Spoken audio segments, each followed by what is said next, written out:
Good morning everyone and welcome to Donington Park for the 7 Heaven event. We have 4 different Caterham classes to bring you today. The 310R, the 270R, my apologies, the Roadsport and the Academy, all out on track today. A reminder that we are using the national circuit, so no Fogarty-S's or the Melbourne Loop, but it is going to be a non-stop day of action coming to you from the Caterhams. And did you know one of these categories has more ratio than a Porsche 911? Absolutely crazy. It's going to be a great day of racing. Hopefully the weather clears up a little bit. We had a bit of sunshine earlier after a very wet qualifying session for all of our drivers. It won't be long until the 310s, they are out first, and we've got 3 races total before lunch, and then the rest of the action continues this afternoon. I think we can actually hear a few rumblings coming down the straight now. As you can see, Tom, we're peeping out looking at this 310 grid. So if I just talk you through how qualifying went this morning, it was actually Andrew on the Pro-Am class, number 84. He lines up in pole position with a time of 1:27.285. A great lap for him. And then we actually have an amateur driver in second place. That is Sam Parker, and then we have Tom Willis in third. Now the Caterhams haven't been here since 2024, and it was actually Tom Willis on pole back then, so he is very familiar with this circuit. The championship leader, Paul Goldstein, is down in 6th place, and we also have the Harris brothers in the mix too. Now one thing about the Caterhams is that no matter where they start on the grid, they are exceptionally fast and they're exceptionally nimble, and around such a technical circuit like Donington Park, that would be very, very important. So we are ready here at Donington Park. The 310s are out on the grid, looking down into that first corner, feeling all sorts of emotions. Are they anxious, scared? It could rain. I think we're scheduled for a bit of rain later, so setups might have to be overcome in this race here. It's a 20-minute long race.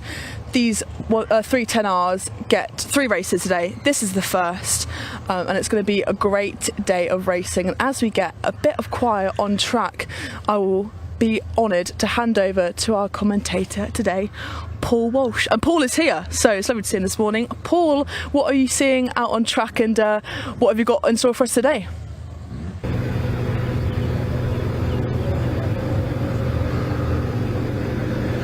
Thank you, Leah, and good morning, ladies and gentlemen, from your commentary booth here at the Donington Park and National Circuit. You have myself, Paul Walsh, and also a man who knows a thing or two about Caterham Motorsport and racing at the Caterham kit car. Who's joining me is none other than the 2018 Vertex 310R champion. It is Chris Hutchinson. Chris, good morning to you.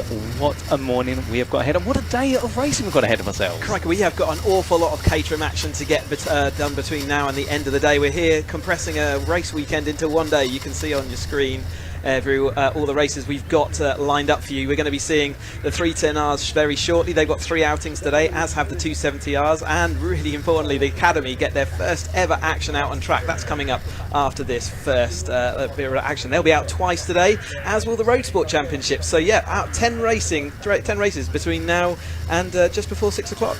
Oh, indeed, and right off the back as well of a trip to Belgium quite recently for all of our series racing today, except one of them, of course, because as we do head towards the summer, they do normally say school's out for the summer, although not for our Academy drivers. School's in for the summer because they'll be kicking off their championship season as of today. Yeah, absolutely. The first time they're going to get to do a competitive race out there, and the first opportunity to join the Academy. You can't held a race licence before, so they are absolutely the first time they've been on this tarmac. A bit of testing from yesterday, bit of qualifying from this morning in really damp conditions. Did a great job to get it all around, but they'll be out there having a lot of fun, no doubt. And so we're going to see them twice, 2 20-minute races. But yeah, starting with the 310Rs. Oh, indeed, and as we do make our way to the grid for the first of our 10 races today, this is going to be none other than round number 10 of the 2026 Vertex Caterham 310R Championship, and line up on pole position. Through those changing conditions, it'll be Andrew Murgatroyd. He'll be joined on the front row by Sam Parker, our AM driver, and you can tell that by the background to the door number for our driver. If it is pinky purple, it means they're an AM, otherwise if it's the light aqua blue, it means they are a pro-am. Sam Parker, absolutely incredible in qualifying, it had to be said, leading the qualifying session as well for 90% of it, only to be picked to pole position in the end by sub-10th. Then we see Tom Willey starting in third, and he'll be joined on that second row by the man who's been promoted from AM to Prime. He's had an incredible season thus far. It's going to be none other than Will Chadwick. David Yates starts fifth ahead of Paul Goldstein, and then we do have Charles Harris and Alex Vincent on row number 4. An interesting accolade, Paul Goldstein, who will be starting sixth. He is your championship leader, yet to take a win this season. 3 podiums, 7 top 5s, 9 top 10s, but no win. And well, as we go further down the order very shortly, you'll notice as well, Charles Harris, who starts 7th, no wins in his campaign so far. Instead, he's currently sat in second in the championship, only a further 9 points behind. It's just our top 8 drivers. We'll come to plenty more shortly, but Chris, it's a very interesting championship season so far because of the fact our top two yet to win. And you think at this point they've got to have a win on the board. Not quite. Wins become really important by the end of the season. But yeah, let's get through the rest of the grid, and I'll talk you through what the 310 is and the rest of the season going to look like. Oh, indeed, and we carry our way down the grid. William Harris starting in 9th there, brother to Charles Harris, if I know correctly, and Stephen Lancaster, the next of your AM drivers, starting in 10th place. Josh Jackson starts on them, just ahead of Ryan Wilby, who's had a bit of a muddling season thus far. Ben Lopez, Appleton and Peter Mott line up on row 7, and then we are going to see Chris Buck and Stephen Harris completing your top 16 on that row number 8. But as we head further down the order, we see more of our AM drivers there, but pushing hard. William Coop starts in 17th, just ahead of Tim Hardcastle. Then completing that top 20, it's Robert Lowe and Chris Broom. And then we do have Henning Eschweiler starting in 21st, the Munich hometown driver, all the way over in the UK, racing for this season. Ahead of James McCullough, and then it's Graham Finlayson, who rounds off your 23 starters after his rallycross line in qualifying. Saw him qualify to the back, but hopefully he'll be keeping it on the black stuff for this one. But Chris, you're going to tell us a little bit about the 310R machine. Absolutely, this is the 4th step of the Caterham Motorsport ladder. So we're starting with the fastest Caterhams we've got here this weekend. They're on the Nova ZZR dry tyres today because it was a bit inclement in qualifying, but they will be on the dry set of tyres now. They've got a Ford Sigma 155 horsepower limited slip differential is their biggest upgrade, and a bit more power than the other cars we're going to be seeing around. Yeah, the most experienced drivers we've got here now, and the conditions are very different from qualifying, so they will have to get a little bit used to the conditions out there. But the most experienced drivers we've got up there, and it's just fantastic to see Sam Parker. She loves the wet driving, and normally you see her at the end of the commentary, and presenting out there. But she's lining up on the first row of the grid, first front row start for her. So hopefully she can get away and away. But as you said, the consistency this year has been the talk of the championship, and yeah, the top of the championship haven't necessarily had the wins, or the people who have been doing the winnings have lost out. They get an extra point gap for winning, so there's 2 points back to the person who finished in the second. So it becomes really important by the end of the year. So yeah, those drivers that don't have wins yet will be looking to see what they can do about getting that rectified today. And they've got 3 opportunities, 3 20-minute races to get that done. Oh, 100%. But Donington Park, a grand equaliser of a circuit, understandably, given its fast-flying nature and how the Caterham machine is so dependent on not just the driver but also the draft. But we do see the green flag going up at the back, and it means, ladies and gentlemen, for the first time today, it is going to be lights out and away. Our drivers go as they roar the way down towards Redgate Bend at turn number 1. It's a good start there from Parker, but looking to the inside, Murgatroyd getting the better start of the leading trio. But who's going to sweep around the outside? What a move there from Verlet, and as he goes around, can he get it done for the lead? Not quite, but he can move into second at least, as they now make the way in towards Hollywood. It's going to be 2 by 2 at the front. Great start from everybody as they weave and wind their way now through the Kramer curves, and Murgatroyd does not want to give this up at the moment. He wants to hold on to the lead, at least initially. Does really reel into the back, and we're dancing as though now everyone that's settling down into line of stern formation, Chris, as they go into the second half of this opening lap. Yeah, Murgatroyd, a very experienced driver there. Tom Willis, an equally experienced, in fact more experienced driver around the outside going up into this. Tom Willis is a championship Championship winner. Murgatroyd's never done that. He is going to lose out slightly, but I think it might be Seb Foley up the inside of McLean's that time through, as they're all trying to work out their order, trying to get themselves settled in, and we're trying to wait for the timing screen that we'll eventually get to update them as we watch them round Coppice then. So it is Seb Foley over Murgatroyd, then Tom Willis into that third place, and I think it's Alex Vincent there coming up into that fourth, so he's had a great start. Sam Parker's dropping back a little bit, the conditions are dry out there. David Yates also welcome back to the championship. He's going to slot himself into fifth place there with Goldstein just behind. Oh indeed, and they come towards the end of the open lap. We see a bit of a free one, a big lock up for one of our drivers there, but everyone does very well to react. Not quite sure who that was, but that definitely looked a little bit sketchy under braking, but those brakes will warm up. But after one lap, Murgatroyd and Chadwick side It's actually Chadwick, I've called him wrong.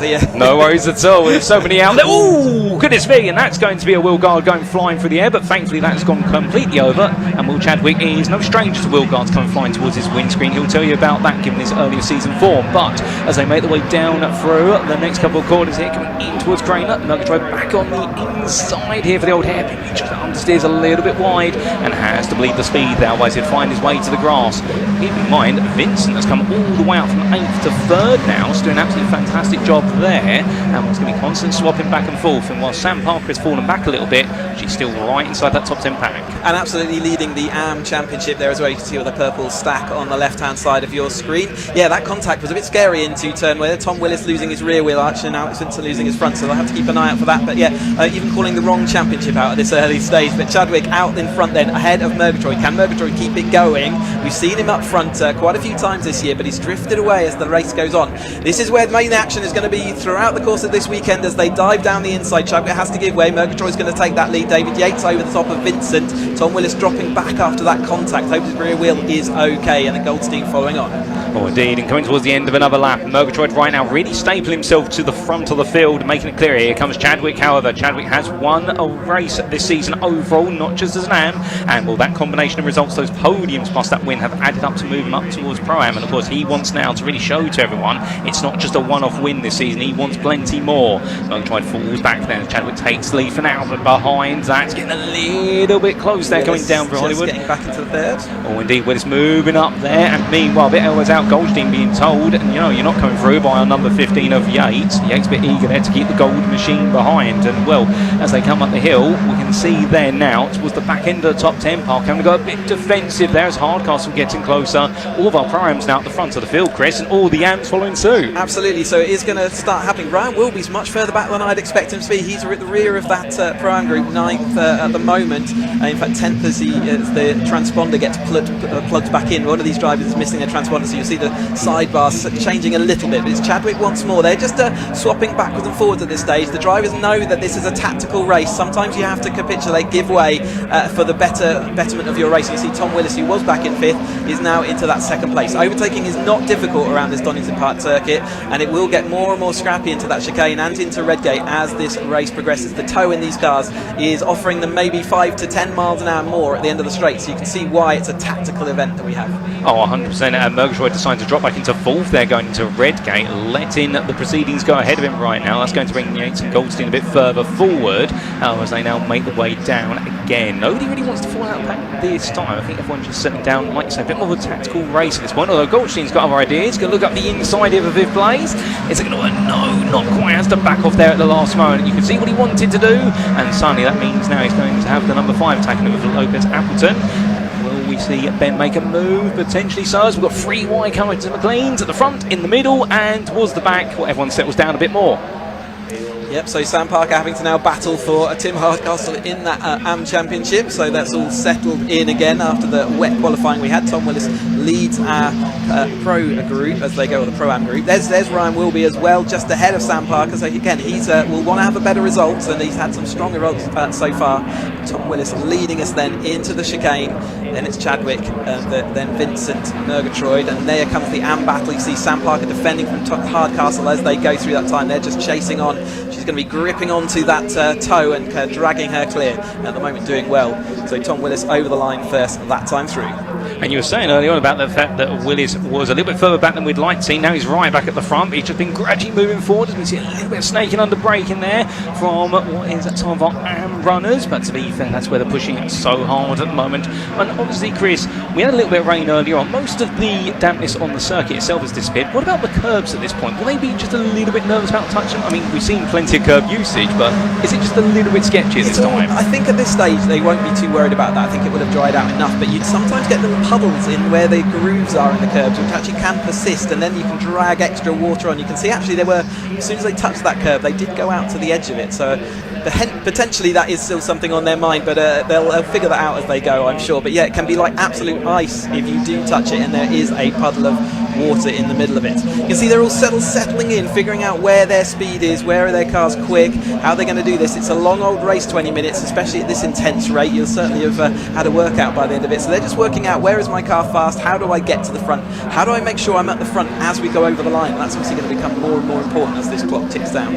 Oh indeed, and whilst you want to take your time initially, once you get towards the final quarter of the race, you're starting to sell Instapack you're going to be fighting with for the remainder and the points that you may earn. But here we go, as they come down towards Red Gate once again. A quarter of the race complete. That's going to be a look round the outside there by Chadwick, being a bit assertive versus Willis, but we can also see Vincent and Murgatroyd just sitting back. Your top four just starting to put a little bit of space between themselves and Yates, who has been gradually relegated backwards. But look at this, this is 2 by 2 coming down the hill here, and this is going to be the battle for the back end for the top 10, plus also the leaders of the AMs, as Sam Parker still keeping Buck behind her. But understanding right now, with the Harris family having a bit of a dispute, the two brothers there and will be in the mix, well, it's going to be the Harris civil war breaking out as they all head up the hill. And we've been used to seeing that civil war happening at the front of the field, haven't we, rather than deep into the top 10. So let's see whether they can gather themselves together. Remember, there's 3 races, so if they do have a bad finish to this one, they have that will be the starting position for the next race. So keep an eye out for that as they go through this. Sam Parker having a fight with the Harris brother there, Charles. I think that was the incarnation that time, as we watch this lead battle once more coming in. You can see at the moment there's no real defence happening. They're just letting those manoeuvres happen so that they don't lose out too much time. As soon as you start seeing the drivers going side by side through the corners, that's when they start losing some real pace. So that at the moment they're choosing to just let the passes happen, and you can see no matter if you let one pass happen into the chicane, it's going to happen back to you again as they come into Redgate. And this is why we have this pack racing that you're seeing, and these 310R drivers are very used to it and very experienced in managing that process. Oh, 100%. And well, it's all about finding that right spot, like you say, and making sure to fall back into the pack when you need to, and going 2, 3, perhaps even 4 wide, as we almost saw in the rear of the picture a moment ago, when you absolutely think the time is right. But pick your time right, you get it absolutely spot on. Pick your time wrong, you're suddenly relegated all the way down. Well, to be fair to Paul Goldstein, when come up from the 270R series, well, he's very experienced and he really is good at timing his races, to be fair. And that's one of the interesting things, Chris. I mean, from your experience as a racer, are you one of those who wants to get towards the front early and stay for yourself there? Or are you pretty relaxed about it and think to yourself, you know what, as long as I can see the front, I can get there at some point? That's all very track dependent. Here at Donington Park, I just want to be part of this lead battle. So all these drivers who are in sight of it, they absolutely know they can still be involved by the end. It's when little gaps start occurring, getting a little bit of a replay, a little bit of a contact here. Let's have a look at that. Oh yes, it's that Tim Hardcastle. So that was one of our AM drivers getting pushed out wide. I can't see who was involved as well, but that's going to drop them down right to the rear of the field. And so yeah, not how he would like to have gone racing then. No, unfortunate. But when you're going so aggressively into Redgate, it just takes one small lock up there, just literally break in a couple of metres later than you normally would, and suddenly it all ends up in the gravel. But thankfully, both found a power through and able to carry on racing, so we don't get a stop to the race in action. And well, meanwhile, we come back to your live action and the leaders. They near the end of the first half of the race, and it was a good spot. That was Buck and Hardcastle coming together, we believe, based on the timing tower. See our leaders heading onwards. Well, it looks as though that leading quartet has now been brought back into the fold, and meanwhile we see that is Hardcastle with the rear wing hanging off now. Yep. So that rear wing, they're just bouncing around, and we can see the 76 just in front of him of Cooper, who's making his way forward. Oh, there's a bit of a mention. I caught up with Graham Finlayson earlier on. He's gradually making a bit of progress after it was a very troubled qualifying session for him, and well, hopefully we'll get to see a bit more from him later on in this race. But he's definitely right now trying to make amends for the difficulties of qualifying as the leaders come back down the backstretch. Here they come towards the S's. Oh, there goes a wheel guard, and that's some more debris going flying there. And we'll hope that's not going to lead to a bit of a puncture, as we do see free wire. They're not phased by it, Chris, as they all go on the attack. Well, they've got to start working out, if you're at the rear of this pack, you've got to work out how are you going to get through to the front of it. It's a little bit of your path is blocked, isn't it? So you've got to take your opportunities when they arrive. There's going to fan 3 wide out. Willis on the inside, Chadwick on the middle, and then it's Alex Vincent around the outside. These 3 have been sort of permanent fixtures at the front. Goldstein's coming to join them, tucking his nose down the inside, and he will have the inside of Craner curves, but that's going to lead to the outside as they head into the old hairpin. We've seen him not so shy of putting his car too wide there, but he slots into that 4th place. Murgatroyd's still very much involved, and David Yates has come across that little gap, and there's a gap sprung behind him, so I imagine that's where we saw the 2x2 side by side through the chicane. You can see how immediately that affects your pace out onto the next straight as well, and you lose that gap. As long as they stop battling, which it looks like actually that's Wilby come through, so it's Wilby, we said he was at the rear of that pack. He's fighting his way through to the middle of that pack now, and he'll be looking to see whether he can get to the front. Oh, indeed, good work there from Wilby. And we have got an update with regards to some track limits. We have got a black and white flag warning for our number 95, so that's going to be Stephen Harris. And when you get a black and white flag for track limits, the next time you breach track limits, it typically means there is a time penalty coming. They get, I think, 3 strikes, and then you're out with regards to a penalty. And track limits here at Donington Park, not easy to perfect. You want to abuse them as much as possible, but it's easy to get it wrong. It's imperative that you use every single inch of the track available to you. Yeah, side-by-side nose cone right hanging off of, I think that is Ryan Wilby's car of the 88, isn't it? So yeah, nose cone hanging to the side. Hopefully that will blow clear, or we'll keep clinging on to the end. It's not ideal. We'll see it disappear as soon as he pulls out the toe on one of the top speed parts of the track. But Alex Vincent leads them then into Redgate this time through. Chadwick's still up there. Willis still around about. Another wide move there by Goldstein, so he'll have to watch out. You get an invisible penalty first time for your in fact there is rubbing on the tyre, isn't it, for Wilby's car, so that's really going to be suboptimal. Going to be losing a bit of pace on friction. But be careful that it doesn't cut through the tyre as well. He should be alright. There's a lot of smoke, but hopefully that'll depart his car at some point. But David Yates is going to use this opportunity, as are all the other cars, to try and get over the top and towards the front. Yeah, unfortunate for Wilby there. He is going to have to back off, just because, like you say, if it does end up rubbing too much against the tyre, well, suddenly the car can go from being one on the road to one that's going to have to park up, alternatively come into the pit lane. And I wouldn't be surprised if he can't get that piece of bodywork to dislodge itself at a safe place. He might be called into the pits either way. But whilst it goes wrong for Wilby, there's still plenty of fighting going on, coming towards what is the end of another lap, coming toward the end of lap number 10. Right now, Goldstein's really tactically moving his way forward. He's come through the field, now into 3rd, getting ready to attack for 2nd here. But is he worried perhaps that if he fights hard with Vincent, that suddenly Chadwick's going to back away? Because Chadwick's putting a bit of a gap in right now, Chris. If we see these drivers go side by side into Redgate, Chadwick might get a little bit of a gap, and that's what he's looking out for all the time. But at the moment, if they calm their battles down, they will be able to come back across the gap. But we are creeping down on that timer. It's amazing how quick time flies when you're having this much fun.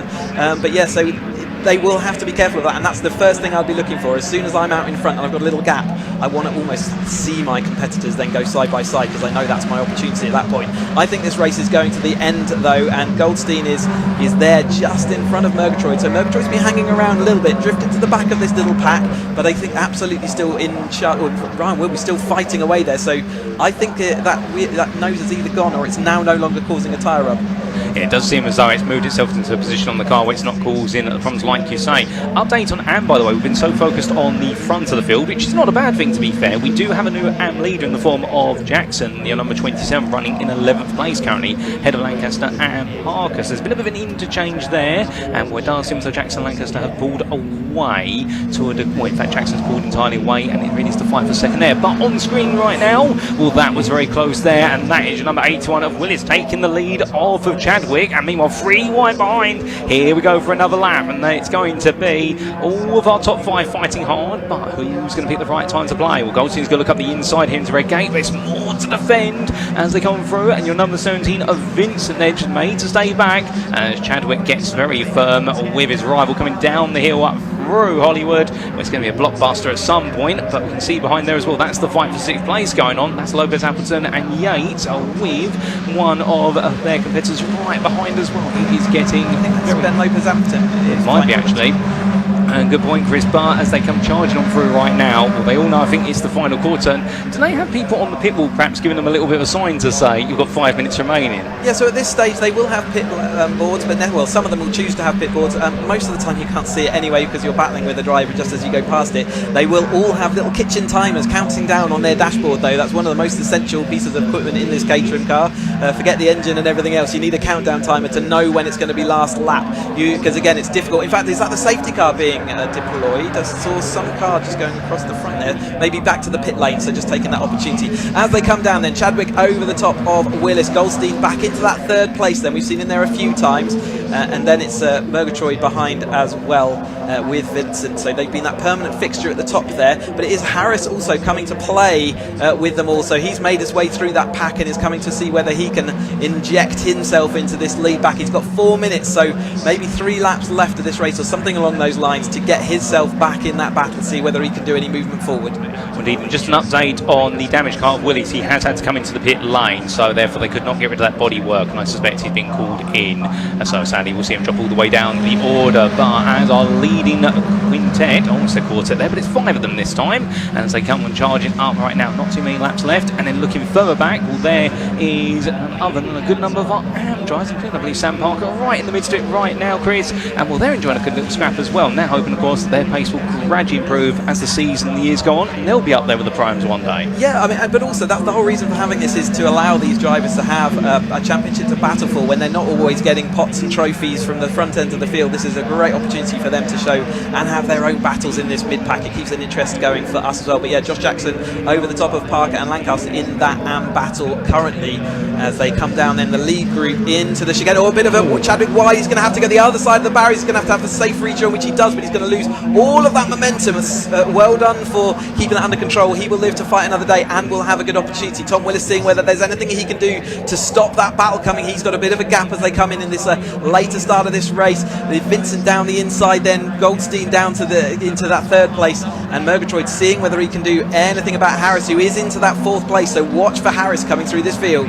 Oh, indeed, Harris right now really building up on number 14 of Will Harris, who spent a lot of time towards the back end of the top 10 in the first half of the race, battling with his brother Charles, but now right in the thick of it towards the front, and time is running out. This lap plus most likely another 2 at most here as they come charging up the hill in towards Schwans and McLean's. It's going to be a 2 wide between the leaders here. Here they go. Is that going to be a change for lead position? It may just be, but suddenly this brings the entirety of the top 10 right on top of each other. But intriguingly, of course, there's one am amongst all that Jackson, and the higher he finishes here, the more overall points he takes, but also gives himself a better starting position for race 2. So he could be one to watch out for. Could he make a decisive late move? And 2 laps to go after this, and our leaders right now fanning out. It's definitely boxing gloves on at the end of this race, Chris. They've all played their part, they've all gone through the strategy, but now it's going to be proverbially bare knuckle at the very end. You can see that they're already trying to overtake in places they weren't trying before. They were happy to sit in a queue before and just let the race happen around them. Now they're being a little bit more insistent about where and when they're going to let cars pass. They're being a bit more defensive. You can see Tom Willis taking this extreme inside line to try and prevent the run from the cars behind, and actually he manages that pretty well that time through. So you can see the defence happens. That slows them all down, and it's going to bring this whole pack into action as we go into the chicane. Well, this will be the penultimate lap, so they'll have one more, I believe, after this one. They finish as soon as they cross the line after the clock goes to 0, so they'll have this one plus one more. So this is really getting to the meaty end. See, Goldstein's lost out, as has Chadwick in this middle bit. Murgatroyd as well, drift away just a touch, but Ben Mokum-Sapperton has joined this group and seeing what he can do. Well, indeed, Goldstein just being made to fall down a little bit after running wide through Redgate, but expects him to come back right towards the end. But of course, the more fighting that happens in front, it brings him right back in. Then we look a little bit further back down our order there to just outside the top 10. And Hardcastle. Oh, indeed, and right now, as we do see him head on through a big run wide there. Low going very wide, and well, it may have been his friend Felation who had the run wide in qualifying, but he's having the run wide in the race. But as they come down the back stretch, well, there we can see your leaders fanning out again, and well, it's going to be a defensive drive, no doubt about it. But who's going to be coming through onto the final lap? And with 30 seconds left on the clock, it's your 17 of Vincent who leads us on to the final lap of this race. But look at all the line right now. Nobody went to fan out initially. Here comes Chadwick, however, Chris. He wants that lead back. The inside. He's got the speed down the inside. I think he will take the early lead. Is that where you want to be? You really want to have the lead as you're going down into the chicane for the last time. That seems to be, there doesn't seem enough time to get past before the checkered flag this time through. There's no particular headwinders out there. So here's Willis leading them down through Craner curves then, but everyone else, so that front four definitely involved. And Goldstein, he's got to work out what he can do. He's going to see whether he can go to the inside of Old Hairpin. So he does tuck it down the inside, got a bit of momentum. That's going to wash him out wide, but it is Willis over the top at the moment into that lead as he goes into the second part of this lap. Willis doing a fantastic job, but Vincent coming back at him immediately, heading through Sean's in towards McLean's, looking to inside, but cuts it back in the end, decides, no, I don't want to do it yet, I'll try and copy this instead, give himself the best possible run going onto that back stretch. So let's wait and see how they emerge out to the fast right hand, that blind right hand. Here they come. Lovely camera angle here, gives you an idea. Big I think that was Harris out wide. Good spot there. Harris going a bit wide, so Charles Harris falls down the order. Paul Goldstein moves up to fourth, but your top three right now in towards the S's they come. It's going to be a defensive drive here from Willis, but Vincent's going to try and squeeze ahead. Into the braking zone they go, and I think that's Vincent ahead now. And going through the final two quarters here, it's in a brilliant race, but who's going to take it? The checkered flag. It is going to be Wellington's victory for Vincent, just ahead of Chadwick in the end by only what was attempt, and then it will be Goldstein. It's Willis actually. Willis's transponder's not working. Oh, indeed, apologies there, and Willis will take it. His transponder not quite working there, but it will be what. A brilliant end to the race, and Murgatroyd just behind. Well, then we get the update. There's the time to update, ladies and gentlemen. Vincent, Willis, then Chadwick, then Goldstein, then Murgatroyd. That's your top five. Then it will be the Harrises, 6th and 7th, ahead of Jackson, followed by Yates, and it will be Lancaster who completes that top 10. It will be the AM win there for Jackson in 9th place, and a winning drive win for 8th place there. Let me get that correct. And it'll be 11th for Sam Parker, who won't be too displeased about where she's finished in this. And if we do see finishing a little bit further back there, will be Buck Wilby, Coop, Hardcastle, Finlayson, and also there will be none other than Stephen Harris. And then I think we're just waiting for the last couple of our runners to come to the line, and we can tell the wind's picking up there with how bouncy our camera is at Redgate Corner. But to be fair, up on that tower, that is going to be your race complete, ladies and gentlemen. Race 1 of 10 done, the first 20 minutes, but we've got plenty more action. Obviously we've got the Academy coming up, but what a great start with all their 310s. They really managed that complicated situation very well then as they were heading through. Not easy to manage, and different conditions from this morning. So yeah, so we'll see plenty more of their action, and do stick around for it. It's going to be absolutely fantastic.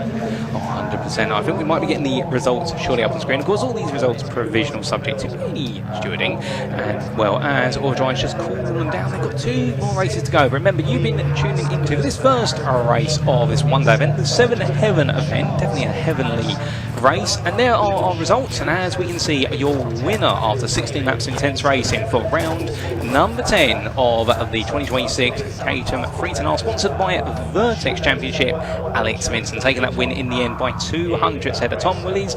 And then we do see William Chadwick there in 3rd. Paul Goldstein took 4th place, just a bit further behind, ahead of Andrew Murgatroyd. That was your top 5. Ben Lopez Appleton, despite his transponder not wanting to keep him on the track, he found his way on track to 6th place ahead of William Harris, when he managed to outrun Charles Harris to the finish line. And we did see your AM winner Josh Jackson in 9th place ahead of David Yates, who completed your top 10. And the fastest lap of the race, that 1 minute 16.42, set by none other than will be your number 88 run there, Ryan Wilby. He'll be very pleased with that, although I don't think he'll be too pleased about the fact that unfortunately due to that damage on the front end of the car, he did have to come to the pit lane for repairs, and therefore put him out to the hump. But an absolutely fantastic one, Chris. And like I say, we've got another 2 of these. We've got plenty more racing from our other championships as well, but they've set the tone perfectly. Yeah, absolutely. It's fantastic to have a full day of Caterham action here. So absolutely door to door and ready to go. But yeah, plenty of action. So we've got 4 steps. We've got the Academy up next, our first step, and we'll talk about them in a little bit. But then we've got the Roadsport, which are last year's Academy, and also the 270s, which is again the step beyond that. And we'll bring in all of that as we go through the day, and plenty of races. But yeah, well done for managing that, Vincent, Willis and Chadwick for managing that, and also Jackson, and it was Lancaster and Parker in the AM Championships. Congratulations to all our drivers. Well, indeed, a big congratulations to our drivers. But speaking of hearing from some of our drivers, I do believe we have Leah getting ready in the Parc Ferme area to have a post-race interview with some of them. And in fact, we're going to throw down to Leah, ladies and gentlemen, as we catch up with our top 3 from our first race of the day. That's very interesting to see that the next generation of parkers, maybe racers as well as team managers. That's an absolutely incredible race we've had for the 310R series. It was a drag race to the line, wasn't it? Alex Vincent pipping Tom Willis by just 0.023 of a second. 2 hundredths between them. They're just going on the weighbridge now. P2 of Tom Willis, so close. It took a little while to get the result through because his transponder had stopped responding, so that's an issue he'll have to sort out ahead of the next race a little bit later. Let's go and see if we can catch up with Alex, because he actually started P8, made his way up the grid very well. Just watch it back here, Tom. We've got the car coming through now. He's going behind you, so that's good. Let's see if we can catch Alex now, just for a quick little chat. Or is he reversing? He's reversing. Oh, he's been asked to move it again.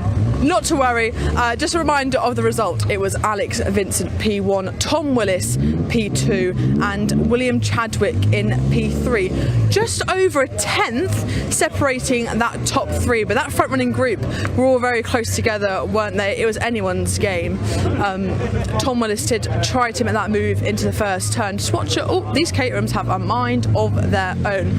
Now, let's see if we can grab Alex Vincent for a quick chat. He's in very high demand as a racer, but let's see if we can go a quick word with him. Alex, we okay to grab a quick word with you? Sorry, sir. Talk me through that race then. A drag line to the checkered flag. Tell me what it was like from the cockpit. I was a bit unsure, to be honest, whether Tom had just picked me at the line, but yeah, it was frantic, amazing. Yeah, loved it. You had a great start, starting from P8 on the grid to make your way up. You did drop back to 6th at one stage, but to get the win in the opening race of the weekend must be a really good feeling. Yeah, absolutely love it. Yeah, build on from Spa, first ever victory there. So hopefully a few more. So you've got a few more opportunities this afternoon. You'll be starting from a very good place on the grid. What is the strategy? Is it go out there and enjoy it? We might get rain later. Will that play a factor? If we get rain, I'm not against a bit of rain, so no, hopefully be fast at the front, keep it on the track, and I'm sure I'll be up there somewhere abouts, there or thereabouts. Lovely, congratulations Alex. Great victory for you today. Tom Willis breathing down his neck though. Let's see if we can get a quick chat with Tom. Oh, 200. Right. 200. Your transmitter has stopped working, just in case you didn't know. Transponder, yeah, it's not it took us a while. I got a bit of a beating in that race. So, well, it did. Talk us through it from the cockpit. What was that like? Just frantic, but congrats to Alex. Yeah, he was flying, and yeah, I was battling with him and Will for most of it, and was hoping to be able to pull a gap, but it never quite happened. And then it was just trying to think about the last lap. Well, you did make a move on that last lap down into the first corner. You never. It's hard, isn't it, when you're all so close together, leading and knowing when to go for moves. It is. My view is always to try and be at the front and just sort of hope for the best. So it didn't quite work out this time, 200ths, whatever it was, but try again in a couple of hours, I think. So yeah, you have got a little breather before race 3, and you'll be starting from a very good place, obviously, because of your great result. Is it going to be hunting down Alex? Do you think it'll be a similar race, or Caterham's a similar race? Yeah. So go again for 20 minutes. So. Lovely. Well, congratulations on your P2. Go and fix that transponder issue that you had. Will. You were only just over a tenth away in the end. Why do you think Caterhams have such close racing? Is it the tight grid you have? Is it just the nature of how the cars are set up? I think it's the nature of the regulations that Caterham provides, so we all get pretty equal cars, but also, you know, we're talking like a second a lap for the tow around here, so it doesn't make it possible to get away even if you have the pace to do so. So yeah, it was a good race, very, very difficult. I thought that when I dropped to like, I think 6th or 7th, that I was not going to be able to get back through, but I'm actually happy to come away from third because at one point it was looking a lot worse. It's a great building point for the other races this afternoon. Any hopes for that? Is it kind of repeat the same and hope to get up the order a little bit more? Just trying to keep scoring championship points, really. A1 doesn't score, so that promotes me to second in terms of points terms, and I think that's what I'm going to focus on doing all weekend, just trying to score as many points as possible and get myself back in the championship fight. Well, consistency is key, isn't it? But congratulations on a great P3. Hopefully we'll see you back in here speaking to you a little bit later on. A really close race there between all of them. I mean, you just couldn't predict going into that final lap who would be the winner, but it was Alex Vincent who was victorious. Let's see, can we grab a quick word with Sam? Sam? She'll be popping on our screens a little bit later on. how do you differentiate between presenting and being in the cockpit, and which one do you prefer? Ooh, that's a tough one to choose between the two. They're both equally brilliant. I enjoy both of them so much. But I just have a mental switch, so if I'm coming down the pit lane and I know I've got to present, I just sort of switch off to racing and then think, right, presenter mode. She gets the best of both worlds. But how was that race for you? You finished very well. Are you happy with how you performed out there? Yes, not so happy with the start because I got absolutely swarmed by the rest of this group here. They were, obviously they're Pro-Ams, I'm an Am, and I qualified very well this morning in the rain. But yeah, I mean, where I finished I think is rightly where I should be because I'm third in Am, so I'm happy with that. Third in the Am class. Oh, she's got a podium. Lovely. But you're a champion on our screen. So we'll see you a little bit later on. She'll be doing some of the pre and post interviews for us this afternoon. But I'll let you go in a debrief from a hectic race, wasn't it? Hot race, extremely hot. Yeah. I know, the weather doesn't know what it's doing, No. but typical Donington Park, isn't it? They all have their own microclimates. Thank you, Sam. Wow. Have you caught your breath, everyone? Because that 310 race was absolutely incredible. But next we have the first Academy race of the year, and I caught up with our pole sitter and a few more on the grid a little bit later on.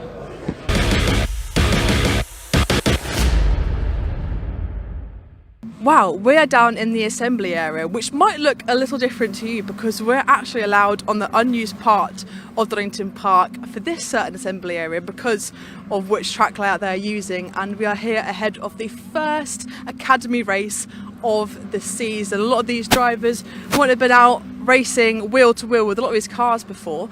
So let's just grab a quick word with our pole sitter, Morton Stratton.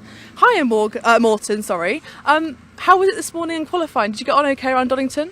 Yeah, it went really well. The pace was really good. I mean, I've done a few test days around here, mainly in the wet. Qualified P1, which ended up being really good. But yeah, it went really well this morning. Ah, so the wet qualifying suited you quite well, having that experience already. What do you expect for this race then? Because it is looking a little drier. We might have a bit more rain, but it's actually starting to brighten up a bit. I mean, there's a lot of quick people on the field today. I'm hoping for podium, but we'll see how things get on. Lovely. It is your first race, so is it just getting the knowledge of racing Caterhams, or is it going for the win? Go for the win.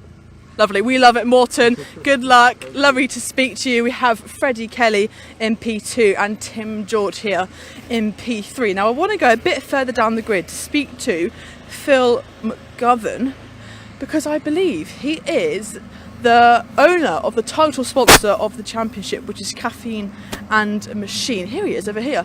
Look at this striking livery, black and white. Absolutely lovely. Let's see if he's free for a quick chat. Phil, oh, is it running? Am I going to get burnt? Phil, are you free for a quick chat? It's a bit spicy hot down here. Is it a bit warmer than the cockpit? It is, yeah, muy caliente. It's hot. Not as hot as it was yesterday, mind. I know a lot of people have said it was quite warm. Yeah. Hopefully it gets a bit brighter this afternoon. Oh, no, I'd rather it's not hot, to be honest. I would. First race out in the Caterham Academy, you feeling excited for it? It's my first race ever. It's bonkers. First time racing at Donington, first time racing a car in the UK full stop. Yeah, crazy, wild. What an experience. And have you enjoyed it this morning?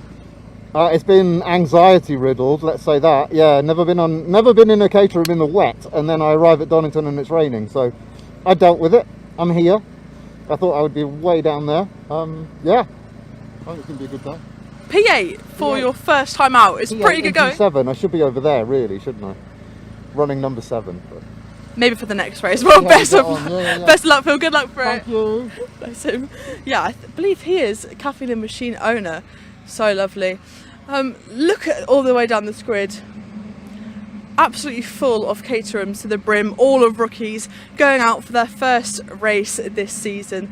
And to take you through all the action of the first Academy race, I'm handing over to Paul Walsh.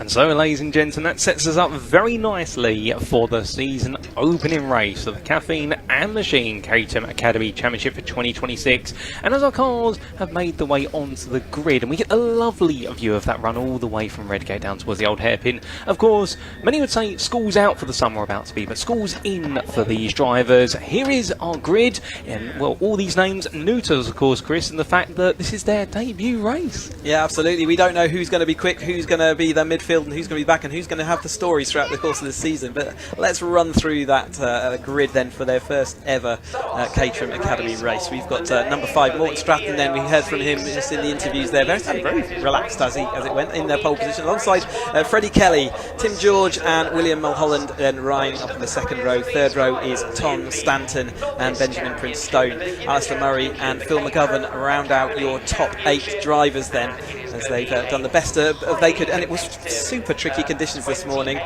within that wet. So Park House lining up on the number 9 and Dan West in 10. Then we've got Barnaby Hussio in 11th, Anthony Dan lining up 12th. Holland Murray is next up alongside Peter Holland, Freddie Caldwell, and then James Green. So all these names we will get to know. We'll get to know their colours of their cars as well. We'll get to know who's more regularly at the front, and just it's such an exciting position. As we've got Owen McIntyre then lining up 17th, James Whiting 18th. Then we've got Jonathan Macklin alongside John Wells. Craig Latimer lines up 21st alongside Adam Mann. Sean McCammon alongside Steve Holyhead, rounding out your top 24. But the grid continues. There are sufficient numbers, 30 drivers here with us in the Academy for their first ever track action. You can't have held a race licence before getting into this Academy Championship. So just riding out then, we've got James Whiting, Jonathan McLean, John Wells, Craig Latimer, Adam Mann, Sean McCannon, Steve Holyhead, and then we've got Juskauskas out at the rear of this field. A little bit of a track limits, but not surprising, so considering that they've never done this before.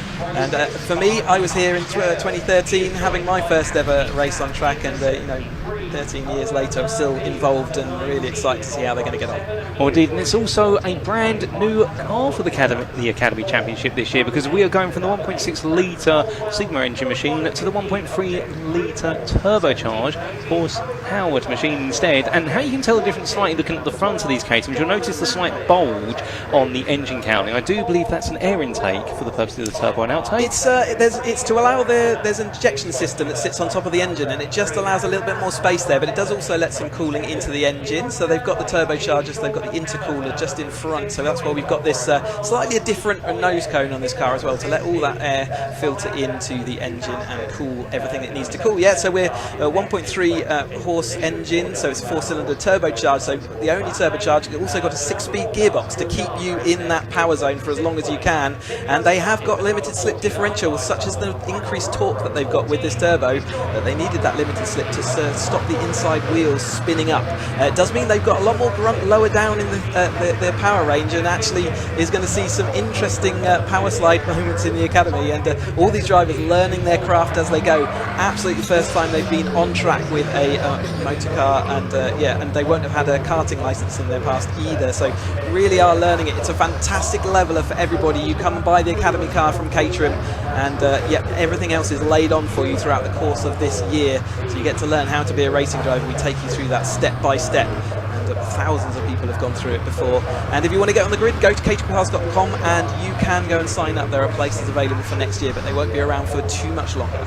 Well, indeed, and well, I can tell you one thing, just taking a quick look at the YouTube channel. This broadcast live, of course, on the British Automobile Racing Club, the BARC YouTube channel, as well as the official Caterham YouTube channel. So many of you are excited for all the racing today. We'll give some shout outs later on, but I can see plenty of you absolutely excited already for this race as well, and getting to cheer on the first time racers. Well, ladies and gentlemen, allow us to entertain you and let our Academy drivers get you underway, because it was Morton Stratton who took pole position by 1.4 seconds in some very damp conditions this morning. But the circuit has dried up, the green flag has gone up, and without further ado, the lights go up on the top right. Who exactly is going to be winning after 20 minutes? It's about time to find out, because we are about to get Caterham and Machine 2026 Academy Championship underway. Lights are on. and it's lights out and away their season goes. They roar the way away. A bit of a wheel spin there for our pole sitter, and that's going to slide down as Freddie Kelly meanwhile gets a good start. Tim George put himself right in the midst there, so in the end Morn Stratton really struggling to get the power down off the line, but it's a brilliant start now. I do believe that's Tim George into the lead, and they roar the way on through, and well, somebody gets it very wrong. Ooh. That turn one, he's going to spin across the field. That's going to be contact for the field. Hopefully they're all going to anchor up. Still more, not the greatest start for them. Someone spinning out of the lead right in front of the pack, and then the rest of them really had nowhere else to go.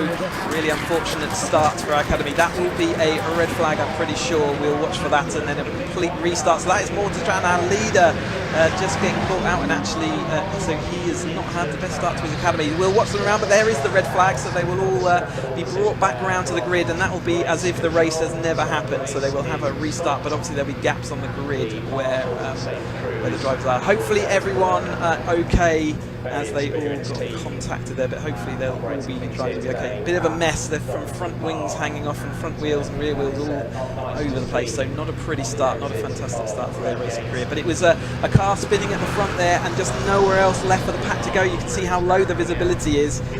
Gives me an opportunity, and on behalf of all the drivers, to say a massive thank you to all of our marshals, that Orange Army out there, who let us go racing, let us do what we want to do as we see the drivers jumping out. Just the marshals there all chatting just to check that they'll be okay, and we've got the medical team on board as well. But yeah, not the dream start. Very disappointing for all those drivers out there. But yeah, thanks ever so much to all the marshals on behalf of all of the drivers out here. You do allow us to do it, and you only meet us at our worst point, and so thank you ever so much. Oh, indeed, and well, just to echo that shout out there for the Orange Army, we're very grateful to our marshals. And here is a replay, ladies and gentlemen, of the start of the race, and our leading pair got away clean, but meanwhile for Stratton, as he made the way onwards there, who was running in second place, couldn't quite see the car number there. I think it was Freddie Kelly who got caught, and then he went across and caught Stratton, our pole sitter, left Tim to go off it down in the lead, but everyone else then got caught up in the accident behind. It was very unfortunate. He just went onto the greenery, and the rear wheels just slipped out. There's very little grip on that green outside line, and unfortunately that just meant his car slid across the pack, and then the contact meant there was nowhere else for anyone else to go. Oh, indeed, and if you're sat there right now thinking we can see an ambulance rescue van there, should we be worried? Of course, this is all part of the precautions. Whenever an incident happens at an MSV-owned circuit in the United Kingdom, or indeed any circuit in the UK, whether it's MSV-owned or not, there's always a certain number of cars that do need to be deployed there just in case anybody is in difficulty, and therefore all the marshals, all the medical officials doing a fantastic job and being on site. And whilst they were, they did see a few frustrated hands for a few drivers, understandably, because from their perspective, disappointment, you've been building up to it, the adrenaline has been absolutely through the roof, and then suddenly it all ends before it really gets underway. We all know this is part of motorsport, and it's a tough part to take on, and it's just the way the cars reacted that sent him back across, so sent Freddie Kelly back across the track, and like I say, just nowhere else for these cars, even though we're trying to anchor up as quickly as they could. The reverse angle as well, potentially coming up.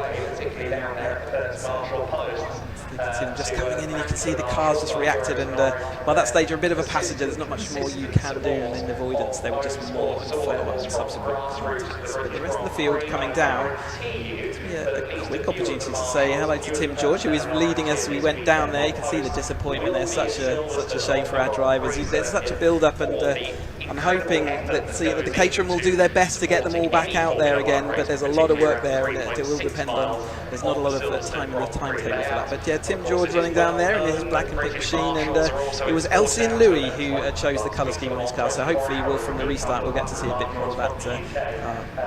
Sad to see these cars, so all those hopes and dreams, and it's over for them in race one by the first corner. But unfortunately it is part of motor racing, it's part of what you do. You can see the number of people involved in making sure these drivers are safe out there on track, and the Caterham machines are tough old beasts.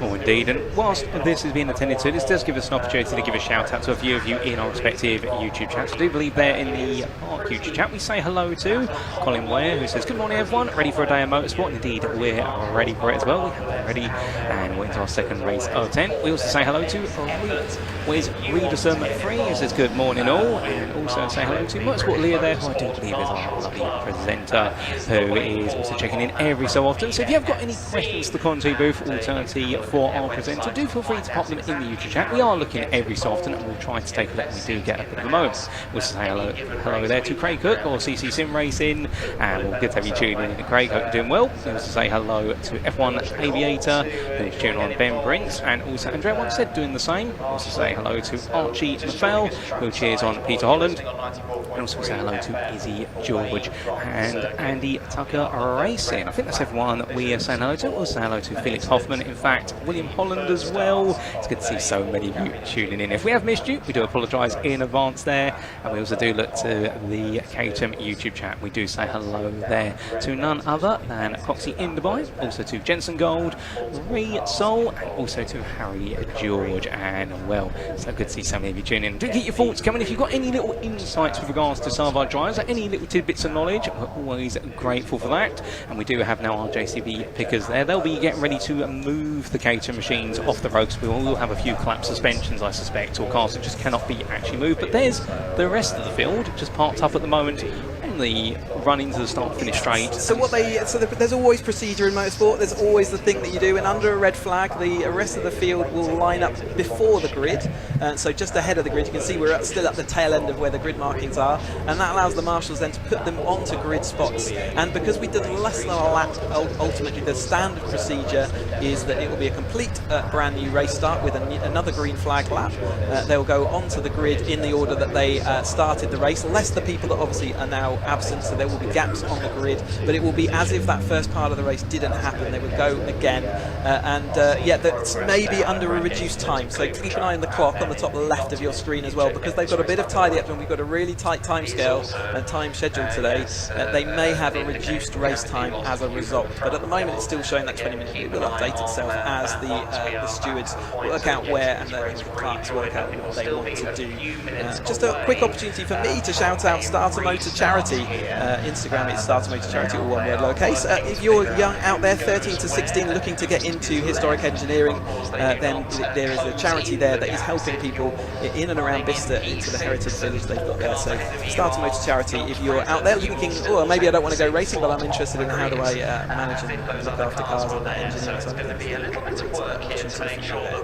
Oh, 100%, and particularly with historic cars. I mean, there's a feeling, whilst we do have obviously the move to EVs, etc., historic cars are really making a revival. So many people these days, when I look at different YouTube media channels talking about cars, you've already got now somewhere in the realm of late teens, obviously just getting their licenses, through to early 20-year-olds. They're not buying a little Ford Fiesta as their first car. They're going back and buying themselves something from the early 90s or the 90s. And they're fantastic cars to drive oftentimes. You know, they run on their kind of slightly older cross-ply tyres and have limited grip, but it's a fantastic opportunity to fling a car around and have a great old thing. It's like Craig Latimer in the number 33 there, and just being hauled away unceremoniously, unfortunately, but they will take that back to the paddock, and Caterham will do their best to get them back out there again. So yeah, a little bit of clean up and tidy up to do, which is sort of another standard part of a race weekend, and we do get used to it, but we're on a tight time scale, so let's keep an eye out for what that means. But yeah, we were just getting them going, and it's cut short, isn't it? It's so disappointing for them and for us to see that happen, but they will have their race and they will continue on through.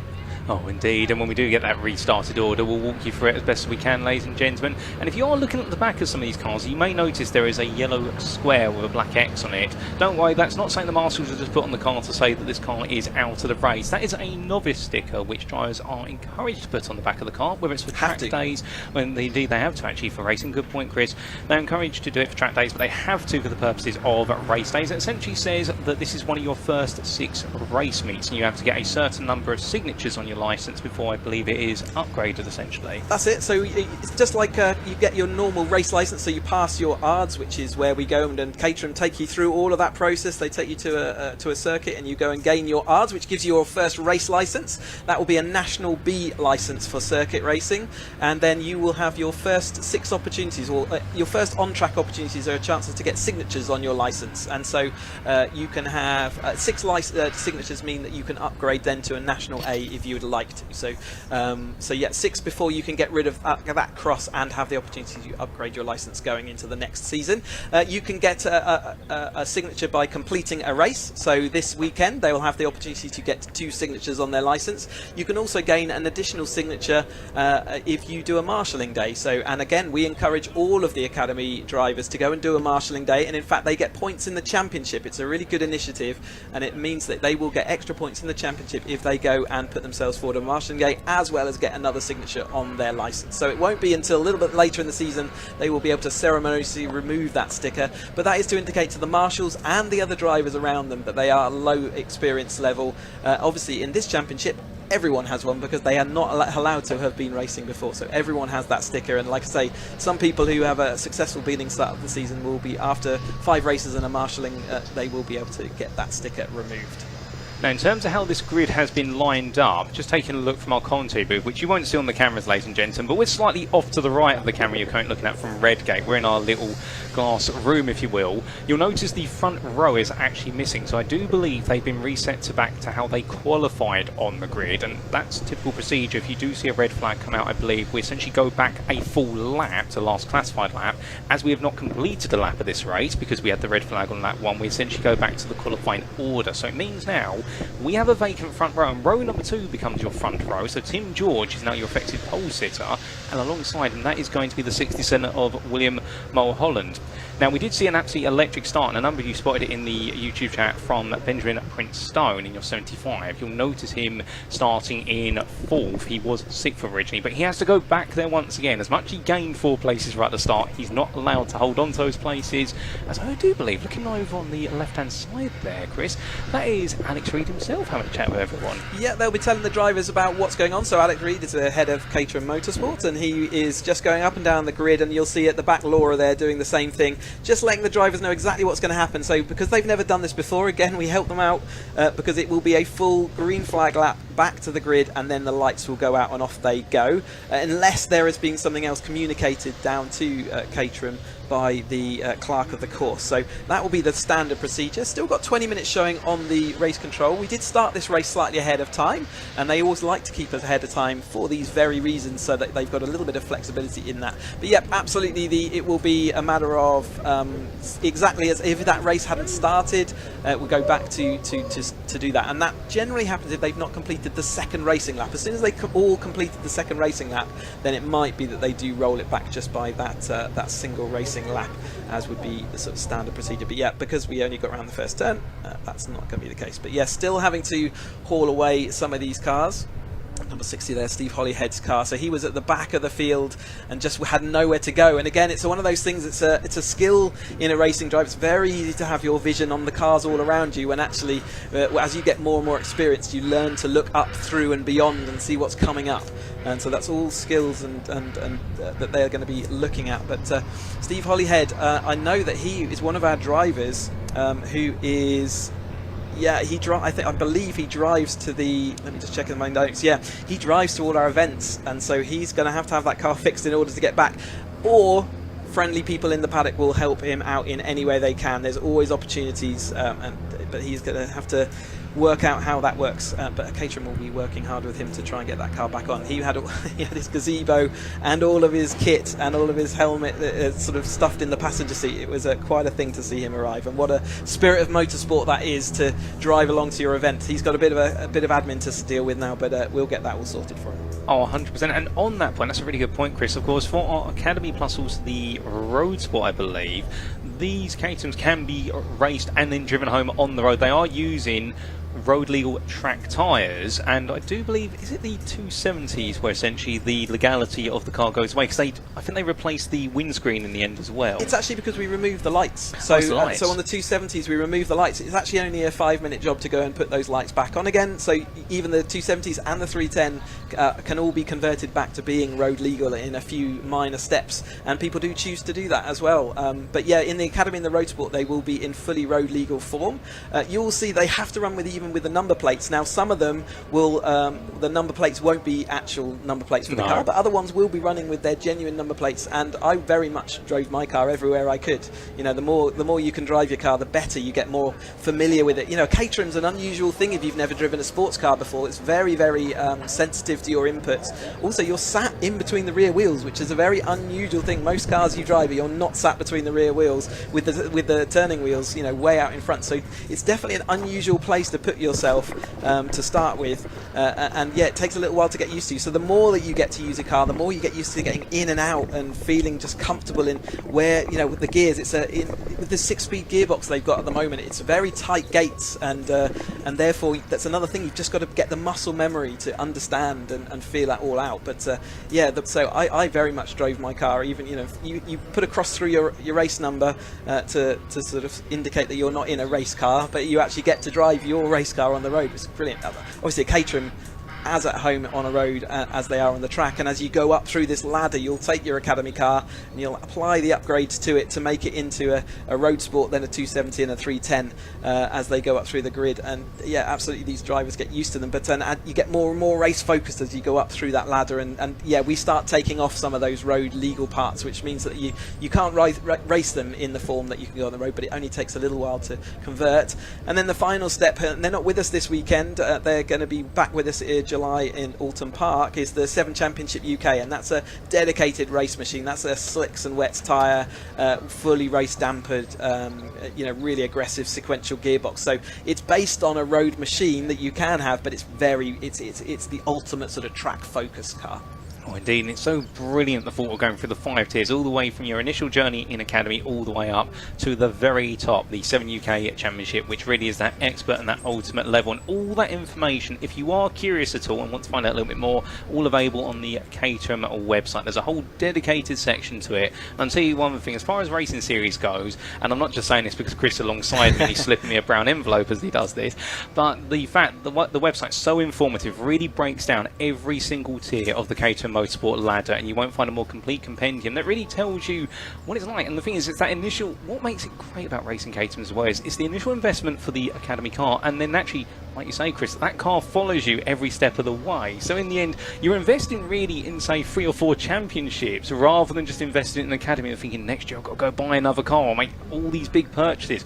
Of course, there's always the question of paying for tyres, fuel, etc. But at the end of the day, it's one of the cheapest roads into motorsport. It's a very unique proposition as well. The fact that we start with everybody being a complete novice in the Academy. So if you have raced before, you might be, if you've only raced a few times, you might be able to join us at Roadsport. But for anyone else, they have to join us at 270R or beyond. So it really is, we manage the whole process through, and I don't think there is another championship that will take you from complete amateur running through 4 years and then into the 7 Championship UK as another opportunity. And that is a national level motorsport championship. You are the British Caterham champion if you win that championship. So we take you all the way from complete beginner, and you can take as long or as short a route through that ladder as you like and would like to do, but we offer everything on the table from complete beginner to national racing champion. So it's all here in this Caterham Championship, and all the cars do look fairly familiar from the outside. When you get to know them a little bit, you know the differences and how they are. And yeah, we've got this new horse engine in the Academy car this year, so each time these guys upgrade their car at the end of the years over the next 4 years, we'll be introducing that horse engine to the higher and higher championship order. So looking forward to it. But Caterham really look after you, so as part of buying this car, you get this whole season and also the cars available for the next 3 seasons with upgrades. We take you through the whole process. We get you your race license. We tell you all about how do we do you know, all the safety, how do we take you on your first track day, then we introduce you in the nicest way through to the racing that we're seeing them undertake here. So obviously we've had this little bit of you know, an issue, shall we say, in their first lap, but it's, you know, we know this, and this happens in all the Caterham Championships or in racing in general. It's just part of it.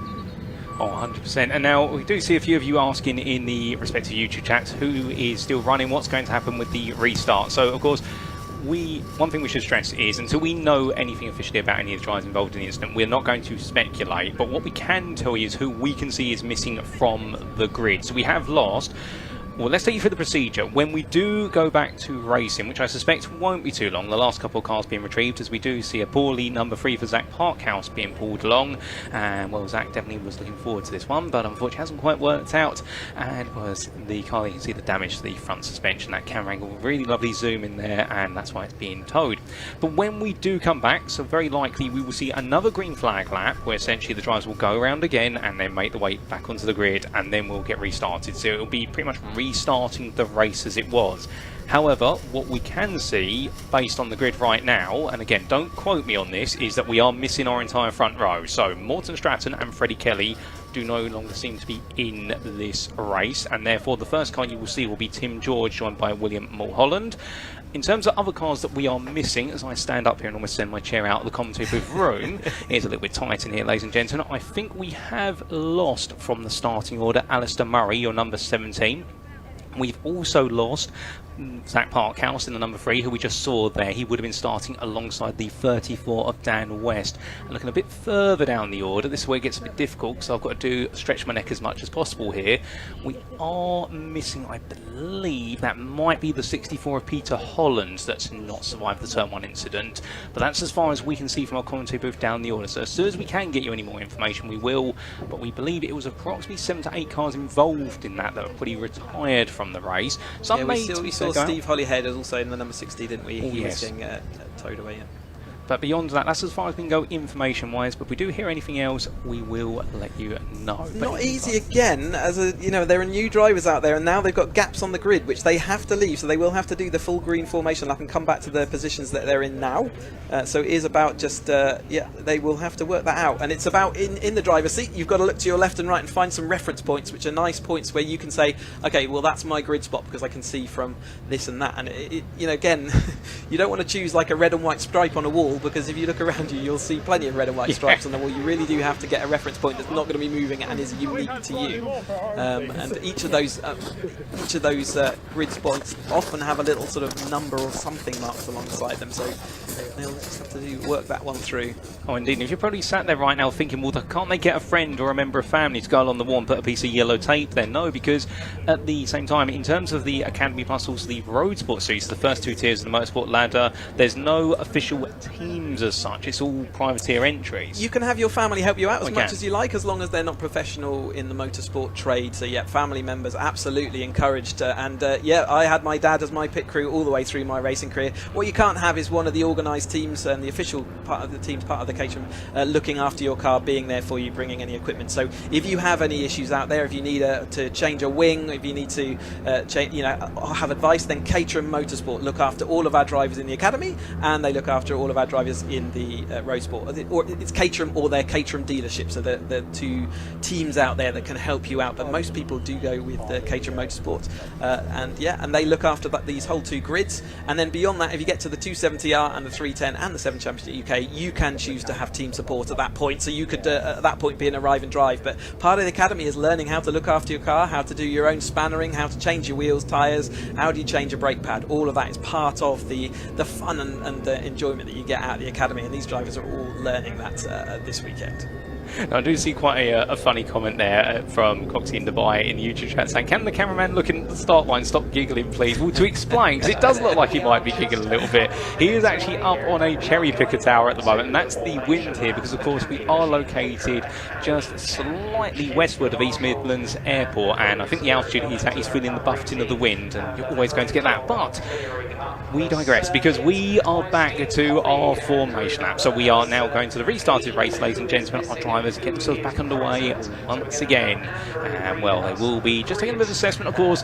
They will be a little bit cautious coming through red gate, just seeing if there's any little bits of debris, although to be fair, the marshals will have swept it all to the grass or a side or picked it up. But all drivers a bit concerned there. Good opportunity to look for fluid though. Yes, and there was a bit of spray there. There's a little bit of little bit down, but actually not too bad. It looks like that's not going to be. You can see as they run over where a couple of the radiators maybe got punctured as they went down there. But yeah, there shouldn't be too much. They haven't decided they're going to put any speedy dry down there, so no oil or anything. It's just going to be fluid that will just evaporate away as they go on. But yes, it will be the opportunity for Elsie and Louis to see their like a pink car of Tim George out there leading them down in this early part of this race.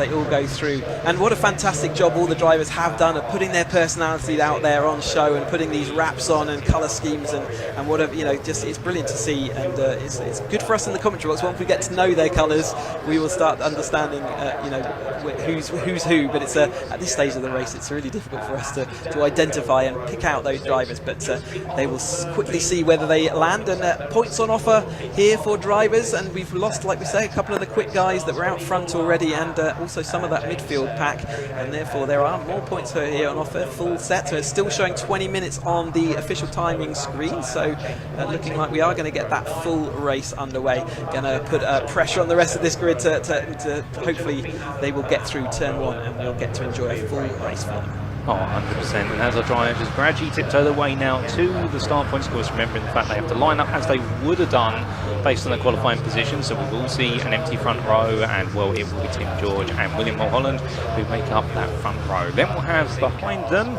on what will be row number 3, it is going to be the combination pair of Tom Stanton and Benjamin Prince Stone. Then we're missing Alistair Murray, who would have started 7th, with Phil McGovern in 8th. Then we're missing in 9th what would be Zach Parkhouse. You have Dan West, who starts 10th. That'll be Barnaby Hussey-Yu ahead of Anthony Dan. They'll be on row 6. There'll be Olin Murphy and Peter Holland on row 7, but we believe that Peter Holland's not on this grid. And then we will see Freddie Caldwell and James Greenhall ahead of Owen McIntyre and James Whiting. Jonathan Macklin and John Wells on row 10 ahead of Craig Latimer and Adam Mann. Sean McCammon ahead of Steve Holyhead and Donatas Yukauskas ahead of Stuart Gardner and Nicholas Tuckett and Michael Bedford at the rear. But as our drivers all get parked in position, the green flag goes up at the back. Our marshal waves it there to say we're all good to go racing. Here is the restarted season opening race, ladies and gents, for the Campaign Machine Caterham Academy Championship for 2026, and it is going to be lights out and away we go. And as they do, everyone a little bit more cautious this time, but it's a good start there from our effective pole sitter Tim George. Puts himself right in the middle, doesn't know which way to go here, and suddenly it's going to be an encroaching at Tom Stanton, who backs off nice and early into Red Gate on the inside, that doesn't want to risk it. We can see there Prince Stone just taking a bit easy as well. A few drives running a bit wide, but everyone this time, you can tell the noticeable body language difference there, Chris. They're all taking it very easy. Yeah, you've seen the worst of motorsport. Now they've all got around that turn 1. So here we go then. As they head down there, is Tim George actually making a clean pair of heels, isn't he? He's got the absolute scamper on as he heads downhill then into the old hairpin. This off camber downhill, sweeping to the right, really devastatingly fast corner, and they've all managed to negotiate that as they head up the hill. We're looking out for the timing screen to update itself as we go through, and we'll be able to call them out properly as they head round and complete the first lap. But yeah, absolute single file racing now, so they have managed to sort themselves out as they go through this early part of the lap, as they head back up the hill then towards McLean's and Coppice.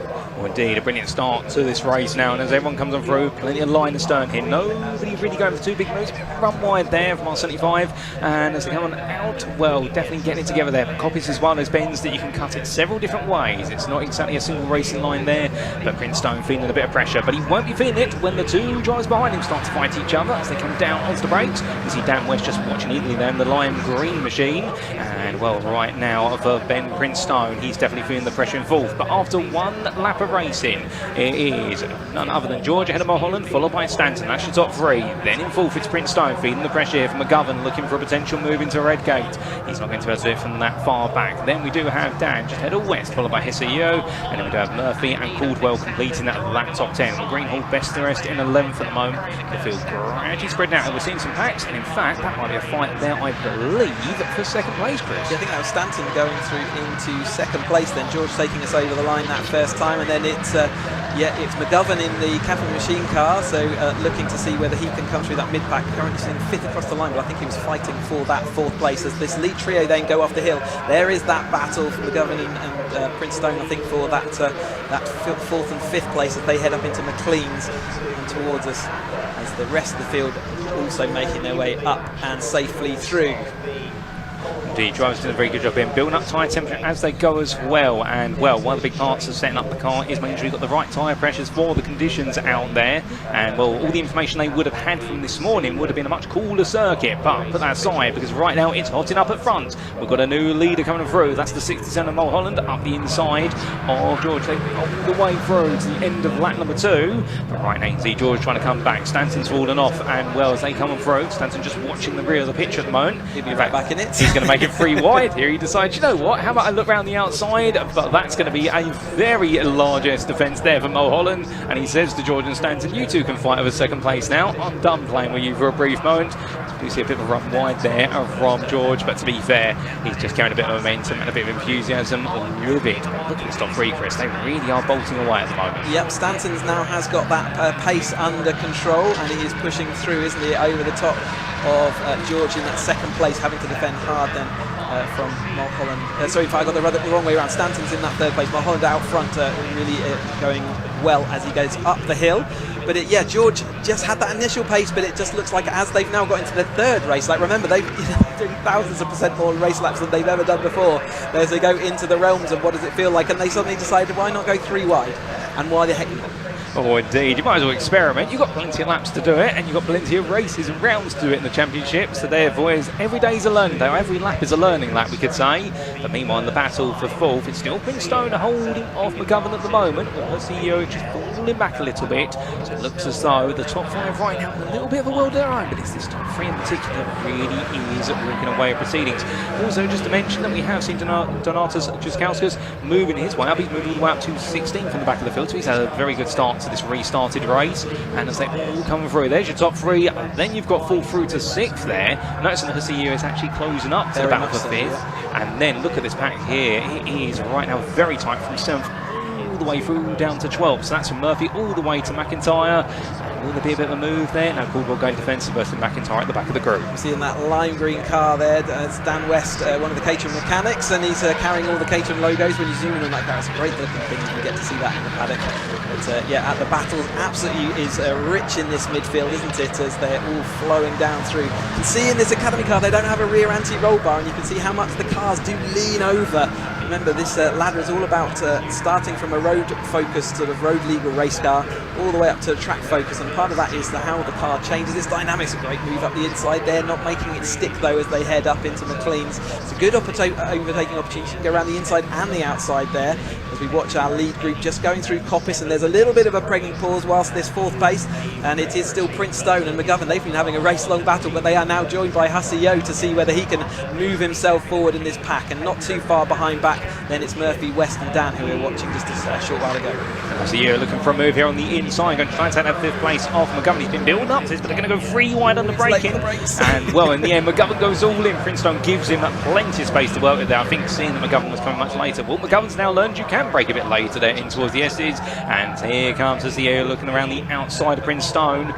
Fight for 5th, but look behind Sunny, 7th and 8th place to catch up. That's West and Greenhall getting closer and closer. Hussey Yo goes up the inside, goes all in on the brakes in the number 2. Doesn't 3 get it places stopped. in 2 corners. Indeed, he's not going to keep it though.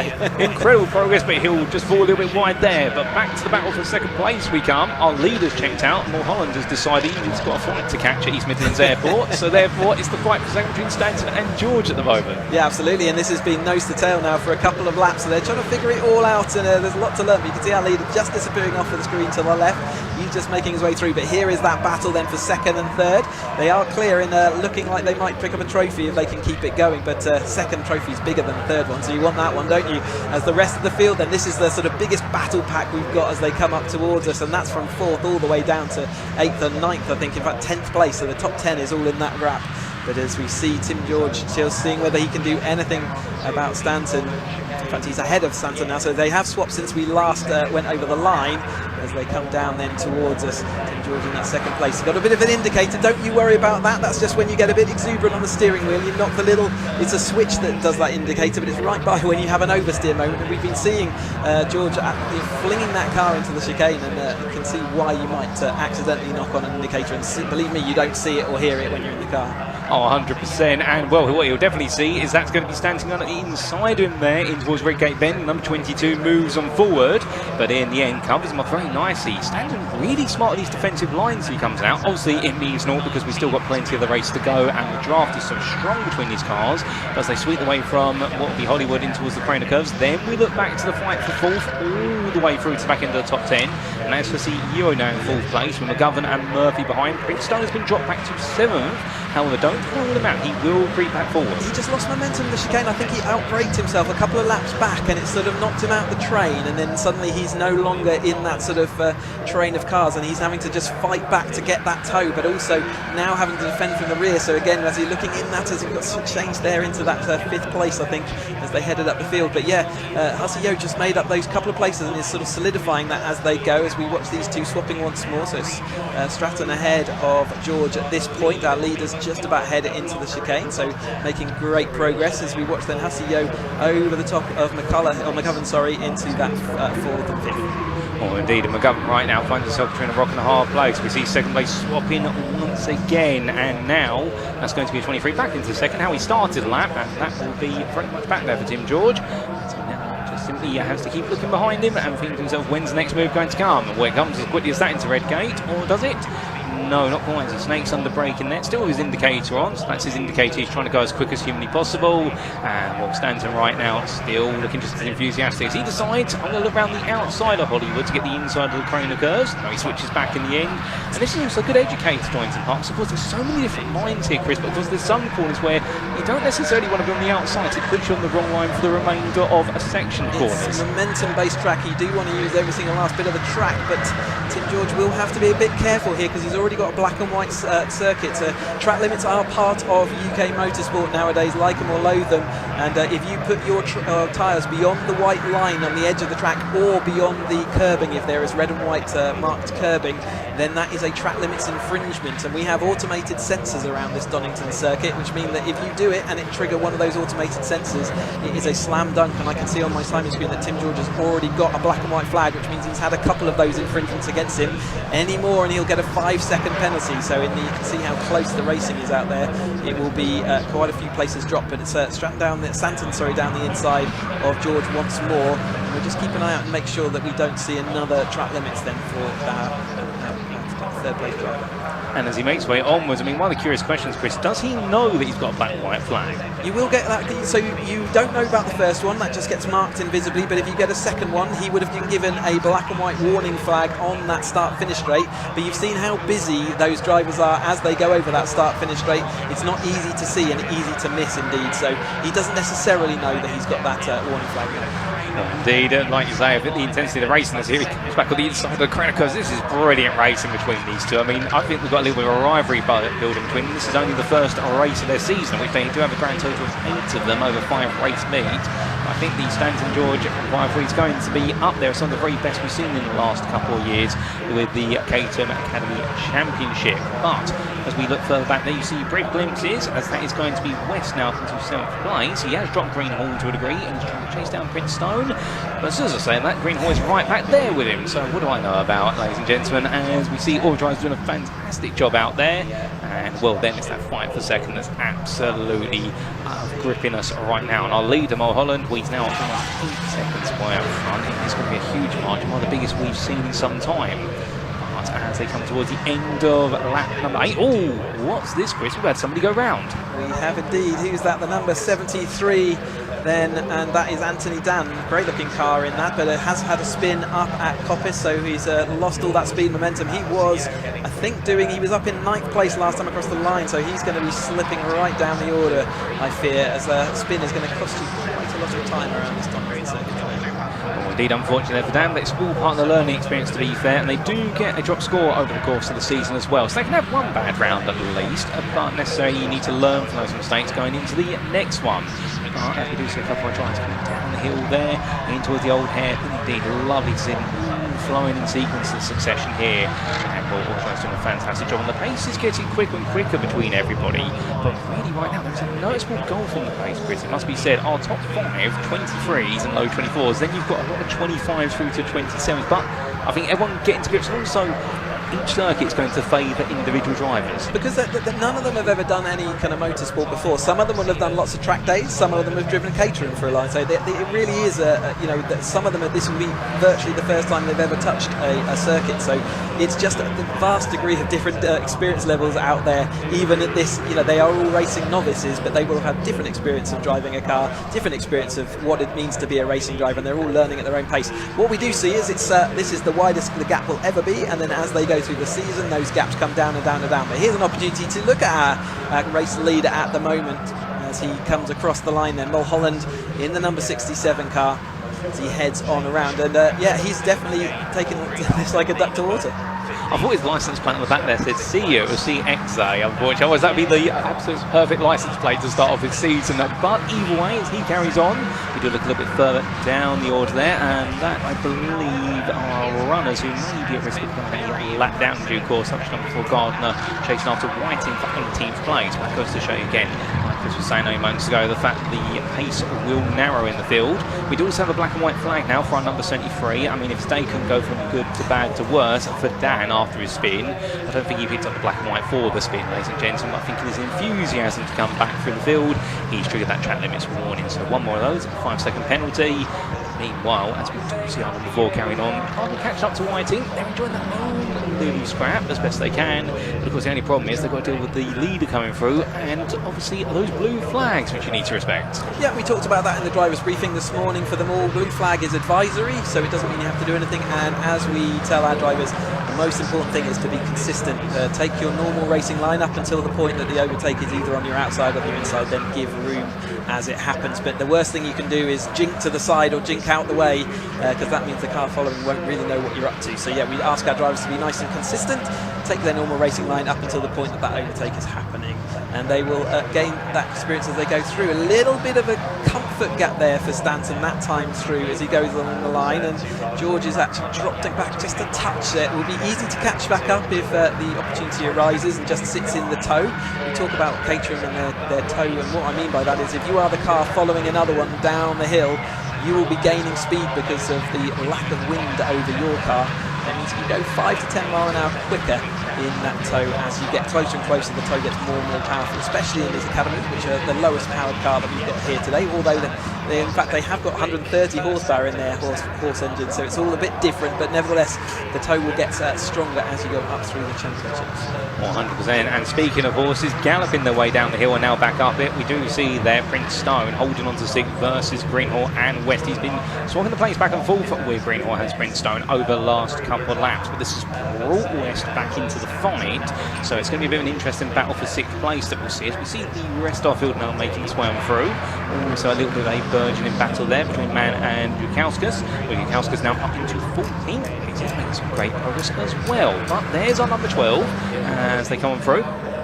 And that is going to be a Whiting as he does let the 2nd and 3rd place runners go, or what we should really say is they go around him. And for that battle for 2nd, whilst we did have that little bit of a gap, you're saying, Chris, suddenly that gap's gone. And not only that, yeah, because the Yo's behind him as well. He's closed across there, so he's come through the pack, closed across the gap. Clearly he had a bit of out of position start there in the damp and wet that we had, which is so tricky conditions qualifying. Well done to all our drivers getting through that without any issues. But he has come across that gap, and now he is looking like he's going to threaten for that podium then. He's got the head of steam, and he's got 4 minutes to see whether his second's on the cards. I don't think he's got any chance of getting to Mulholland without a mistake from him, but he's very much got the opportunity for 2nd and 3rd. Oh, indeed, the CEO is going to be one to watch all the way to the end is Barnaby in that number 2, the man who based in London and therefore not too far away from Donington Park circuit, which of course considered to be the heart of British motorsport, which is right in the centre of the United Kingdom. It's the easiest circuit to get to for pretty much anybody wherever you live in the country, although I'm sure there'll be some who disagree, particularly if you're based all the way up in the northern tip of the Highlands. But as I do make the way on around right now to the lowland run of the S's, there you can see the CEO getting closer and closer to George. He's really bearing down. Here he goes. Swaps the inside right at last moment. And we're on to the brakes here. Does he get it stopped in time? He does, but he's not going to quite get clear. It's very close, but in the end, George just backs out there 9. That was going to be a decline in space, and he can get a good run down towards turn number 1. Yeah, it looks like he might even get a run at back of him. He's not quite in the tow, though. You need that tow to gain you that extra speed. But yeah, there was a really good close racing, only a millimetre between them. He is going to dive down the inside. Hussey is going to maintain. Oh, but he's lost the rear. You can see this extra power of that turbo power, the 130 horsepower sideways, but it didn't slow him down. He absolutely get his foot in, and he is going to be powering on down. So he takes back that third place, but it's under severe threat at the moment. Oh, indeed. I think that Husio decided to back out, coming down through crane of curves, realising that I've still got a couple of laps to go. I don't need to get it done right now. But he'll use all that information. He'll know now if he tries to attack George and gets past him, he can expect George to be very aggressive on the brakes and right into the next braking zone, which there's not too many of them here at Donington Park, to be fair. But it does seem there's a lot of confidence there for George on the brakes. But this does buy Stanton now a sizable 3-second gap in seconds. So suddenly, the big battle at the front is for third place, barring any late mistakes between drivers. And well, look at that. That's to see you going more sideways and straight, coming through Coppice Bend. And this is gradually bringing McGovern into. We'll see him coming in. There is McGovern coming from the left-hand side of your picture. But Husio goes and move once again. This time George covers him up a bit tighter. I see Husio in the end force the door open as much as possible. George a bit late on the brakes that time, didn't quite make it, so that is going to be the position done. They lost the rear, he's gone around, so we're pushing too hard. Nice little catch there, gets it back up and running, and off he goes. He's only lost one place, I think, but just pushing really hard, and it does look like Prince Stone may also get a chance, and it's going to be Dan West, I think, up next behind there, looking to see whether he can do. So he lost the speed, lost the momentum, and unfortunate way to lose those positions. And again, you can see him really late on the brakes, really pushing that car, and absolutely getting on that power just a little bit too heavily. We've seen him get away with it once or twice, but that time the car did loop on him, and he's lost out on that podium chance. Oh, it's unfortunate there. I think he's going to be absolutely kicking himself. But right now, he can kick himself after he gets out the car. He needs to get his head down in because there's still points on the table. Again. Oh, indeed, he won't want to know another spin. And that's the thing. Once you make one mistake, if it gets into your head, you're going to make even more mistakes because suddenly the circuit no longer looks as nice to you as it did previously. We are on our penultimate lap as well, I believe. I didn't see when he crossed the line. We've got to be keeping an eye out for. I think we will have one more after this, but keep an eye out for that checker flag just in case because it's going to be tight, I think. Oh, indeed, Mulholland right now reading a bit of postcode of his own, and all the drivers carrying on here, but I don't think they were expected it being too much that much of a gap. There is our leader, so we are going to get one more lap. We will get a 15th lap on the board, and well, right now, very comfortable space, and sets a very close to fastest lap as meanwhile, very sideways there is Stanton. I'll tell you one thing, he might be a bit lonely out there, but he's not getting bored, although Husio right now is chasing him down. I get the feeling our number 2 driver is going to be one of those whereby he likes to have a character chase, essentially, in the old carrot and stick situation. Absolutely, yeah. The characters of these drivers will come out. I could see the last lap board all being hung out to the drivers. Again, not easy to see that as we see whether Prince Stone can hold off the rejoining. In fact, Dan going down the inside there, making that position just about stick. So he's got to lick his wounds and try and get back up to speed, get his head back in the game. As we watch our third place driver there. In fact, third place driver, Husio. McGovern, I don't think is going to get across that gap. It looked like he might come across, but still 3.5 seconds beyond at this stage. So I think that's going to be the top 3, barring any mistakes at the moment. Oh, indeed, things do settle down a little bit inside that top 3, but to be fair, it's been unsettled throughout the race. We have had mistakes from drivers, but it's all a learning experience. But making his way out to Coppice Bend, there's one driver who really has been at the head of the class thus far, and that is none other than your 67 of William Mulholland, who makes his way into the final braking zone. Into the SC goes, and the driver based in Shear is going to come to the finish line and take the first win of the 2026 Caffeine and Machine Caterham Academy Championship campaign in style by the best part of over 8 seconds. We will see a couple of drivers finish a lap down, but there he comes out the final corner. It is going to be your number 22 of Tom Stanton, who comes home with the run-out spot, and then a monster drive from Barnaby Husio completes the podium ahead of what will be then a solid 4th place for McGovern, ahead of Prince Stone, who rounds off the top 5, just bend off George and West of the finish line. Then we'll have Greenhall coming through in 8th place there, and it will be Murphy and then Caldwell in due time who will complete that top 10 as they all head to the finish. And well, we might have started off with a bit of drama. We may have had to restart the race, but to be fair, we did lose a few drivers, but what we didn't lose was some absolutely incredible racing. I can see a few more of our drivers come to line, including McIntyre, who holds off Dan in the end for that 11th place. And we've just got to wait a few more seconds before we do get Macklin and Tchaikovsky across that line to complete the top 14. And we'll keep your eyes out for your 77 driver of Donato Tchaikovsky, because we're expecting him to really make his way towards that top 10 later on today in the second race. Given qualifying didn't work out for him, he's shown a lot of race pace. We've just got to wait a little bit longer for them to turn up. But Chris, as we do let the last of our drivers make it to the finish line, what a great race. I mean, we started off with a bit of drama, but to be fair, we're always going to have some difficulties race when it's a brand new season and low level experience, but already showing the characters and building up a lot of experience quickly. It's motorsport, you know, and it's part of motorsport. But the drivers absolutely, once the race got underway, they showed absolutely something brilliant, fun racing out there.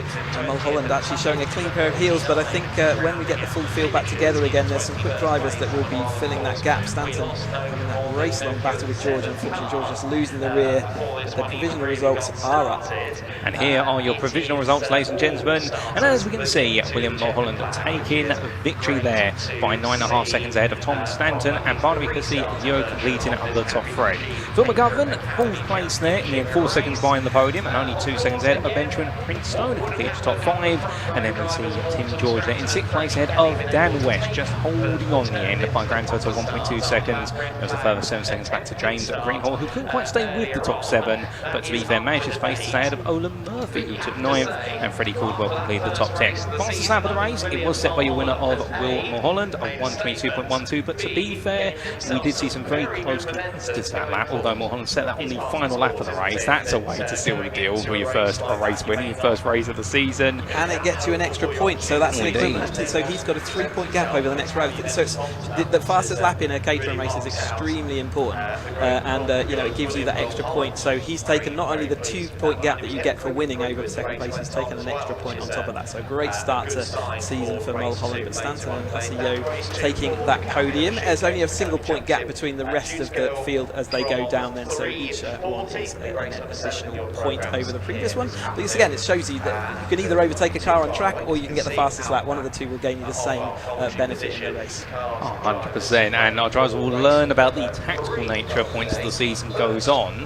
But as all the drivers do make their way down towards Parc Fermé, very shortly we'll be getting a word with our top 3 drivers. In fact, I do believe that our wonderful presenter Leah is ready to go. So, in fact, Sam Parker we're going to be coming to, a lady who knows all about Caterhams, so it's over to Sam to speak to our top 3 from the Caffeine the Machine Caterham Academy Championship. Likely have a slightly shorter lunch break, which is set for immediately after this race. So this is the last race before your opportunity to head down to Garage 39 and get fed Right, well, we've now had the first Academy race of the season, which obviously a bit of a rough start for them, and you know, we hope everybody's okay that was involved, but the rest of them drove fantastically.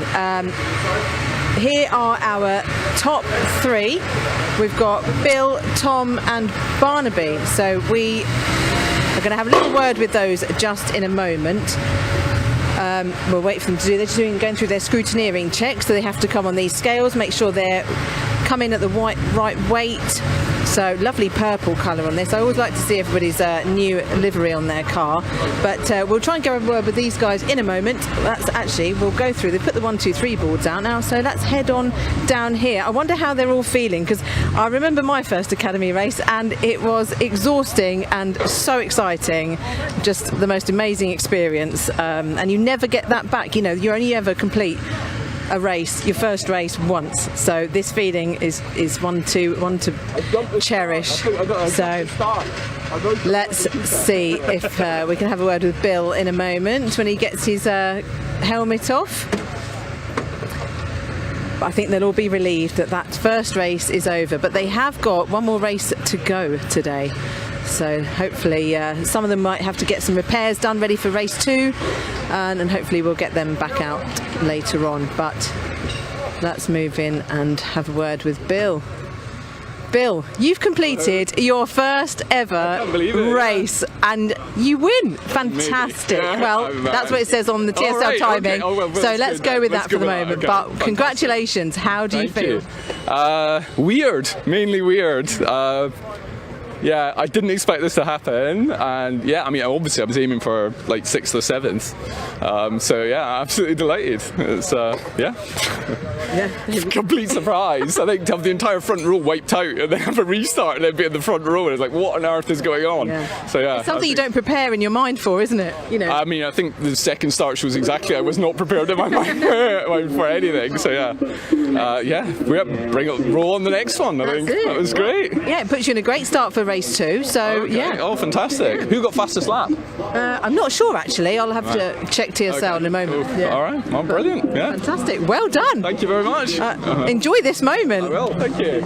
Okay, just to have a quick word with Tom. Tom, let's have a quick word with you. Congratulations. Thank you. Fantastic. Well done. How was it? That was mega. I really enjoyed it. It's a bit crazy at the start with the red flag and stuff like that. I hope the guys are okay. But the race was amazing. Had a brilliant battle with Tim. Felt like forever. But then he sort of disappeared somewhere and sort of on my way to the home on my own. So yeah, it's really good. Really Excellent. Well done. You've got another one to go later. I know, right? And we have P2 this time. Exactly. So awesome. Yeah, really wicked. good. Well, enjoy it. Thank you. There we go. Right, 270s are up next, so I'll hand back to Paul and Chris.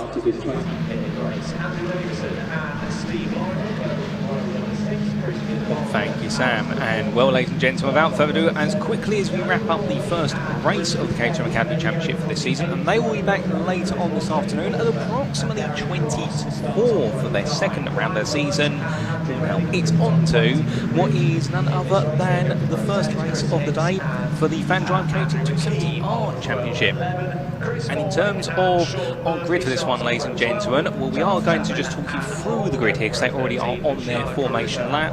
It is pole position for Sebastian Follet, the man who currently sits in second in the championship and has yet to take a win this season. And we can see him there alongside him with Scott Helm, and then on row number 2 it'll be Aaron Oliver and Paul Oglesby. Oglesby is your championship leader with 4 wins, 6 podiums thus far, including those 4 wins, so he is the man to beat. Although it didn't quite work out Spa-Francorchamps when he could have made a bit of a breakaway, but unfortunately a difficult final race of that race weekend cost him dear. Craig Evans and Rob Kelly start on 5th and 6th ahead of Henry Speaks and Jasmine Shaw.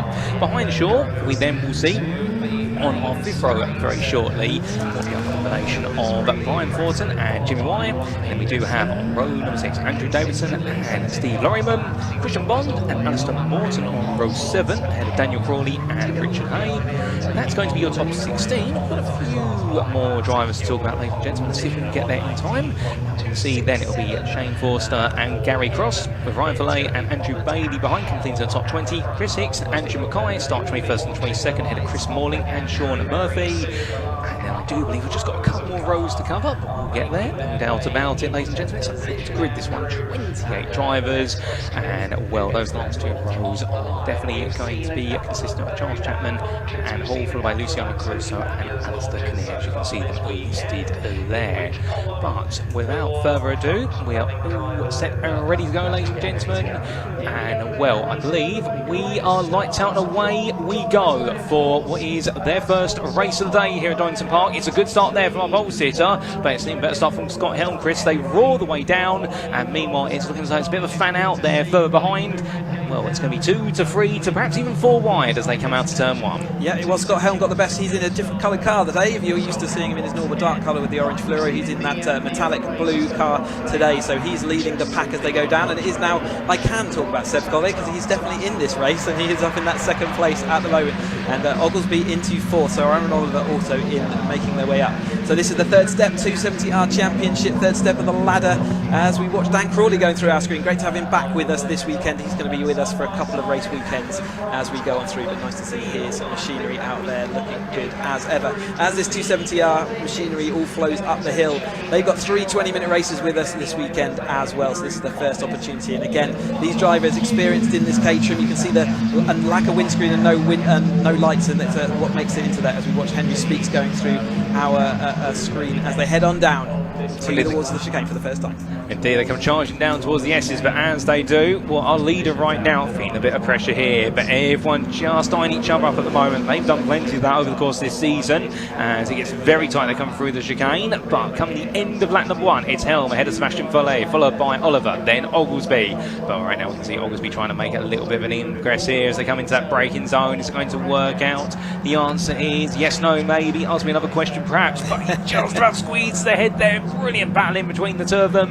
Kenley just behind there in 5th. Then we've got Evans, Thornton, followed by Davison, Speaks and Shaw completing that top 10, and Jimmy Wyatt in 11th, best of the rest. In terms of big gainers, we have had your number 48 of Ryan Follet move up 4 places, all the way from 19th to 15th already, so keep your eyes out for him. He may make an appearance. And also Caruso's gone from 27th to 20th so far. So some big gains further down the order, Chris. We might see those tries come through. Yeah, absolutely. And again, they're just trying to work out where they are. Henry Speaks is a bit of a cork in the bottle there. Jasmine Shaw was seeing whether she could do anything anything about deposing him. Another place as they come up into McLean's, not this time through, but she is in that maroon car following along from behind of Speaks as they all head up. So you can see the pack very much still together, whereas we saw them spread out quite quickly in that academy race. You can see the experience levels here. Seb Follet then looking to see whether they can do anything. Is that Seb Follet in the lead, I think, isn't it? I think it is, yes. Yeah, so he's taken over from Scott Helm, but Scott Helm looking around the outside. They're going to work together, I think, because Scott Helm's got that head of momentum with that toe, so he is going to pull into the lead then once more as they head through the chicane this time through. When did they swap places? And Paul Oglesby just joins to the ride behind, but here they come down towards turn number 1, and Oglesby's going to make it 3 wide here. So he says, you know what, I'm going to completely blow the party wide open. 3 wide becomes a single file, but it's 3 wide behind them as they come through Redgate Bend. Who's going to come out ahead in the fight for 4th? Well, it's going to be a wide runner. Thornton got pushed out wide there. I think he dived down the inside and it didn't work for him. I think we also might be missing 2 cars there because they've suddenly just been out of our view. I think we've had an instant Redgate. Well, there was definitely a green flag showing, so some yellow flag was initially there, and Thornton was diving down the inside. I did see him come out of the corner, but I wonder whether another car got caught up in that. We'll see whether we can see anything next time through, or watch for the timing screen dropping down. But as they flow on down, all these 270R machines heading down the hill and off and up, and in fact Jasmine Shaw has got in front of Henry Speaks as well, as we've got another change out front then, as we're all going to and fro. How many changes do you want? Well, it's all on offer here in the 270Rs as they flow back up the field again.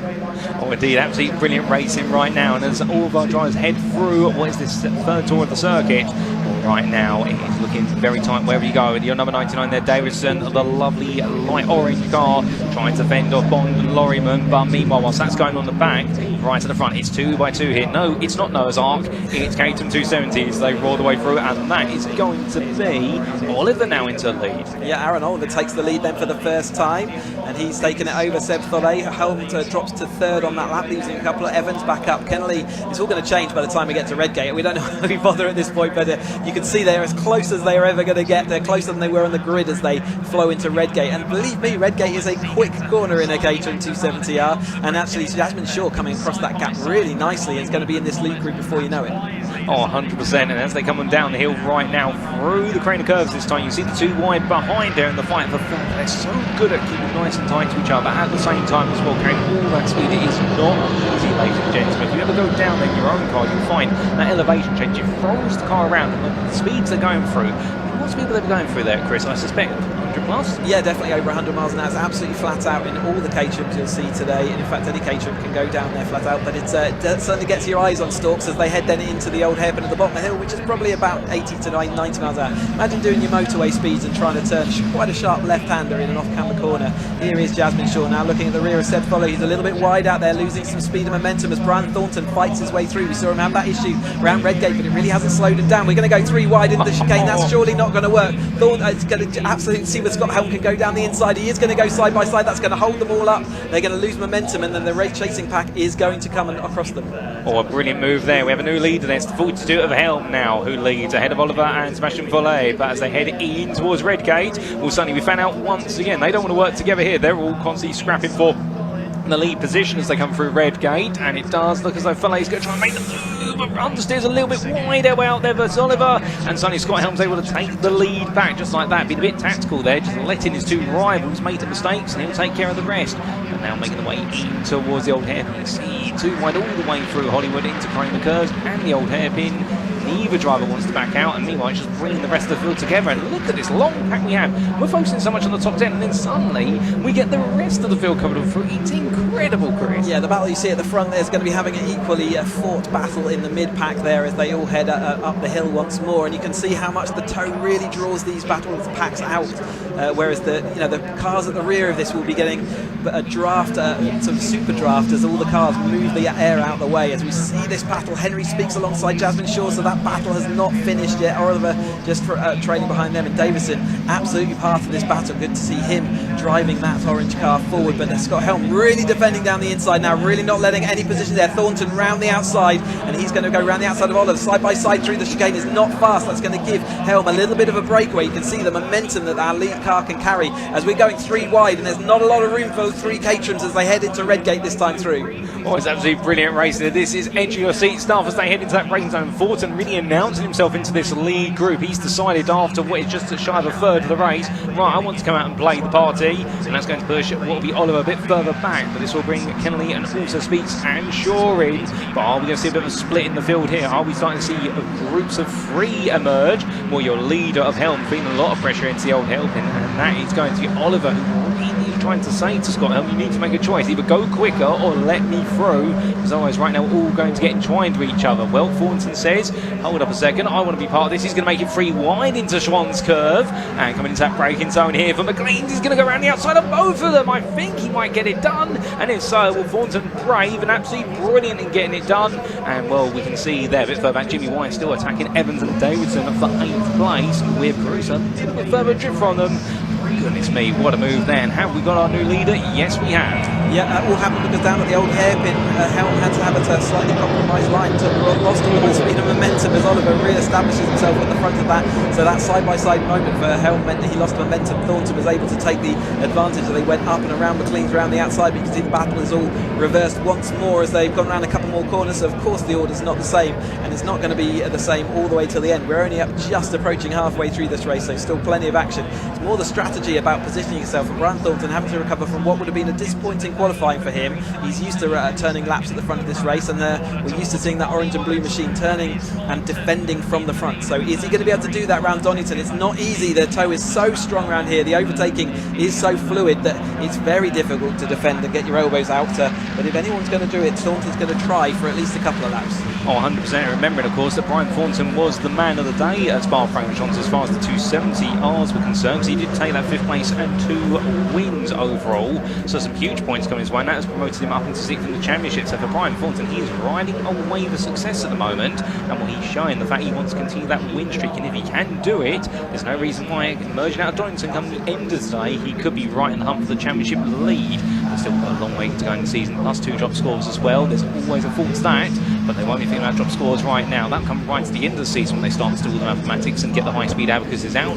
But meanwhile, Thornton versus Oliver and Helm coming through. In fact, Helm's going to go to the inside this time. Thornton's backed out of it, plays a bit tactical. And then it's funny, it's too wide through the S's, and this will let Oliver just a bit of time. Very squirrely. He was all the way to the tyre barrier there. There's some awkward metal blocks in the road, and it really caused his car to lose momentum. You can see as soon as you do that, as soon as you get out of the train, you get swallowed by the chasing pack. So Scott Helm was absolutely entitled to that line. Thornton was going to enforce going down the inside, but it didn't work out for him, as this chase pack absolutely nose to tail, and that's going to bring them all back together again. I don't think Aaron has got enough momentum to ping himself off the front just yet, but you can be sure that he'd be looking in his mirrors trying to work out whether that can happen. But Scott Helm is right back on him. You can see how much quicker the chase car can be as they come down the hill. There's a little bit of a headwind as they go out the southern side of the circuit as well, which is going to be helping as he goes to momentum around the outside of Schwann's curve, then up the hill, and we'll have momentum as they go out if you watch the battles deeper in the field. Or indeed, deeper down the field here, we've got a good little battle appearing between what would be none other, I do believe, that is Forster, Oglesby, Wyatt, Caruso, and in fact, it's Caruso currently holds the fastest lap at 1 minute 19.009, so that goes to show you the fact the fastest lap, it can be achieved by anybody given the potency of the momentum and the draft around here, plus also the fact they're also equally matched on pace. And a number of drivers were saying to me in the build-up to today, in qualifying even so, it's all about finding the draft of another driver to get pole position or be right towards the front, and in the race even more so, as that's going to be a bit of elbows out there from Thornton, who says to Scott Helm, please get out my way, and in the end puts slightly elbows in the side, but that's not going to stop Scott Helm. He's used that right now. You're allowed a little bit of elbows out as long as you don't go too far, and here comes Thornton looking around the outside, but Oliver will see what's gone on behind and think, right, I'm going to go defensive and make you back up. But Thornton says, try this on for size, goes round the outside, and Oliver in the end hasn't got a response other than just a drag race through Hollywood. We didn't see what happened to Oglesby, but he did, maybe he was one of the drivers caught up in that Thornton moment a little bit earlier in the race, because he's dropped down at that top 10, and he's our championship leader, and also was it firmly in that battle for a while. So sorry for missing that he had dropped to that midfield, but he's battling with the pack that's chasing on and trying to get back. But Thornton absolutely getting his elbows out, saying there, you dished out some to me at the last lap, I'm dishing some back out. I think that's the mentality in that helmet at the moment as they go up the hill. and around the right at McLean's. It's absolutely back together again. So it's all this toing and froing. It's only when you really have two battling packs where they go side by side that they lose all of the momentum, and it brings everything back together again. So they're over 10 minutes into this race now, and they're absolutely firmly nose to tail. Scott Helm was the loser that last time through with the momentum, but he is drawing close and alongside as they head into the chicane once more. But it is Aaron Oliver out front, and it's Seb Thelay still firmly involved. Scott Helm is now dishing back on to Thornton. Going to take to second place? No, Seb's going to still maintain it. Thornton's going to have a little bit of momentum as they come on, and he will be alongside as the time they get to Redgate once more. But look at the gap. This is now buying our leader. Oliver is the best part, almost a second clear. If he gets into 2 seconds, he might be able to make a break here. So this is going to become very critical in this late stage as to whether they keep fighting. I mean, Thornton just simply says, right, all in on the inside. Thank you. And it's going to be 3 wide. Sebastian Thelay goes to the switch back there. Lovely bit of positioning.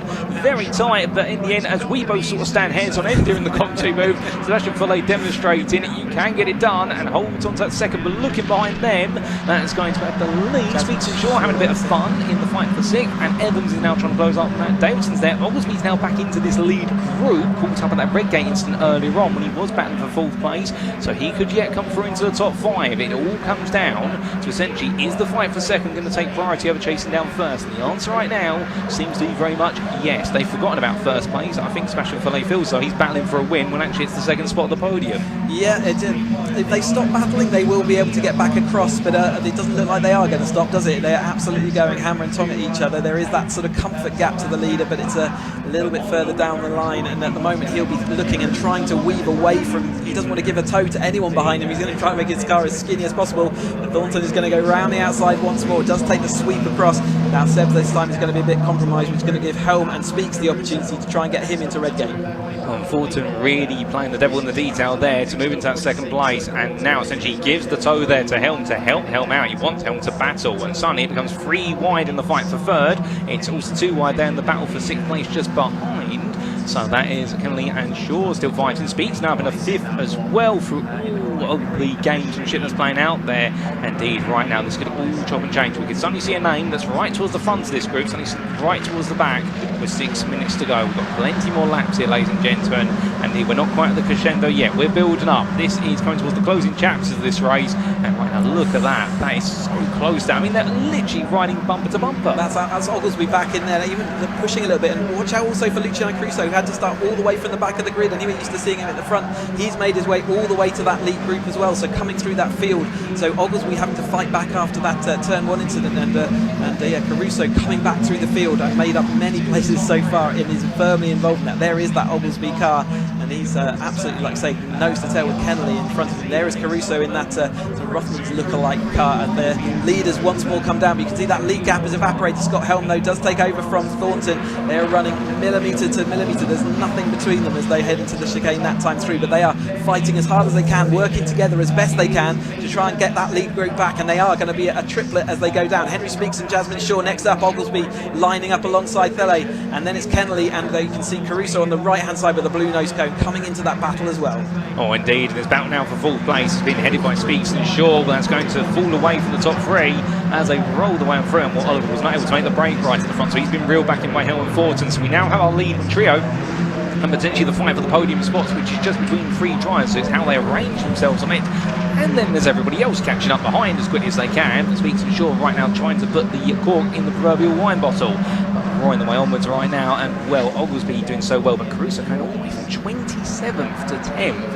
I mean, I don't know what the record is for those places gained in a single race, Chris. You might have that available with all the knowledge and the statistics you've got, but I can tell you one thing, that's going to be an achievement, and that's only to set up for races 2 and 3 later on today. There's still more places in this right now as we do come back to those leaders. And what do you do at this point? If you're Oliver, do you play it safe? Do you let it go perhaps? Or do you defend hard? You've got 4 minutes to go, but of course, you fight now, and suddenly this group could fall back to the next group. So I would still look in my mirror, as Thornton says, absolutely not going to play any rules of the game here. I'm just going to shove it down the inside.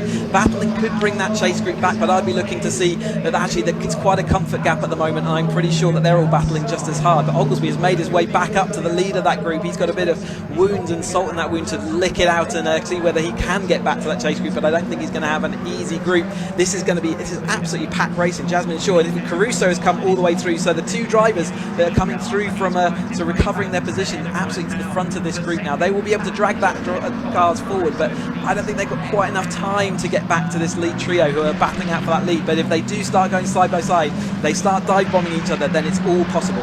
Oh, it's absolutely brilliant. You know it's brilliant when all the cameramen and also our broadcast director are constantly saying in our ears right now, look at this, look at that, because it's just so brilliant racing everywhere you look. We're absolutely spoiled for choice here as our leading trio make the way out the hill towards McLean's again. Thornton, he just constantly frying himself to the inside. And well, right now, I don't know what's going to break first. Either his rival's resistance or alternatively the tyres on his car, because right now he is absolutely abusing those tyres, and we're good on him for doing so. He's laying down the rubber, he's into the lead, Helm's still there, Oliver at the back of the group. We've still got what is another most likely 3 laps to go after this one, although it will be, in fact, it might be 2. It's going to be very close. And here they come into that braking zone. Helm in the middle here goes the Moses manoeuvre to make sure he covers himself off. And Thornton now finds that he's going to have Oliver right there with him. We go on to our penultimate lap as they come across that timeline. Scott Helm leads, and if he can hold on to this, it would be his first win of the season. He's had 2 podiums but never a win. And then look at this fight for 4th place, Mill. That is 4th all the way through to, I believe, 18th place right now, all in a long conga line, and it's Paul Oglesby at the front doing the cha-cha with it. Yeah, and Scott Helm not even driving his own car. That shows how even all these Caterhams are. He jumped into a competitor's car after his wasn't available after Spa, and yeah, it just shows how competitive these cars are, and absolutely up there battling away as if it was his own car. And what a friend you've got to have to allow you to go racing and race like this. Though this is fantastic opportunity to see Caterham racing at its best. They really haven't spread out at all since that grid. We've just got that front 3 broke away after we had those side-by-side moments, and it was Aaron Oliver drew our other 2 drivers 3. But we're going absolutely side-by-side then for this chase pack, as well as they try and work out what they want to do. They're on their penultimate lap. They'll all know from the countdown clocks on their dashboard that they have got this one, and then the next one will be the last lap. What are they going to do? Where do they want to position themselves? Do you want to be in 2nd place? Do you want to be in the lead? Where do you want to lead? And I think it's leading out of the chicane, which is absolutely going to win you this race. Thornton this time is going to go down. Aaron Oliver might as well just let that happen and let Scott Helm is just playing the watching brief at the moment. He knows this lap isn't the important one, as Thornton hit a bump there on the inside using so much of that track, and that was really uncomfortable as he came out. Oh, indeed, shaking the suspension around, but he'll be stirred to action now. 1 minute to go, final lap on the clock, and here we go. Oliver takes the lead in towards Redgate as Thornton tucks him behind. Scott Helm, meanwhile, being very patient in the borrowed car. What do they say? Drive it like you stole it, or in this case, drive it like you borrowed it, and he's definitely driving it to the absolute limit. And meanwhile, that battle for 4th, Oglesby, Caruso, Shaw. Caruso comes from 27 to 5th place now, right in the back of Oglesby. So just keeping that in mind, ladies and gentlemen.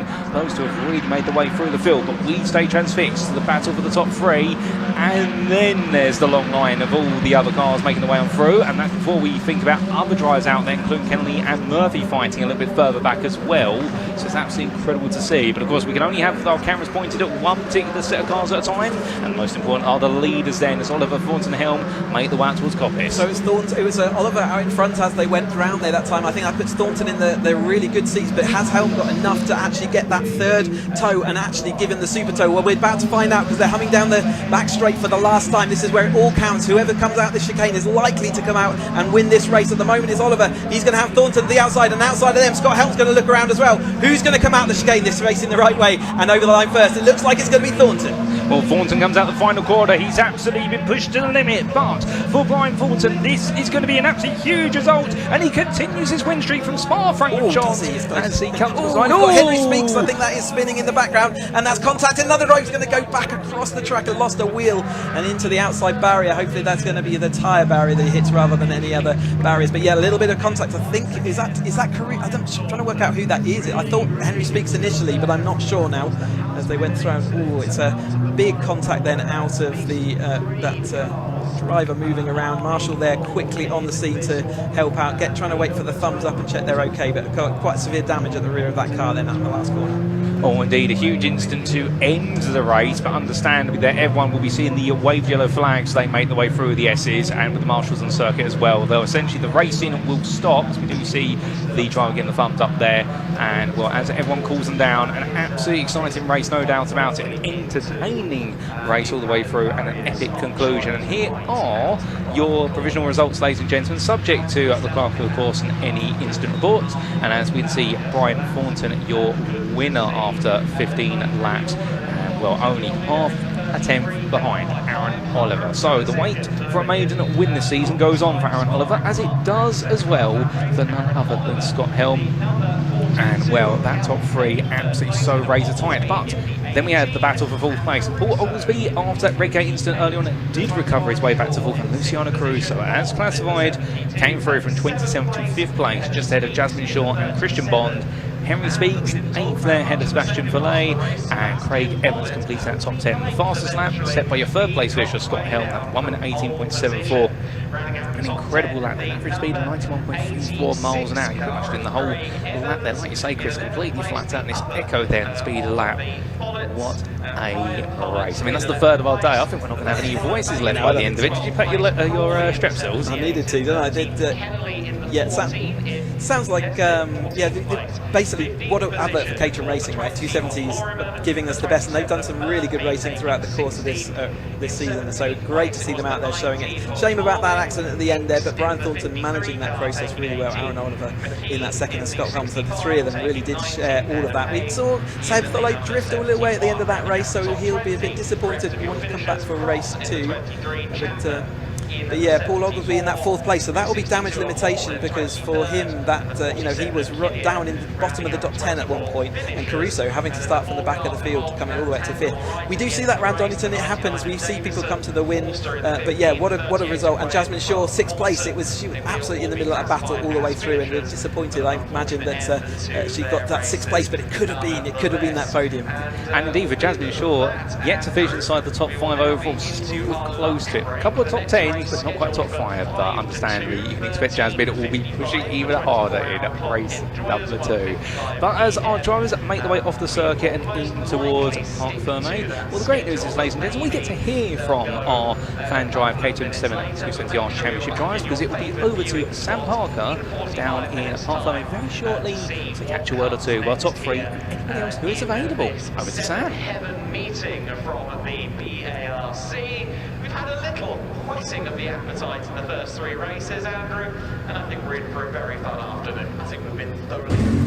Well, that was an extremely hard-fought race for those 3 at the top, and obviously the battle behind was intense as well.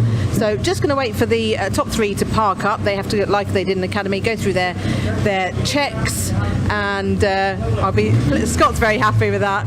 Definitely wanted a podium finish. So brilliant battle between those 3. I just hope the guys that had a collision on the start-finish line, I hope they're all okay. So let's go and speak to Brian. Oh, he's going to go and congratulate Aaron first. I think they enjoyed that one. Brian, that looked amazing fun. Well done. Oh, thanks be to God that's over. That was the toughest race I've ever had. Hi to Jane, Sean, Joshua and Lucy at home. Love you guys, Miss G.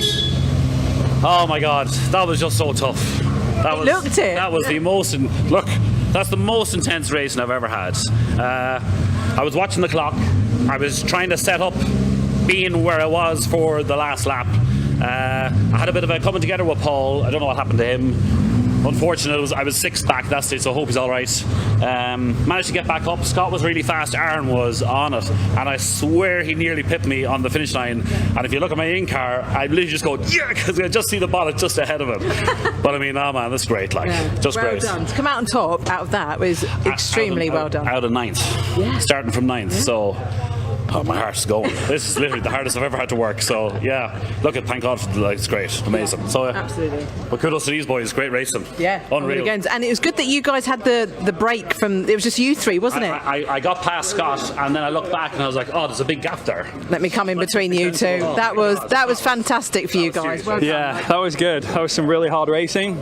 Super clean. I saw a lot of things in the background, and we kept getting a lot of green flags for the yellows behind us, and I was like, no safety car, no safety car. So yeah, no, great race. Well done to everyone. Yeah, well, absolutely well deserved, you guys. Aaron, congratulations. Super well deserved. That was a brilliant battle, and when you 3 broke away from the rest of them, you must have been like slight relief, because it means we haven't got to watch that lot. Exactly, I've just got to concentrate on the 3 of them. And concentrate on the other 2. Yeah. Well, yeah, just so tough. Yeah. I mean, yeah, it was good fun.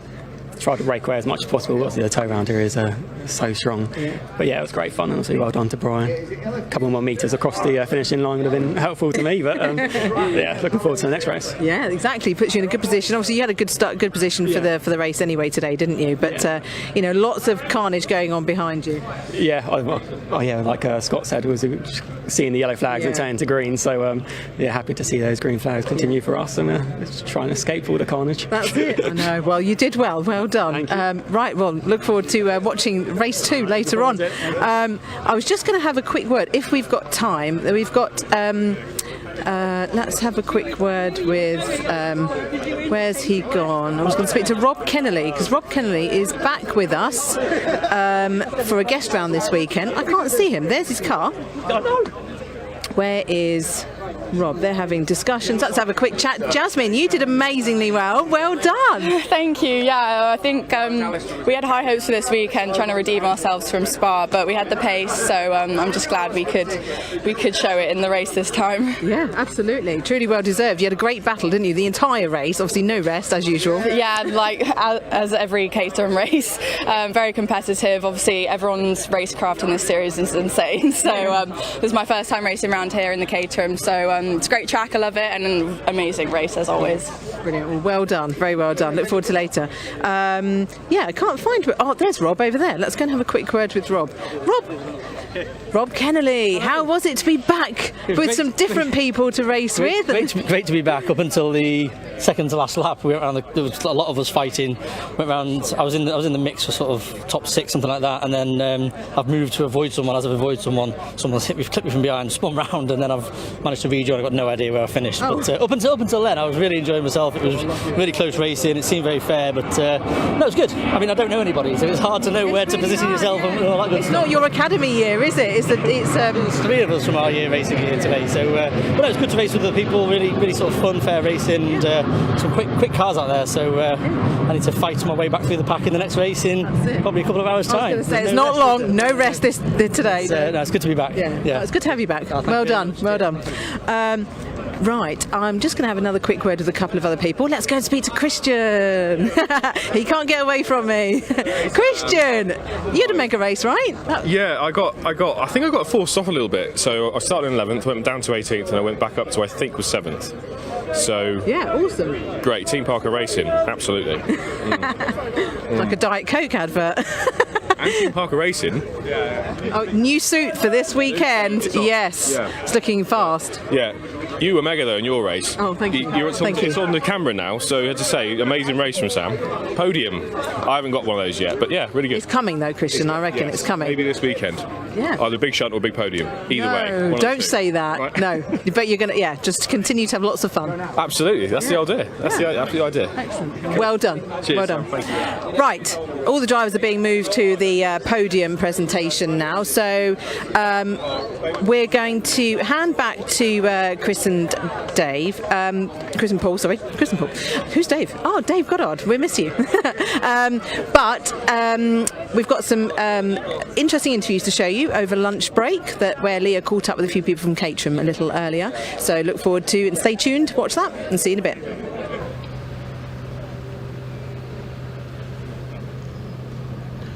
Thank you, Sam. And well, that leads us very nicely then into our lunch break, ladies and gentlemen. But just before we do take a bit of a breather, Chris, 3 races so far this morning. We've seen our 310s, the very top tier of our 4 tiers of the Caterham Motorsport Ladder Racing Say. We've seen our Academy drivers have their season opener, and we've also just seen our 2 70Rs out there. Of course, the Roadsports will be coming up just after lunch, and we can see the schedule there. We've had 3 superb races. I mean, we're absolutely giddy with it here in the commentary booth. Yeah, absolutely, and there's plenty more races to go. So yeah, you know, whilst we're away, we've had some interviews with drivers that we're going to keep you entertained with. So go and make your cup of tea, go and have that loo break, but absolutely don't go anywhere because the action is going to be absolutely flat out. You can see the timings here. We're actually running about 10 minutes behind the times you can see there. We will catch that up as we go through the afternoon, but I think the racing's due to start about 2:05. But we will be back here. Obviously, you saw all the pre-talk and the build-up before that. So yeah, don't go anywhere too much. There's plenty more action on offer. Oh, 100%. So, ladies and gentlemen, with that leaves us to take a bit of a lunch break here in the Conte booth. But as Chris has said, make sure you're back by 2:05 so you can catch up with the first of the races this afternoon. And of course, it'll be round number 7 of the Bilstein Caterham Roadsport Championship for 2026 that we continue the racing on. And we've got plenty more to come. But as we do leave you, be sure to let us know how you've enjoyed the racing this morning. And don't go too far away because we've got plenty of pre-recorded interviews coming up. First and foremost, we're going to be bringing you an interview with a man who definitely knows plenty about Caterhams. It's going to be none other than the absolutely brilliant Alex Reid. With that, we'll leave you to it and we'll catch you after lunch.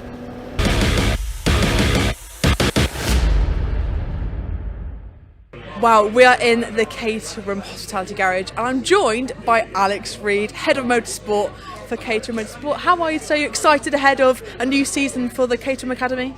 Very much so, yeah. So as you say, first round for Caterham Academy, but also being joined by 3 of our other championships. So they've already started their season and we're beginning to see the established runners and who's going to be out the front. The 3:10 qualifying session going on at the moment, where one of our AM drivers is currently fastest, which is always nice to see that get mixed up.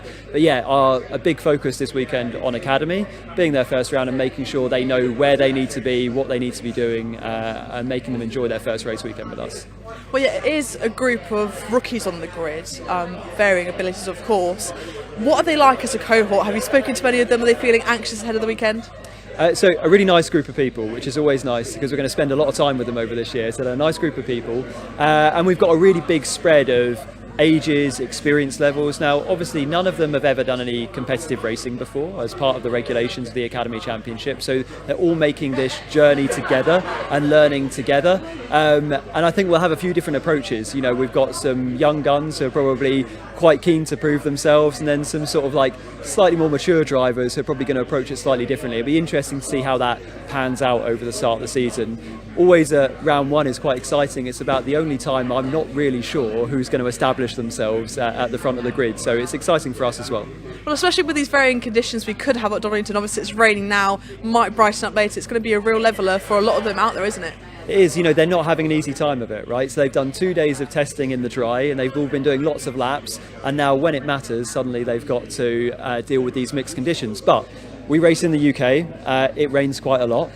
They've all been through a pre-season track day with us already where we had some atrocious weather, so none of them are new to wet weather driving completely, which is nice. So hopefully some of the things that they learned with us last month at Liddon Hill they can now apply to this qualifying session and importantly get themselves to the end of it so they're in a position to start the race and go racing.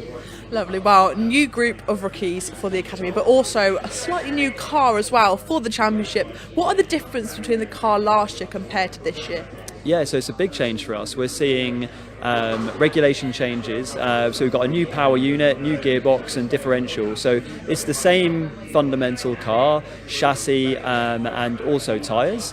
But yeah, we've seen that change to the engine and power unit. So it's now a turbocharged engine. It makes its lap time and produces its power in a slightly different way. We've seen the pace of the car increase quite slightly as well. So it will be be really interesting to see how that car pans out. Sorry, I need. Sorry. That's all right. So Alex, there's a big change for the cars this year as well. Obviously, these rookies won't know the difference because they've never driven it before. But what are the key differences between last year's car compared to this year's? Yeah, absolutely. So some big technical differences. We've got a change of engine, a change of power unit for this year. So we've moved to Horsepower Train's turbocharged 1.3 engine. Which has given us increased torque and a little bit of increased power, and also a slightly different power delivery in the way the car makes its lap time, which I think is quite exciting.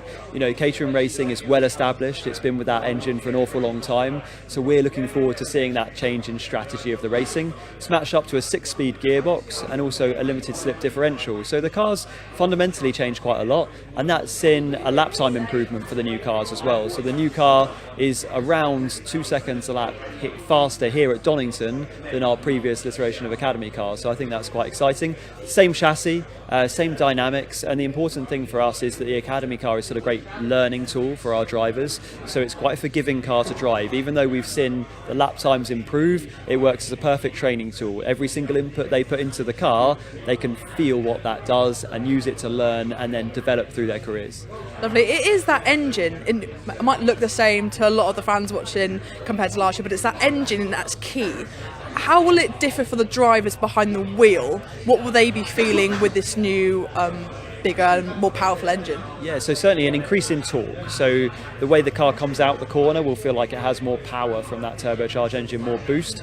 It won't rev quite as high as the previous engine, so it's making its power in a slightly different place in the rev range. And as such, with any turbo car, it becomes quite critical to be in that correct rev range at any point. So I would say our drivers for this year are probably going to be a bit busier with their gear changes. They're going to be up and down through the gearbox a little bit more, and it's going to be the drivers who master keeping the car in its sweet spot that end up being right at the front, whereas perhaps there was a little bit more leeway between the drivers in previous years. So yeah, in some respects a little bit more challenging to the drivers in that respect.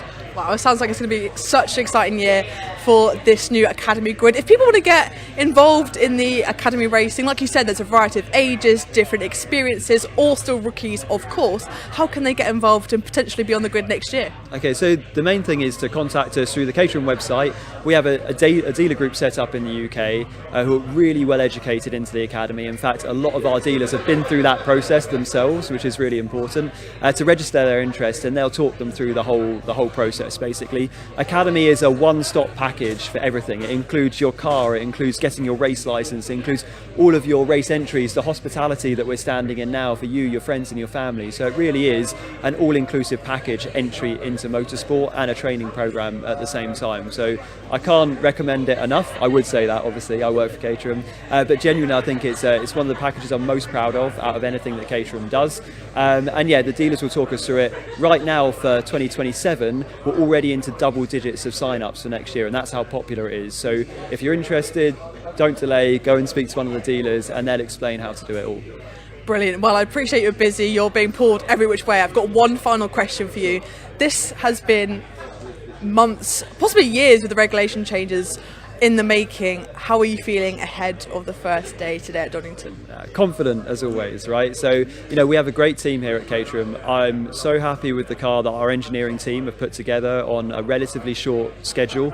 I'm really happy with the product. The drivers are all a really nice group of people. We've done everything we can to support them, and when they leave the assembly area, it is over to them at that stage. But I'm really happy with everywhere that we're up to and excited to see how they go on. Lovely. Have you got anyone that we should keep an eye on that you think? Well, I probably better not say, because I'll have favouritism then at that point, won't I? So I think it's going to be really exciting, and I'll be watching at the same time as you to see who establishes themselves at the front.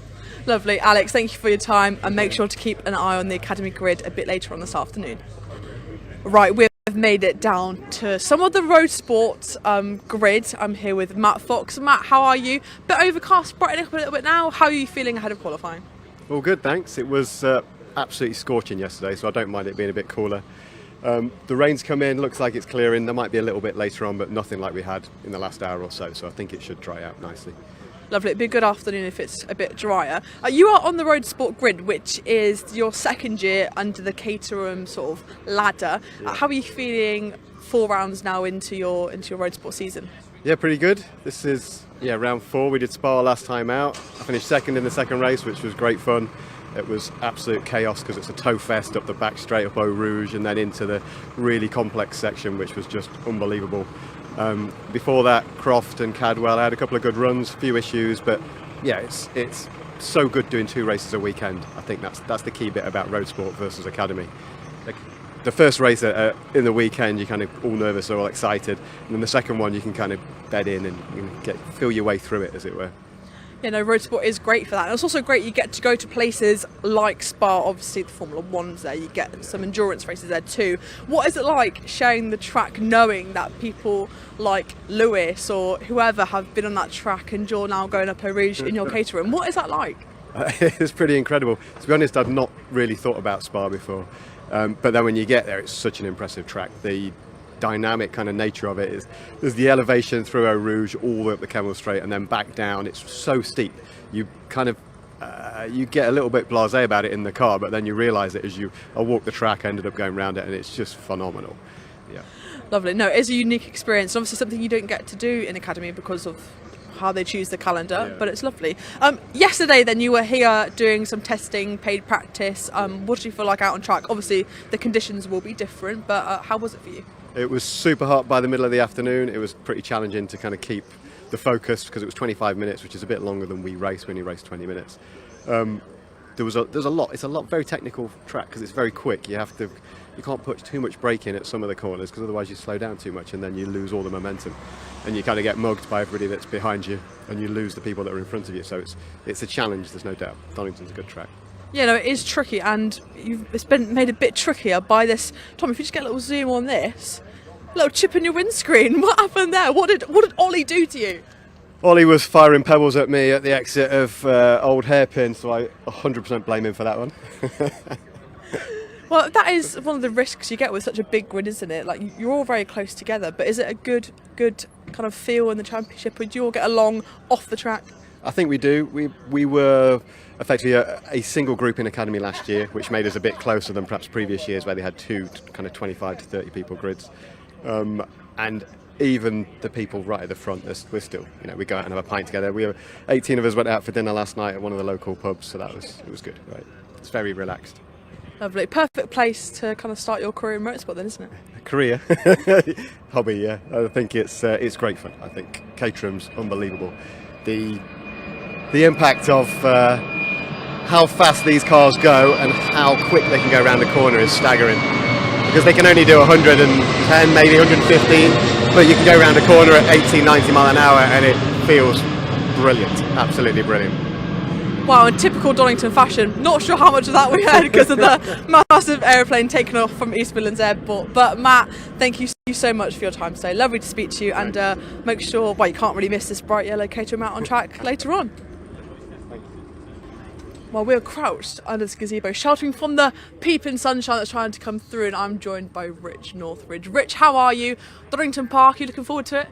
Yeah, I am actually. It's I've never been here before up until this week. Came in on Tuesday and then did practice yesterday. It's a really fun circuit, I've got to say. It's super fast, super flowing, quite technical in a few places, but it's also highly tactical because it's all about can you get the toe, whereabouts, all that sort of stuff as well. So I really personally enjoy all the tactical elements of it. It's not something you expect when you come into Caterham. You just think it's about going as fast as possible, but all the tactics in terms of where you are, who you're behind, where you position yourself, all that stuff, I think that's really starting to learn that this year. And so then this circuit there's so much of that going on here. So it's could be a bit of a lottery, but yeah, looking forward to it. Well, especially if we do get those mixed conditions, there's potential for rain later. It is a leveller, isn't it? And especially somewhere like Donington, which people like you might not have driven at before, it is going to be an even playing field, isn't it? Yeah, absolutely. So it's and there's people who are really fast in the wet who aren't so fast in the dry, and it really does mix things up. And where the wet line is versus where the dry line, it can be all over the place. And plus, there's the added thing: if it is wet and you're 3-4 cars back, the spray element of it, it's I've got to say that's pretty scary. We had a torrential rain at Spa, so hopefully looking up at the sky, it won't be quite as bad as that. So, but yeah, no, mixes things up massively. Lovely. Well, you are in your second year now in the Caterham ladder, like much of the Roadsport grid are, and you're going into your fourth round here at Donington. What has this season been like for you so far, and how has it compared to last year in Academy? Yeah, I'd say if you were just to sort of look at it in a binary sense of just points, it's going better this year. So sort of 7th in the championship, where last year I was a bit further down. So it's just, what's the way to describe it? This year there's definitely a lot more confidence, and you can see like this time last year there was a huge disparity between who was fast and who was slow, where now this year things have tightened right the way up. People are the Roadsport car, I think, is easier to drive quickly, and people's confidence has definitely built. And I think first and pretty much last on the grid now is down to 1.5 seconds, where in Academy it could be 3-4 seconds. So it's really good. So the racing's a lot tighter, but at the same time, there's I think everyone would say here we've got real camaraderie in our sort of academy cohort that moved up to Roadsport. So we're all kind of looking after each other, and there's been a few people this year who've had their first podiums and first wins, and everyone's collectively really happy for them. But no, I'm really enjoying this year. It's the Roadsport car I enjoy driving more, I've got to say. I found the Academy one a bit sketchy at times, but potentially that was just my ability starting to grow. But no, I'm absolutely loving this year. It's fantastic, and yeah, all to play for. I don't think I'll get anywhere near top 3 unless something I benefit from other people's misfortune. But if I could get sort of top 6 in the championship, top 5, I'd be delighted with that. Well, never say never. You never know what's going to happen in these Caterham Indeed. championships. One thing you did mention is about the grid being so close, which is really interesting because the grids are so big. You know, you've got 20, 25, sometimes 30 cars out on track. What is it like navigating, especially somewhere like Donington, where you cut out the Melbourne Loop? We don't do this part of the circuit, so it's a relatively short lap. What is it like being so close together out there? It's weirdly how natural it feels. Oddly, in the moment, it's sort of, again, looking back on Academy, you know, we left each other huge gaps, but now we bumped right the way up. But it's, as I say, round here it's highly tactical, and I think the bit which we're all starting to learn now is that you don't want to fight over every single corner, because actually you end up going slower, and the people ahead will then start to pull away. So you've got to be close, I think, to be fast, but also just choose to do those moves at the time where you're not going to compromise your overall speed. You know, old hairpin and stuff like that. If you try a move up into there, going up the hill, you're just going to get monstered by those behind you. So we're all incredibly close in terms of how we race. But as I say, we're just starting to build that tactical element as well. So but it's weird. But when you're in it, when you look at the footage, you think, God, that looks terrifying. But when you're in the car, it feels oddly natural. Oh, lovely. Well, my final question to you is, if you had to describe Caterham racing in one word, how would you describe it? So a man just ran by with his shirt off there. We see all sorts here, don't we? Enthralling. Is that a word? That is a word. Yeah. Okay. Why? Just how would I describe it? It just envelops you, and when you're here in the moment, it's just all enveloping. There's the camaraderie from all the people. Like, I've made genuine mates here. The on-track element of it, the build-up to that, the nerves, it just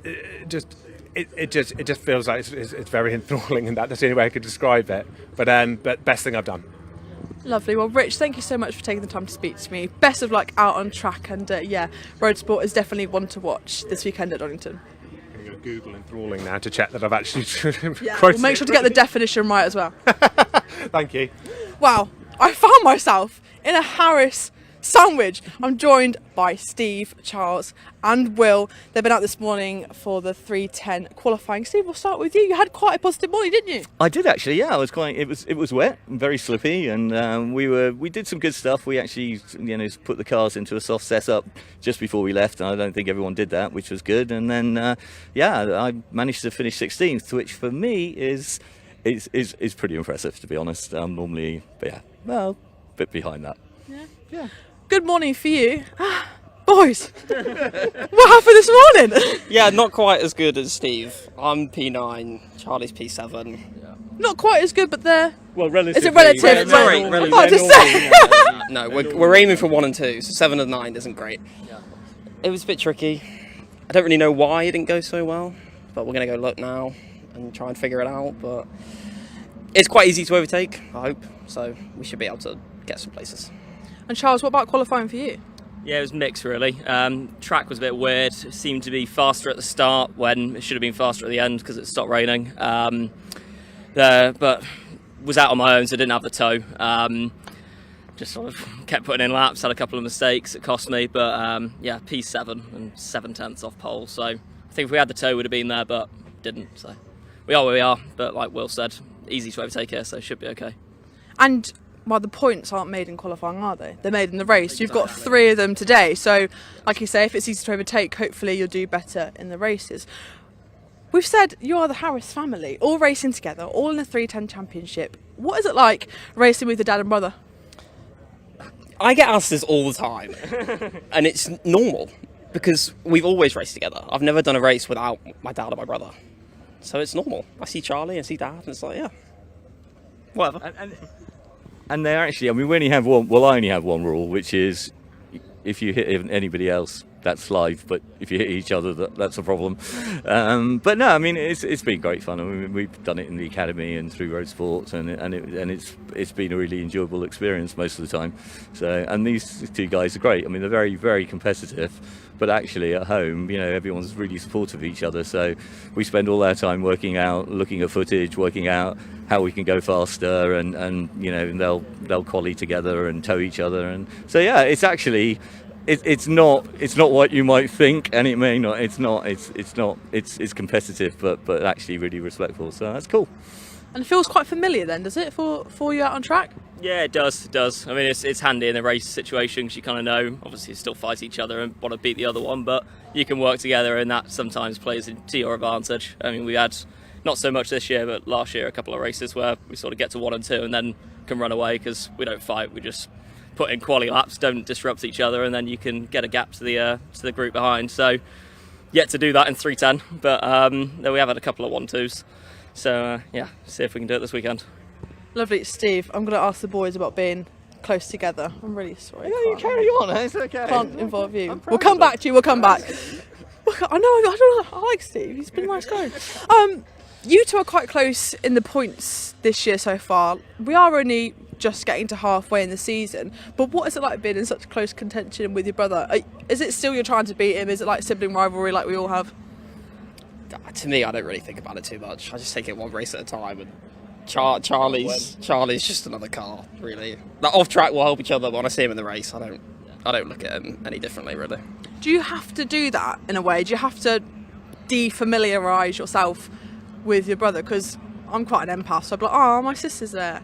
But do you have to cut that out because you're trying to win, aren't you? But you do a little bit, especially because if you don't make a move, because Will's my brother, you might have a car come up behind and make a move on you. So sometimes you've got to attack to defend regardless of which car it is in front of you.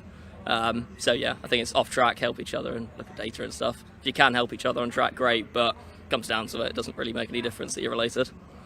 Of course, and seeing your sons so close together but doing so well too, what is it like as a dad rather than someone racing them? That's brilliant. No, it's really brilliant. I mean, Will did really well last year, won the Roadsport Championship.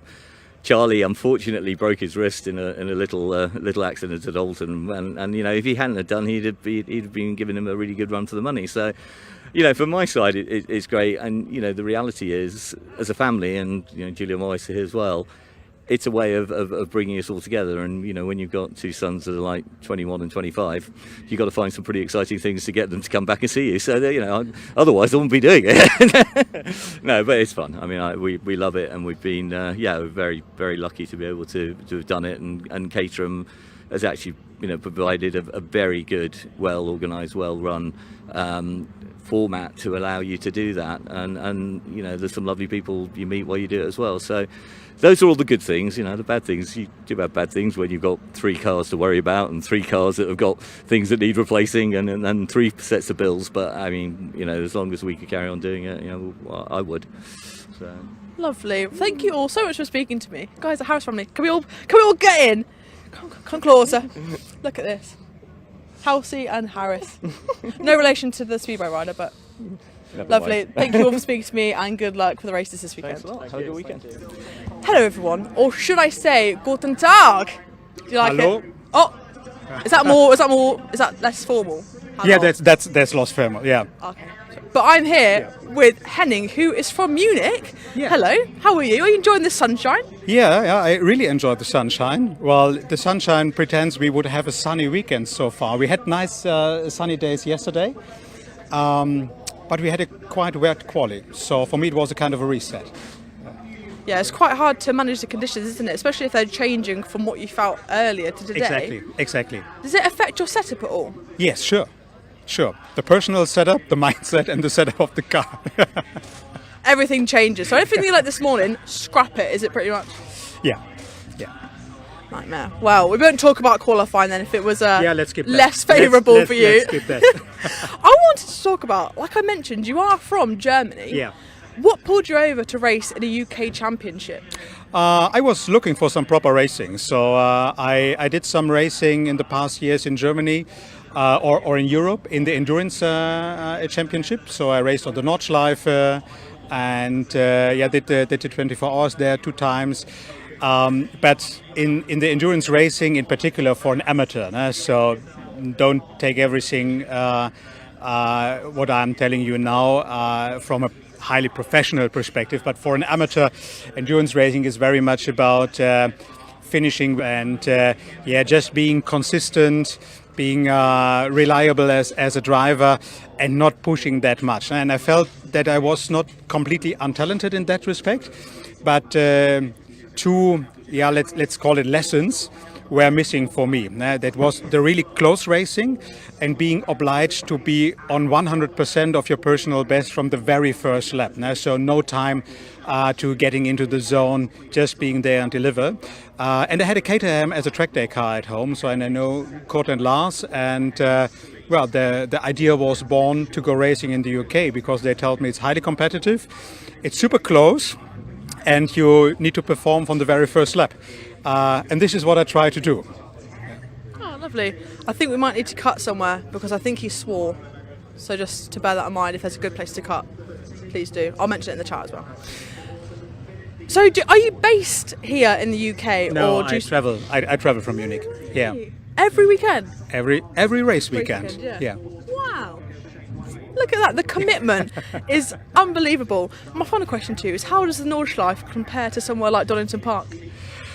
I would say the Nordschleife could be perfectly compared to Cadwell. So Cadwell is the miniature example. So Donington is a little bit like the Nordschleife in the sense that it's a fluent circuit. But on the Nordschleife you have a lot more blind corners, a lot more ups and downs, and you have a lot more movement in the car. So this certainly is a different. I would say in an overall challenge from a driver's perspective, the Nordschleife might beat Donington, but you have to be very precise here and find your rhythm. And this is something that's quite similar to racing in the Eifel Mountains. Oh, lovely. Wow. Henning, thank you so much. How do you say good luck in German? Viel Glück. Okay, I'm not going to pronounce that one, I don't think. I don't think I've got that in my remit. Let's keep it with good luck, yeah. Good luck. I can't wait to see you out on track a little bit later. Thank you very much.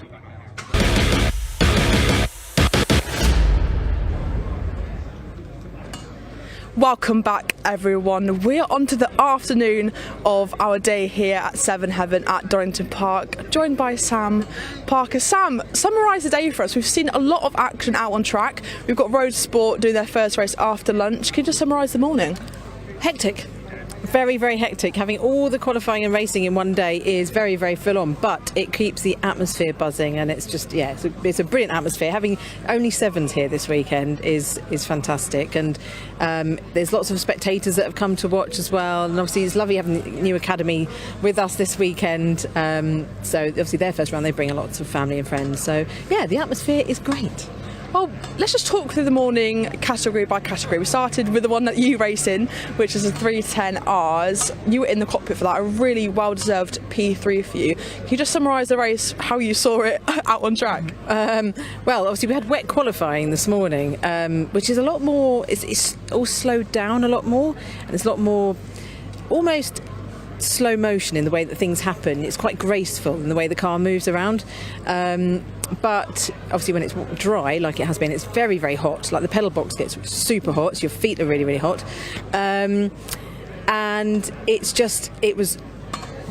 felt like I had bees swarming around me. That's how I can only describe it. Because you pull away and literally you've got, cars this side, that side, to that side. That's Caterham racing though. Always, never changes. It's always like that. 3-4 abreast, they'll always give it a go. I know. I think at one point, I'm not sure if it was the academy, which was very brave if it was, but we had like 3 abreast going down Crane, and I thought, this isn't going to work here. No, but it does though, right? Somehow you just slot in one behind the other to go around the corner. Sometimes not slot. Sometimes it's too wide, but yeah. We squeeze wherever you can, aren't they? That's racing though, isn't it? We're only little cars.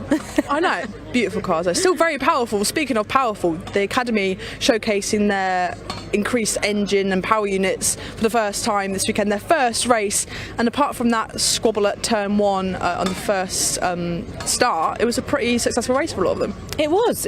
And some people, I think there's so much to take in your first race. You've never ever competed under those circumstances and that pressure and everything before, and it is just an incredible experience. I remember my first one, which was 2 years ago, well just over 2 years ago, in 2024, and it was the most incredible experience. You'll never ever get that feeling back again because you only ever do your first race once, right? So it's the most incredible atmosphere in the Parc Ferme, and it's just absolutely brilliant.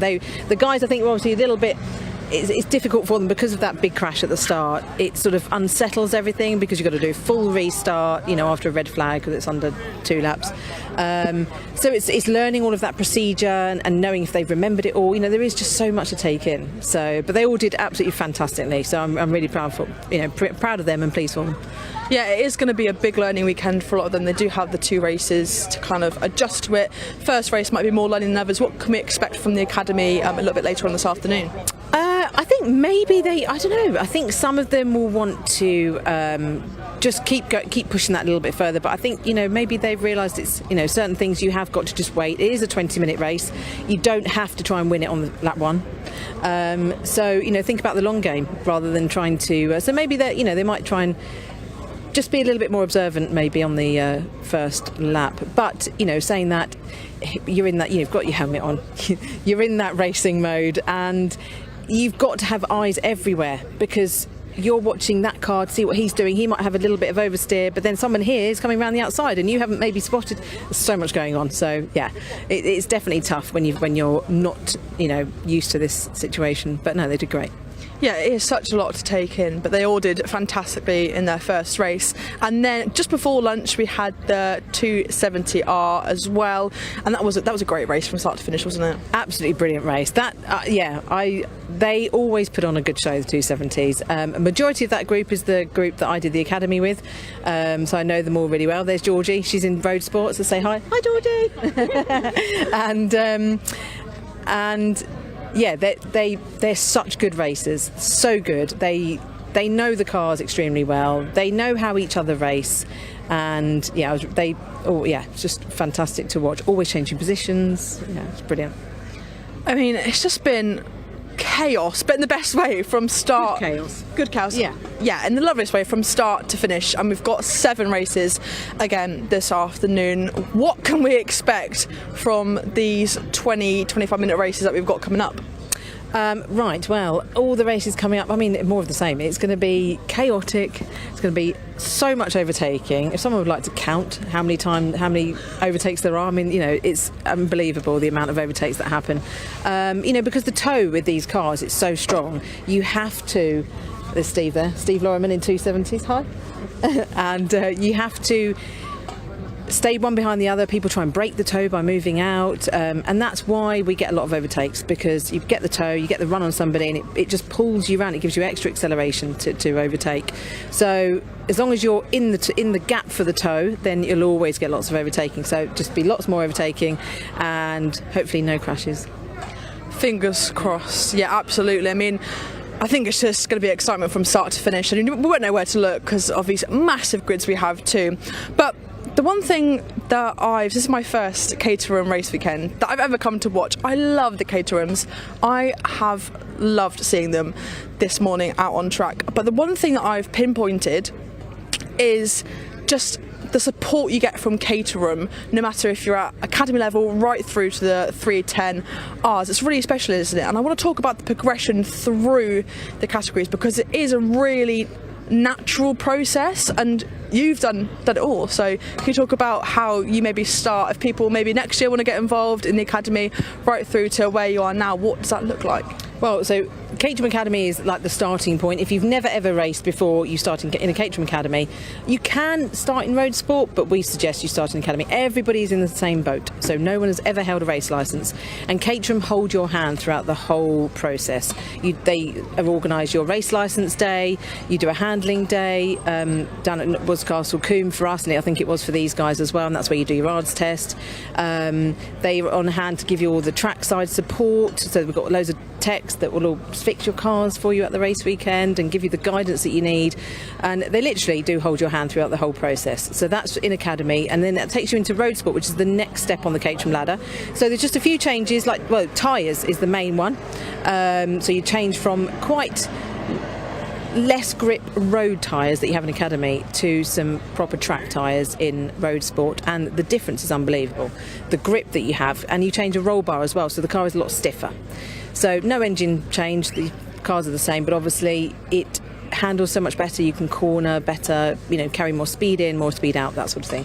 And then we move to 270 after that. So 270, you lose your windscreen, you lose the headlights, and you can obviously put this all back in on the car to drive home if you wish to drive your car home, because they are road legal. So in Academy and Roadsport, they have to be road legals. They have to have a number plate on the car. So we've got one guy in Academy this year, Steve Hollyhead. He's driving his car to and from. Oh, here we go. Hello. Hi, Academy driver. Would you like to talk about how it went for you? Yeah, please do. I don't really want to talk about it, to be honest, but Ollie said I should come over here. Not the best first race of the season, to be honest. We didn't finish, to be honest. Did but you get caught up in the turn one? Yeah, I was just a passenger. I've come round the corner and the car's moved out of the way, and there's a car in the middle of the track in front of me. I mean, unfortunately it is what it is, and that is racing, but we now have a nice car over there with no front end, and my pride is a bit damaged. But apart from that, yeah, done about 20 minutes of track time all weekend, which is a bonus. I'm just looking forward to going home now. It's tricky, isn't it? It's tricky when you have a weekend like that. Your first weekend that you've been looking forward to for a long, long time. But unfortunately, that is the highs and lows of motorsport, hey? Exactly, and it is your first one. What positives can you take in terms of learning experiences from this weekend? There's got to be some. The pace yesterday, once I finally got my turbo plugged in, was actually okay. I had a bit of pace and I qualified okay. I started 9th. I thought the chaos will unfold above and ahead of me, and the chaos did unfold, and I was part of that chaos, unfortunately. But I have learned some stuff. Some people I need to stay out of the way, and other people you can be a bit closer, but yeah, it is what it is, unfortunately. What advice would you give now in this position, because it is so difficult and it is just such a learning curve, especially getting tangled up in perhaps an accident where you are just a passenger. You can't go anywhere, you can't do anything, and because the racing is so tight, it literally is wheel to wheel constantly. What advice would you give him to recover for the next race weekend? You've just got to dust yourself off, put it behind you, and just move on and go for it again at the next one, but obviously it's having that awareness as well. I mean, not saying you haven't, but you've got to have that awareness around you. I'll show you the footage in a minute. Okay, good. We're getting exclusive. There you go, I'm going to get inside info. But it's just having that awareness of what's going on, but also you've not raced with these people yet, so it's difficult to know how they react in a situation, and trying to see situations unfolding so you can try and not get involved in it. But yeah, it's very, very difficult at this level. But yeah, just dust yourself off and put it behind you and go again at the next one. Luckily, I'm not the one paying the bills, so it's okay. Well, lovely. Well, I appreciate you speaking to us, even though it's been a far from ideal weekend for you. Yeah. Thank you. No worries. Thank you. Bless them, it is so hard, isn't it? Especially when it's their first one, which it is for all of them, isn't it? I know, and to be honest, for their first race, I just want them all to finish. I just want every single one of them to have completed, because they also get signatures. So they need to get the signatures so that they can upgrade for Roadsport. So they have to have 7 to be able to move on to go to Europe next year, which is, we get 1 European round when you move into Roadsport, 270, 310 and 420s. So last year was Zandvoort, this year was Spa. So yeah, which is great, right? Everybody wants to race in Europe at least once. So it's really, really good calendar. And so obviously we were talking about 270, weren't we? The slight changes. Same tyres as Roadsport, but obviously upgrade on the power and wide track suspension. And then we moved to 310. Now it's quite a big change because you've got obviously power upgrade again, but you have a limited slip diff. So the car handles exceptionally well coming out of the corner. You can put the power down a lot earlier than you can in the 3 previous groups. Although saying that, I'm just going to move on to 420 next because there's something else that's different. 420, complete different car. So forget this year's Academy, because this is where it gets confusing. This year's Academy is obviously quite different. When I did Academy, it was the Ford Sigma 1.6 engine. And it's that same car that you take into Roadsport, 270 and 310. You stop there with that car, or you can keep doing 310, or do 270 several years. It's up to you. 420 is a completely separate car. It's an outright race car. It's 2-litre Duratec, sequential gearbox. Yeah, it's and they've got slicks and wets, so yeah, that means business. Obviously this year we've got the horse engine car for Academy, so it is different to our Sigmas. The horse engine car has a turbo, and it also has a limited slip diff. So they have that slight advantage already. So they will be able to take this horse car into Roadsport, 270 and 310. So that's how it will. We had to change the engine, so that's we've got this new fantastic horse car engine. I was going to say that is such a benefit to this new regulation change, although it might be different. I was saying to Alex, I caught up with him this morning, that I mean, it's great for the Academy drivers because they don't know any different, do they? Because it's their first car they've driven, which is such a benefit, and especially when you're given something like more power. Some of them will be pinning it, some of them will be a bit more nervous, but that's such a benefit of this regulation change, isn't it? Is that maybe why it's come into play now? Possibly, yes. Yeah, I'm not really too sure. It's it needed a change. Obviously, there weren't any more Sigma engines, so we had to change the engine. So, and this is the one that was the best fit, really, for what we required. We didn't want anything too powerful because they're novices. We need something that's good for that level. It's probably not far off the Roadsport pace, so which is good. But obviously, then next year when these guys move up to Roadsport, they'll get the upgrade of the tyres, and then it will be incredible. Yeah. I mean, it's still exciting this year, but next year is going to be absolutely amazing too. And this championship just gets better and better and better every single year, doesn't it? It does. And it's lovely because we've got a lot of people that have come back and raced this weekend that haven't raced since last year. So you can be a guest entry for the season, or you can be, one that's for the full championship. So like Rob Kennelly in 270s, he's just come back to do a guest round. And it's lovely to see those faces come back. So yeah, it's really, really good. Well, it's definitely attracting the right crowd, and if people keep coming back, then Alex and the whole team, they're doing something right, aren't they? Absolutely, yeah. And you get this Caterham Hospitalities here every weekend. They provide us with lunch and breakfast and tea and coffee and refreshments all day. Yeah, it's a lovely atmosphere. I mean, I've been part of Caterham for 20 years, so and I'm still here. Well, it's doing its job, isn't it? Keeping people here. It's such a special championship, and we've got so much action coming our way this afternoon. The Roadsport, their first race is up next, and to talk you through that, I'm going to hand up to Paul and Chris in commentary. Thank you, Sam. Appreciate your time. Thank you. To comps around the circuit for our 7 Heaven race event here today. Thank you, Leah, and thank you, Sam. And well, ladies and gentlemen, that leads us very nicely now back into this afternoon. And we've got 7 more races to come today here from our 7 Heaven event, brought to you by the British Automobile Racing Club, the BARC, from the Donington Park National Circuit. And coming up next, slightly later than planned, we are running about 10 minutes behind schedule as a result of the red flag in the Caterham Academy Championship opening season race earlier on today. We will be coming up to the Roadsport Championship, sponsored by Bilstein, and of course that will be their round number 7 of their campaign. Before then, we do loop everything back round. We'll be going back to the Vertex Caterham 310R Championship, then to the Fan Drive Caterham 270R, then to the Caffeine and Machine Caterham Academy Championship, after which they'll complete their races today. Now will be the final races of the afternoon for the Caterham Roadsport Championship, the Caterham 310Rs and the 270Rs. But back with me now is Chris, and Chris, of course, we've had a brilliant morning. 3 races that definitely set the tone. Now another 7 to come here. The sun is coming out, which is looking absolutely lovely as well. Skies are really clearing up here at Donington Park. Yeah, it's getting warm in the commentary box, isn't it? It is getting a bit stuffy, I would even say, but we will suffer. But we can see cars out on the track, ready for the start of this afternoon's action, and we are starting with the Roadsport. We've not seen the Roadsports out there yet. They've got 2 races with us, all the races are 20 minutes, and here's the grid as they're lining up outside our window. Oh, indeed, and taking pole position for this round is none other than Michael Fasagna, who has yet to take a win this season, but he took pole with the best part of a 10th.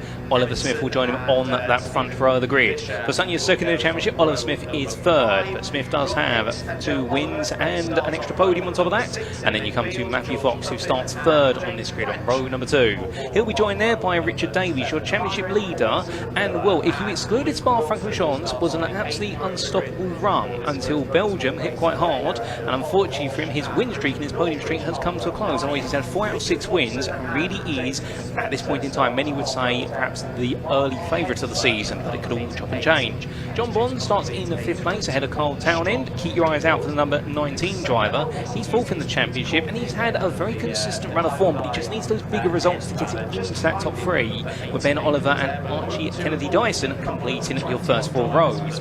We then do have a couple rows to take you through, ladies and gentlemen, as our green flag lap has just got underway, and you'll see the wonderful Roadsport cars making their way through in the rear of the picture shortly. But starting in 9th place, that's Sam Eminson, and the man who definitely was hoping for a bit of rain. When I caught up with him earlier today, he was saying to me that he's responsible for the rain dance, albeit the rain hasn't stayed long enough. He enjoys those conditions, and also the pleasure of catching up with the man who sits alongside him on that 5th row, Stephen Vischer, who's very excited for this one and knows it's all about momentum here at Donington Park. Rob Hicks starts 11th, just ahead of Joe Oliver, and then we do have Georgie Tuffin. She'll be starting 13th, ahead of James French. Next, Heinrich Watson and Miller and Luke Wilson, who complete your top 16. But wait, there's even more drives, and we'll bring you the remainder of the field very shortly. It was a very closely contested qualifying session, particularly for your top 17, separated by 1.5 seconds. At the back of that, Oliver Walsh just ahead of Richard Northridge. Then we do see Rich Watson and Jason Spencer completing your final 4 around row 10. And last but not least, Mark Hensler starting 21st in the number 88. So that's the scene set. We're almost ready to go. And we're so tight in qualifying, you can expect it's going to be even tighter in the race. And in terms of where these cars stand, Chris, in the Caterham Motorsport ladder, this is the 2nd tier. So interestingly, this is going to be a bit of a send-off in a way to the 1.6 litre Ford Sigma engine, because this is the last time we will see in Roadsport. That's right. They'll take that engine on with them into the 270R next year, and the Horse engine version of this car will then come and step up in its place. 2nd step of that Caterham Motorsport ladder, and it's currently still got the Ford Sigma 125 engine, and this over the Academy car, all that's really changed is we've strapped on the Nova ZZS tyres, so more race-focused tyres, and then we give them a rear anti-roll bar, and the rest of it's pretty much exactly as the Academy car that we've already seen out there today, but it gives them a significant speed increase, much more race focused, and that rear anti-roll bar really does mean that the car's much more stable, so it really is starting to get race focused now. So we see them cars all forming up. You gave a really good intro to the season, and as you say, Richard Davis looking to see whether he can recover that really good form that he had, but lost out. And we have dropped scores, but we're about to get the green flag, and then we will get the first of 2 Roadsport race actions up and running. 20 minutes of action incoming. Oh, indeed, all of cars set, and while Marshall at the back there giving the green flag wave, that means we are green to go racing. Look to your right, there are the lights, everyone will be looking up. And without further ado, ladies and gentlemen, round number 7 of the Caterham Roadsport Championship gets underway. It's a good start from our pole sitter there, and Vasanya absolutely bolting away initially, but now Smith trying to catch up to him here in the run towards Redgate. But watch out behind, you can see Fox there staying nice and tight in the middle of the road, and well, it's going to be Vasanya who leads them through Redgate Bend. A couple of drives going wide, somebody snaking her understeer, somebody goes to the gravel, gets it back together just about, but at least they're all safely through the opening bend. Here they come down through the Craner curves. We're starting with Hollywood, then to the Craner, and it's going to be for Sonia, Smith and Fox who lead the trio, but then the rest of the field follows. 2-3 wide further back. Oh, big spin. And out of contact as they go down Craner curves. They're going to spin across the pack, and everyone else does manage to avoid. In fact, one other car caught up in then at the rear of that field then, so there's you see the marshal running out there. Might well see a safety car in order to go and get them. They have got live snatch option, but there were 3 cars there, and they may even choose to throw the red just to get it all back under control. As the rest of the field though are up and around, so we'll keep an eye out to see whether that gets deployed. But Fasanya made a great start. He had a little bit of it. In fact, safety car has been deployed, so Fasanya's still out over the top of Oliver Smith in that 2nd place. There's contact in there, and remember the safety car boards will be out, and there's 1 car out. That's not going to go down well with the stewards, as there's a little bit of shenanigans there, as some people had spotted those boards, and obviously it's a really difficult thing as a driver to spot that, but it is your responsibility, as we see the number 8 out there. So Jason Spencer looks like he's caught up, and is that Joe Oliver as well, I think, stuck halfway up there. So those are the 2 drivers. In fact, another car having to lock up the brakes. Who was that? Not sure why. Number 80 there was absolutely on the anchors coming out of that corner, but Ben Oliver there missing out. Everyone else has taken avoidance. So quick replay incoming on that, but as the rest of them are all lining up, they will have to get in the order they were as those flags came out. So you can see the leaders coming through. It was actually near the rear of the pack where we saw it, and it was as they came around the left of Craner curves where the issue happened. So we can see Fasanya going down. He was getting busy in that mid-pack, wasn't it? 1 driver out wide, and he just lost the rear of the car. In fact, it was the car in front who contacted, and then the one that sort of came in. Yeah, We just got caught out as the cars then rejoined and sort of spread across the track. Oh, indeed, and keep in mind, of course, cold tyres right at the start, plus also these Caterham cars so light, so when you do start to put on the brakes so you can't put the throttle through there, you're already on a flat piece of road. It already makes the Caterham even less stable than it normally would be, but you're coming downhill, so all the weight is being catapulted around in the car. I mean, that is not easy to keep a car under control through there, even at full pace. You're asking an awful lot of a car to be, you know, the Corona curves themselves, they're absolutely flat out, they're downhill, off camber, to the left, blind turn in, and all the cars around you, you're asking an awful lot of your car, and the Nova ZZS just said at that point, no, I've got nothing more to give you, and that's what sent the rear of the car around. And it was just an unfortunate way the car span. It was everyone was a passenger at that point. Those cars, they can see the JCB being distributed down there. They will move those cars out the way. The rest of the circuit will be under safety car, so the safety car will lead the pack around, and yeah, we'll keep that pace low and efficiently as possible get this race back up and running.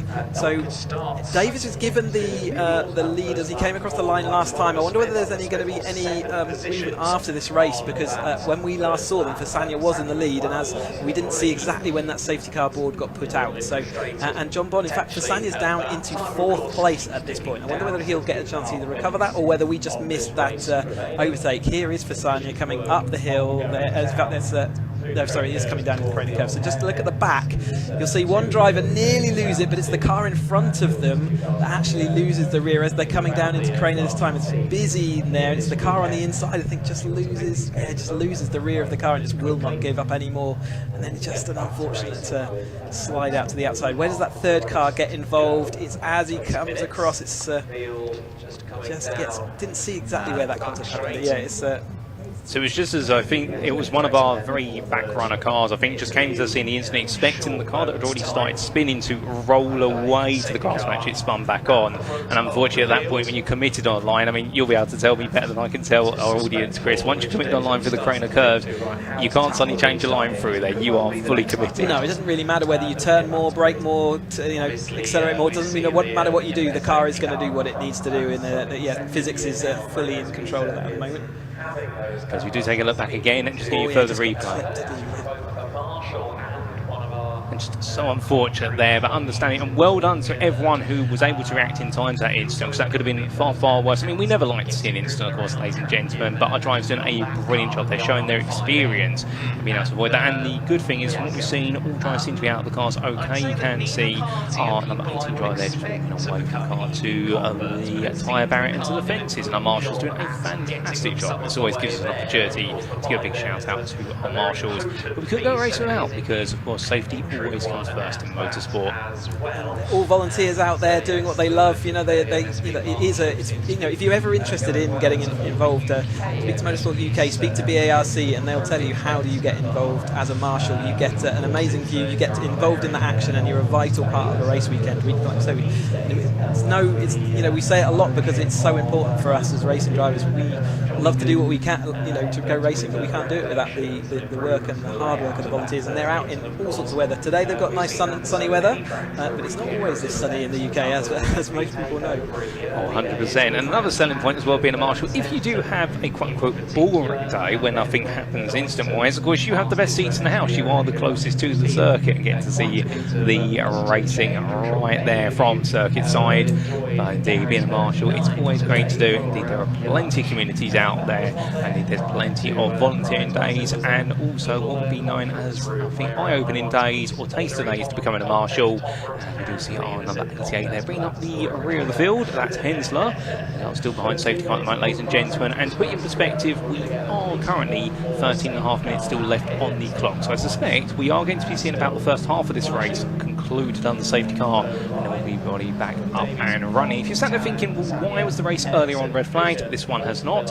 It's because in the Academy race, of course, we did have that blockage across the racing surface. We couldn't go racing there, whereas in this one, all three parties involved have ended up off the circuit, or far enough off the circuit it is safe to drive around slowly, and the safety car and of course the clerk of the course all being integral in making those key decisions as to whether we go into safety car, whether we go to red flag and such forth. But So the idea of the safety car, and you'll see it picks up the leader, is the general concept, and it bunches all the cars up in one place on the track, which is why you'll see them all there nose to tail, sort of as close as they can be safely running behind that safety car, because it means all the cars are in one place, and it means the marshals the rest of that lap to then look after and do whatever they need to do without the added issue of cars coming by, and obviously it does that at a reduced pace. The lights on top of the safety car are the way just signals to the drivers whether it's going to continue around for another lap or whether it's going to come in. So you'll see the lights flashing on top of that car mean that it's going to go back, and at the moment that's still showing that it will go back round, but it's slowed the field up, and we may well see those lights go out as we come back down onto the straight this side of the track. So they'll go up and up at the top.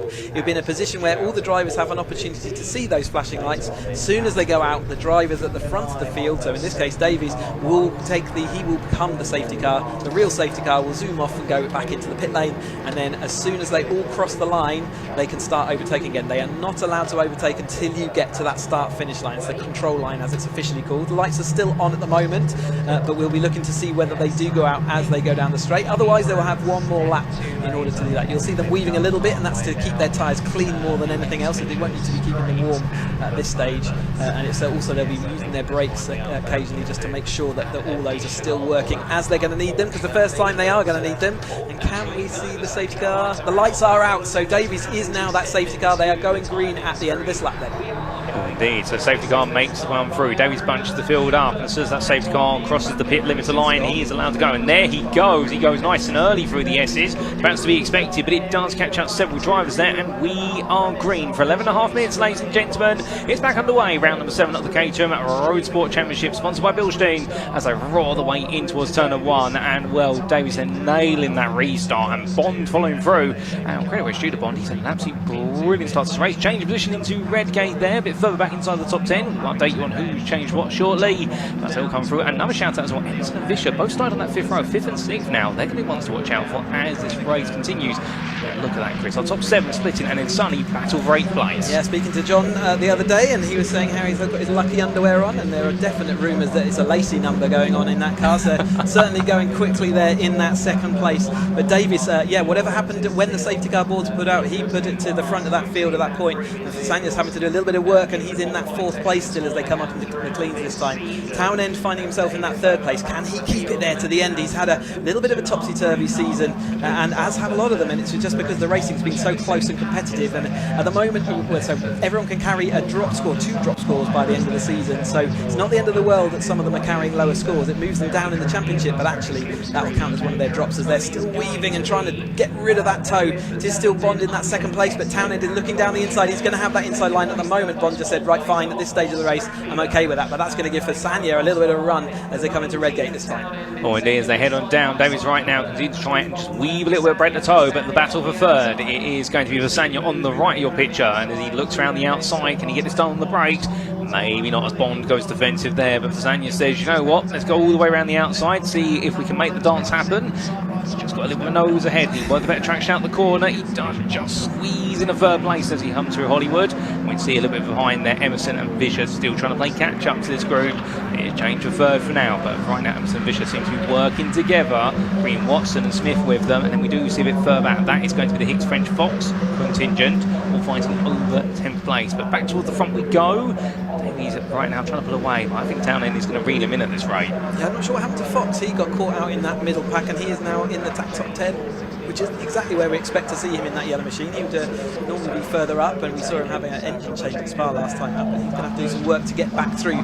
And with that safety car, it's not so many minutes left on the clock as this battle is raging on. And at the moment, Vischer's still heading in that group in front of him. It's Emerson, the sort of multi-coloured car. The rest of them come down towards us.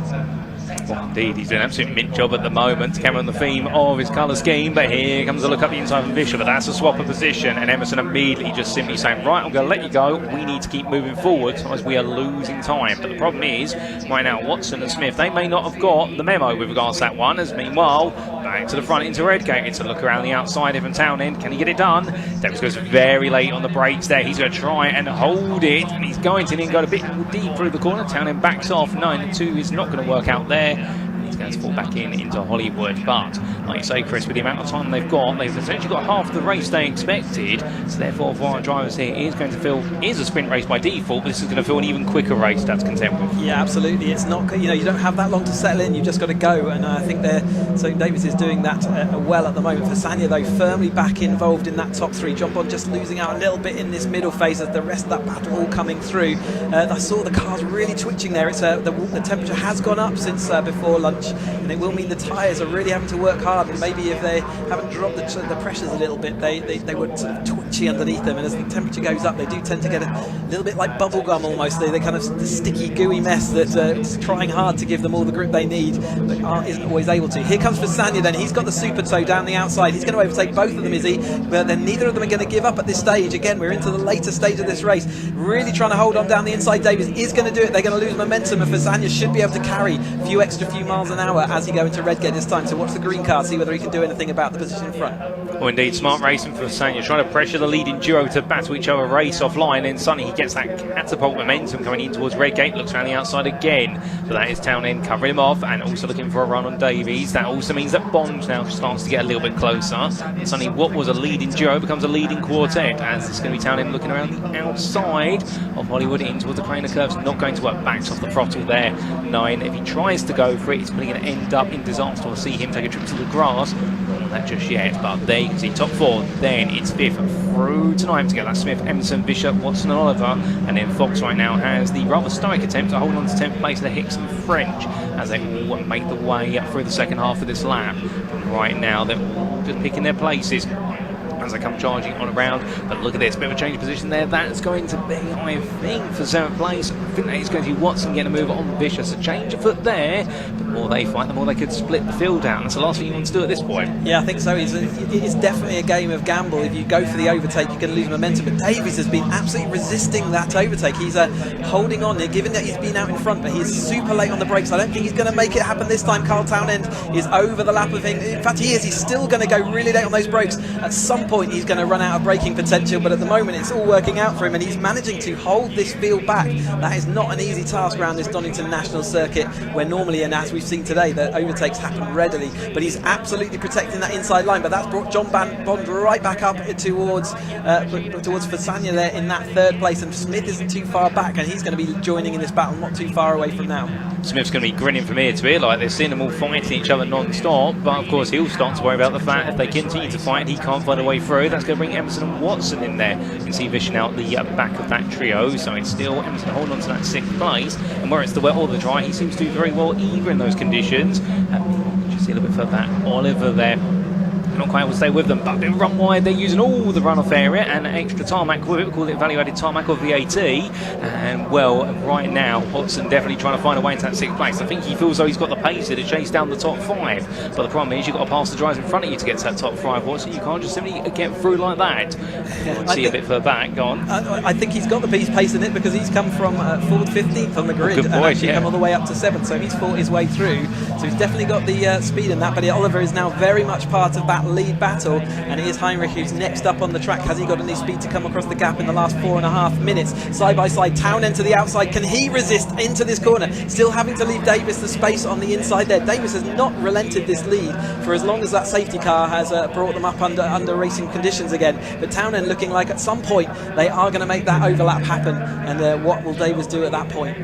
Indeed, it's going to be interesting to see, and keep in mind, of course, that Carl Townend yet to take a win this season. He's going to try and spoil what would be a 5th win of the season for Davies if he can. That's not going to work. It's been well for Zanya just holding off Bond, but Smith right now getting the better run through Redgate. That's with Bond and Smith side by side, coming all the way down towards the old hairpin. But immediately Bond says, I don't want any part to play in this. I want to stay with the leaders, thank you. So he gives Smith the right to take 4th place. The 89 moves up a position, but look at boys Watson and Fisher behind. They were 2 seconds back on the previous lap.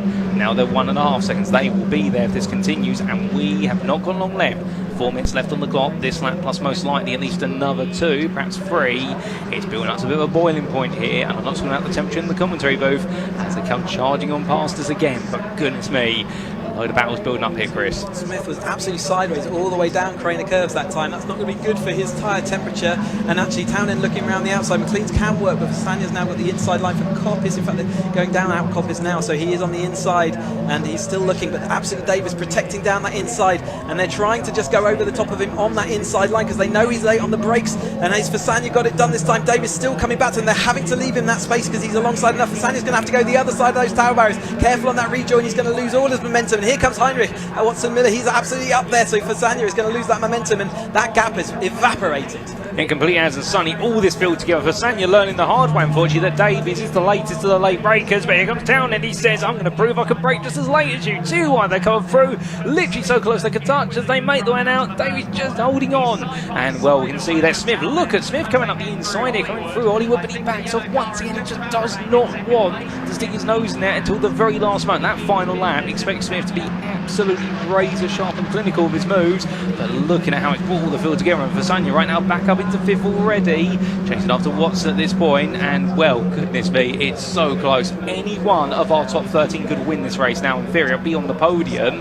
It's all going to be chop and change. And Emerson's actually slipped back down to 9th whilst all this is going on. Oliver's got ahead, and so has Vischer.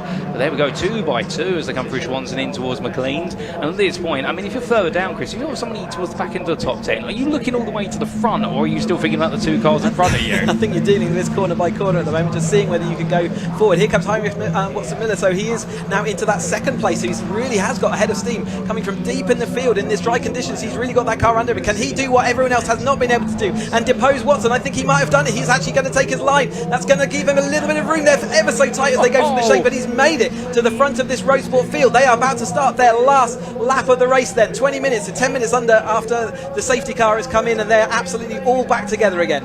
Oh, it's absolutely incredible, but here we go, free widing towards Redgate here, Townend on the right. Meanwhile, it will be Davies in the middle, and in the end, Watson decides to back out. He doesn't want to play the game right now, and I do wonder where he thinks so with the time remaining. We may squeeze in one extra bit of run winder from Fasanya, a little bit of bodywork coming off, but I think that's all innocent there, and doesn't seem to punch anyone's tyres. But right now, the tempo of the racing is actually building up, but for the first time today, Townend now leads this race ahead of a very hungry pack of drivers behind. What's going to be the game plan? How does he now go from being the hunter to being the hunted? As it's still going to be Davies looking all the way around the outside. Well, he's going to find some road there. In the end, he has to run it all the way onto the exit curb. That's going to be now for Schwanz in towards McLean. He goes for it. He sends it all the way out to the inside. And I think that might be Davies back into the lead. It is, but does he want to be in the lead as they head onto the final straight this time? Going into the chicane is going to be ever so... He's been such on the last of the late breakers. Maybe it is the right thing. Still Townend actually out in front. Watson Miller just behind them. Smith then for Sanya, still seeing whether they can all do something about this. They're all taking that extreme left, which means that they're going to be ever so slow as they go through the middle of this corner. This could all end in tears, but let's get them through this side by side. Townend's in the cheap seats at the moment, but we're going to look round the outside. Can he go? Watson Miller's in that 3rd place as well, but it looks like Townend is going to hold on for that win over the top then of Davies in 2nd place. Then what a run back from our 14th place starter there to take Watson Miller into 3rd place. Indeed, I think we've still got one more lap though, Chris, as they head on. We've still got 10 seconds left to go, so it's not quite over yet, but absolutely lovely enthusiasm. I don't think anyone can blame you for that, and right now I don't want this race to end. Neither of us do, to be fair, but as they come charging on down the hill, Townend right now still holding on, but Davies, Watson there, and Smith just simply sitting in the background with the popcorn in his car, metaphorically speaking, and thinking, well, how do I get involved in this absolute cinema? And what he thinks about it, it's the old hairpin. That's not going to work out. This top 3 is incredible right now. A bit of a run wide there from Watson. Watson right now, he's trying to tease out all the pace he can. Absolutely, and as they head up the field then with that one more lap to go, luckily they're all looking at their timers rather than listening to me as I bleat on here in the commentary box. They are absolutely side by side then once more as they head out onto this crucial last straight then, heading into that chicane. Who we haven't seen anyone who's come out of that chicane in front has maintained it to the line, so it is absolutely essential. And it is Watson Miller who is out in that lead as they got one of the drivers well out wide there. They're going to lose momentum. Hopefully they're not going to spin around. They do manage to join back up again. Oh, indeed, keeps it together, but now it's into the final 2 quarters of this race. It's going to be almost 4 wide up front, then it becomes 3 wide. That's going to be Watson hooks on the inside. He backs out. Townend versus what will be Smith there. Smith tries to get it through, but it's not going to work out. And in the end, for Carl Townend, as he charges towards the finish line, it's going to be a first win of the season for him in the Caterham Motorsport Championship. And then it'll be Smith and Watson who completes your top 3 ahead of Fox, who somehow comes all the way back through from what's 10th into 4th place. Fasanya takes 5th. Oliver 6th, Emerson 7th, and then it will be Bond, Northridge and Davies. Yeah, he was the guy out wide on the grass. He went wide right through Coppice Bend. So Davies, who was looking so cold, cool and composed, it all went wrong at Coppice Bend, and how about that? A complete turnaround. Best dressed was Georgie Tuffin. She did very well to hold off Hicks, and then Vischer, French and Kennedy Dyson completing that top 15. What an end to that race. I mean, we only got half the race, but to be fair, it's almost as if they heard you're going to get half a race to double up the amount of excitement to make up for it. We got the important bit, didn't we? But yeah, there's definitely going to be some stories in the paddock after that one. There was, I'd say, a valiant defence all the way through the first bit. As soon as we got down to those last 2 laps, as it turned out, they will go. They absolutely pulled the pin, and yeah, it looked like Watson just drifted off wide, and that was a bit unfortunate.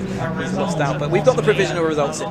Oh, indeed, and ladies and gentlemen, after an incredible, what was in the end, 13 minutes or so of racing for round number 7 of the 2026 Bilstein Caterham Roadsport Championship here at Donington Park National, Carl Townend taking his first win of the season by 2 tenths over Oliver Smith.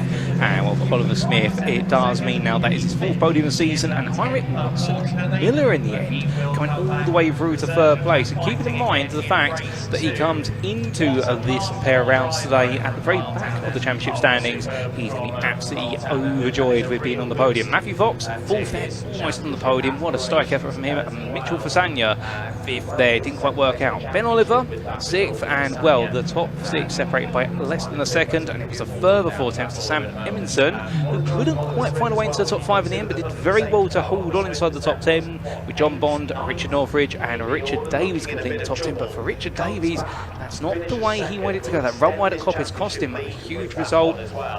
And well, with that, ladies and gentlemen, we are going to take a breather in the Conti booth, because we have got Sam Parker down in Parc Ferme, all set and ready to interview our drivers, particularly our top 3 from such an epic race. That could well be, when you get to the end of the season, you look back at which were the races that made the big difference in terms of point swings and things of that nature. That could be quite a big one. Here's your full rundown then. Carl Townend takes the race win. Oliver Smith. Wow, let's just all take a breather a minute, because what a road sport race that was. I can't even count the amount of times the lead changed, especially over the final few laps. Absolutely brilliant result and a brilliant race win for Kyle Townend. His first win of this season, making his way from P6 to P1. I mean, the margins, they were so fractional, weren't they? He won by just 2 tenths, just over 2 tenths of a second over Oliver Smith, a frequent visitor to the podium this season, as we just see Ollie Smith coming off of the Scrutineering Bridge now. And here we have Heinrich Watson Miller, your P3 man on the podium, his first podium of the season too. And then just behind them we have P1, Kyle Townend. We'll just wait for Heinrich to get out of the way, see if we can get this shot here of Kyle coming on to this scrutineering platform. Should we just grab a quick word with Ollie Smith actually? Is he going to stay in the car or is he going to move? We just want to catch up with him. As I say, he's very frequent on this podium, no stranger to it at all, and another great P2 for him after getting some wins this season already too. Heinrich's just going to cross over us. Is he going to be going? Are we going to yo-yo together? Who knows? Let's cross over quickly. Ah, look. Kyle is coming out of his car now. Let's see if we can grab a quick word from him. He's still got his helmet on. Sorry. Kyle! Sorry. No, you take your time. You decompress. You do whatever you need to do. I'll just big you up. P1. What a race. First of the season. How's that feel? Yeah, amazing. It's good to be back. It's good to be back. Yeah, it really is. It's been this season's been so hard. These guys are insane. It's just so competitive. So yeah, to get the lead and manage to keep hold of it. Yeah, I'm in for that. Well, you made your way out really well, P6 to P1 throughout the race. I mean, you were yo-yoing, weren't you, with both Ollie and Heinrich? Yeah. The whole race, especially those closing laps, it could have gone any which way. We also saw Davies go off, didn't we? You know, well, I didn't, to be honest. I didn't see that. Such news to me. But no, I mean, I saw the pack behind me, and I knew if you yield too much going to the chicane, it could be P2 to P6 or whatever. So I just had to hold my ground, and and luckily came through ahead. Wow, I think down to P10 at one point it was all of you for the win, only separated by fractions. Yeah. I'll let you go, decompress, have some water, they're giving it out, go and see your friends and family who'd be so proud of you. Congratulations, Carl, amazing win for you, his first of the season. And I actually hear that the 310R cars are now on the grid, so I'll hand back to my friends Chris and Paul in the studio. Goldstein on row number 2. Well, what a race that was, and we will see our Roadsport series out there again a little bit later on today. But now we go all the way back to the beginning, because we now come back to the Vertex Caterham 310R Championship 2026, and this is their second of 3 races here at Donington Park. And for the grid for round number 11 of the season, it's Alex Vincent who starts on pole position, remembering they line up how they finished from race number 1. And Tom Willie starts in second place there, and then we will see Will Chadwick starting in third, with Paul Goldstein alongside him after the turf, and definitely saw plenty of elbows out action in race number 1. Andrew Murgatroyd starts in 5th there, wanting to make up for an absence on the podium in his first race today, with Will Harris alongside. There's Charles Harris and Josh Jackson, who complete your top 8. The Ampulses there complete our first 4 rows, as we look a bit further down the order, starting in 9th, it's David Yates ahead of Ben Lopez Appleton. Outside the top 10, Stephen Lancaster and Sam Parker, and all am row number 6 ahead of Ryan Morby and Liam Cook. And then do have Tim Hardcastle and Chris Buck on row number 8. Well, going to complete your top 16. We've got a couple more drivers which we'll show you very shortly on this grid. Indeed, that AMPAC is going to be one to watch out for just as much as your primes out there. Graham Finlayson starts in 17th ahead of Henning Eschweiler, and then we do see behind the Munich man Stephen Harris and Chris Broome completing that top 20, with Robert Lowe and James McCullough on row 11, and then last but not least Peter Mott 23rd of our starters. And Chris, as we come into this one, a very exciting race this morning, a bit of an interesting one in terms of the finishing order, and perhaps some of the favourites or the leading names not quite finishing where they wanted to, but of course there's 2 more races, so they have an opportunity to do so. Yeah, absolutely, a chance for them to come back through the field and see that, a lot of them did already make up some places from that maybe a slightly out of position start off the wet qualifying this morning, so maybe chose a different setup as we've dried out. Another chance for them. The other all felt what the track is like now that it's been cleaned from this morning with all that rain. And I say they're most experienced drivers we've got here on the grid today, and so they've seen it all, done it all before. Alex Vincent starting from that pole position alongside Tom Willis then, and it's Chadwick and Goldstein lining up behind them, with the whole pack that are lining up in the next 6 places after that will all be firmly involved in that battle. And we had a great battle between Lancaster, Parker and also Josh Jackson for that AM lead. Josh taking it this time, but he will be right in that battle, and Sam Parker seeing whether she can take a higher podium step in this second race. Indeed, as the last start drives takes a spot on the grid, ladies and gentlemen, such an expansive grid, we're almost ready to go once again. We wait for Marshall at the back, there's the green flag, the lights go on the right side of your screen, and without further ado, for the second time today, it is go, go, go for the Vertex Caterham 310R Championship as they roar their way. Oh, the driver's not started on the left. Oh, everyone avoided him. Everyone did a brilliant job there to avoid, I believe that's our pole who didn't get away. Might well have been Vincent, yeah. So yes, he didn't get away at all. Everyone did avoid him, so Tom Willis does take that lead then, going into the turn 1 alongside Chadwick, and then Goldstein following along. Indeed, difficult start there for Alex Vincent, but well done to everyone. There was also a bit of contact between 2 drivers further back. We did see a wheel cover go flying, however that has not landed anywhere near any of our drivers, but all the field safely on through now, and as they roll their way for the opening 4 corners, well, that's going to be a bit of an understeer wide moment there from your number 27, so that's not the way you want to go. That's Josh Jackson, the AM bolted to ran wide, so he's going to drop a long way down the order. We're going to probably see a new AM winner in this one, but never say never, to be fair. It's 20 minutes of racing, anything can happen in that. And got a lot of speed in that car, so yeah, plenty of opportunity to recover back. There's no significant gap. They will get back onto that, and they'll be fighting on through. There's Chadwick now over the top of Willis into the lead. Goldstein still looking on in that 3rd place. Indeed, and they roar the way around right now. Our two leaders are already starting to fight a little bit, but it does seem as though, well, Will Chadwick wants to try and get this move done sooner rather than later, and he has got ahead, but then Willies goes off the inside, and there goes Goldstein as well, and the all-gold machine. It stayed with him since his debut days in the Caterham Motorsport ladder, and will definitely a very noticeable car as they come across that time in line. One lap down, plenty more to go, and it is Willies who leads, but look at that behind, looking one way than the other, and in the end, that's not going to work out for one of the Harris brothers, but definitely eager to make a bit of an impression through Redgate. They go for the second time, too wide here. Willis angles. Appleton maybe coming out in front here then. Oh indeed, I think he's going to go for it down the hill, but they want to go too wide here from Hollywood to Craner Curves, and in the end it is still going to be Willis holding on for now, but Lopez Appleton, he's really frying himself at this, Chris. Really is, started deep on that for leather for 5th place and 6th place, but he's made up all the places he needs to right now and is firmly ensconced in that battle. David Yates having a look around the outside, see whether he can do anything, and then we've still got that story coming through with Ryan Wilby, again starting only sort of 10th, 11th on the grid, but coming back into that lead pack early on. Little bit of a gap back here in the midfield, so they'll be wanting to watch out for that, just to try and bring that back in and get them all back together. But it's Willis leading them around. Ben Lopez Appleton in the number 5 car is in that 2nd place. Then we've got Chadwick, then Goldstein comes along after, and then it's the 2 Willis brothers, and then comes Ryan Wilby. So he is making good progress again, and they do a coordinated change at the front. Ben Lopez Appleton to the lead over the top of Willis, then Chadwick. And it's brilliant to see Lopez Appleton, of course. He started 13th for race number 1, finished in the end in what was 10th place at the end of it, and now already up into the front. I mean, yes, Alex Vince had the slow start and everyone had to react to that, but the point is,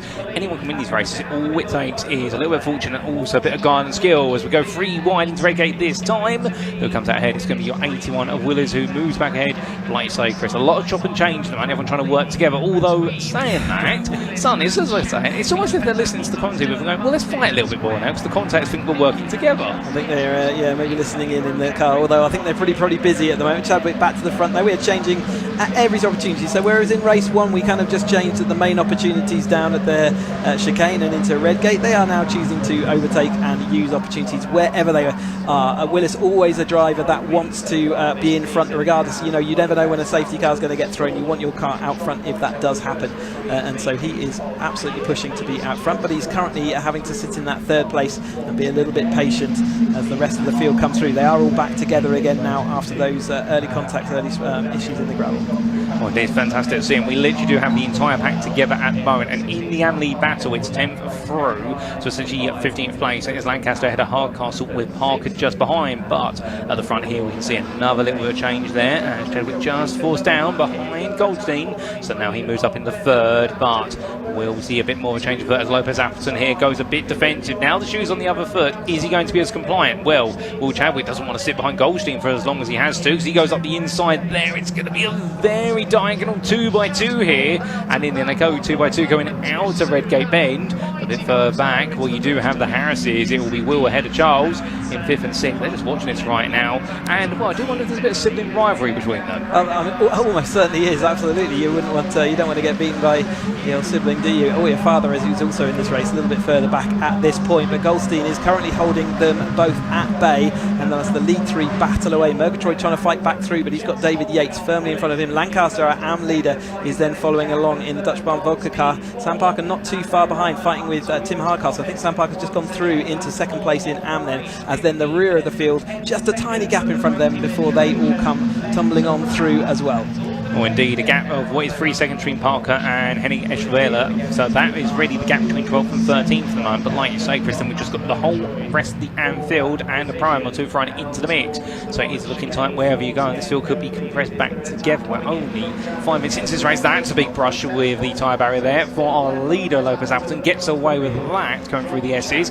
He's got to be careful of that. That was right on the limit of what's possible. Before sudden you turn that suspension into Swiss cheese. But right now, Chadwick look on the inside here, wants to retake the lead. He's going to go for it. He wants to make up for race number 1 earlier today. And Will Chadwick right now will not settle for anything other than being the number 1 as Paul Goldstein goes very sideways, more slidey than straight out of Redgate. All the way to the edge of the track there, so he might well have triggered a sensor there. In fact, we're getting notification that number 27 has got track limits on there, so they'll have to keep an eye on that as they go through. That's Josh Jackson, so our person near the front there. So Yeah, so Josh Jackson will have to be a little bit careful as the rest of them fly on through and up the field. Lancaster's still winning the AM battle, and it's Sam Parker in second over the top of Hardcastle.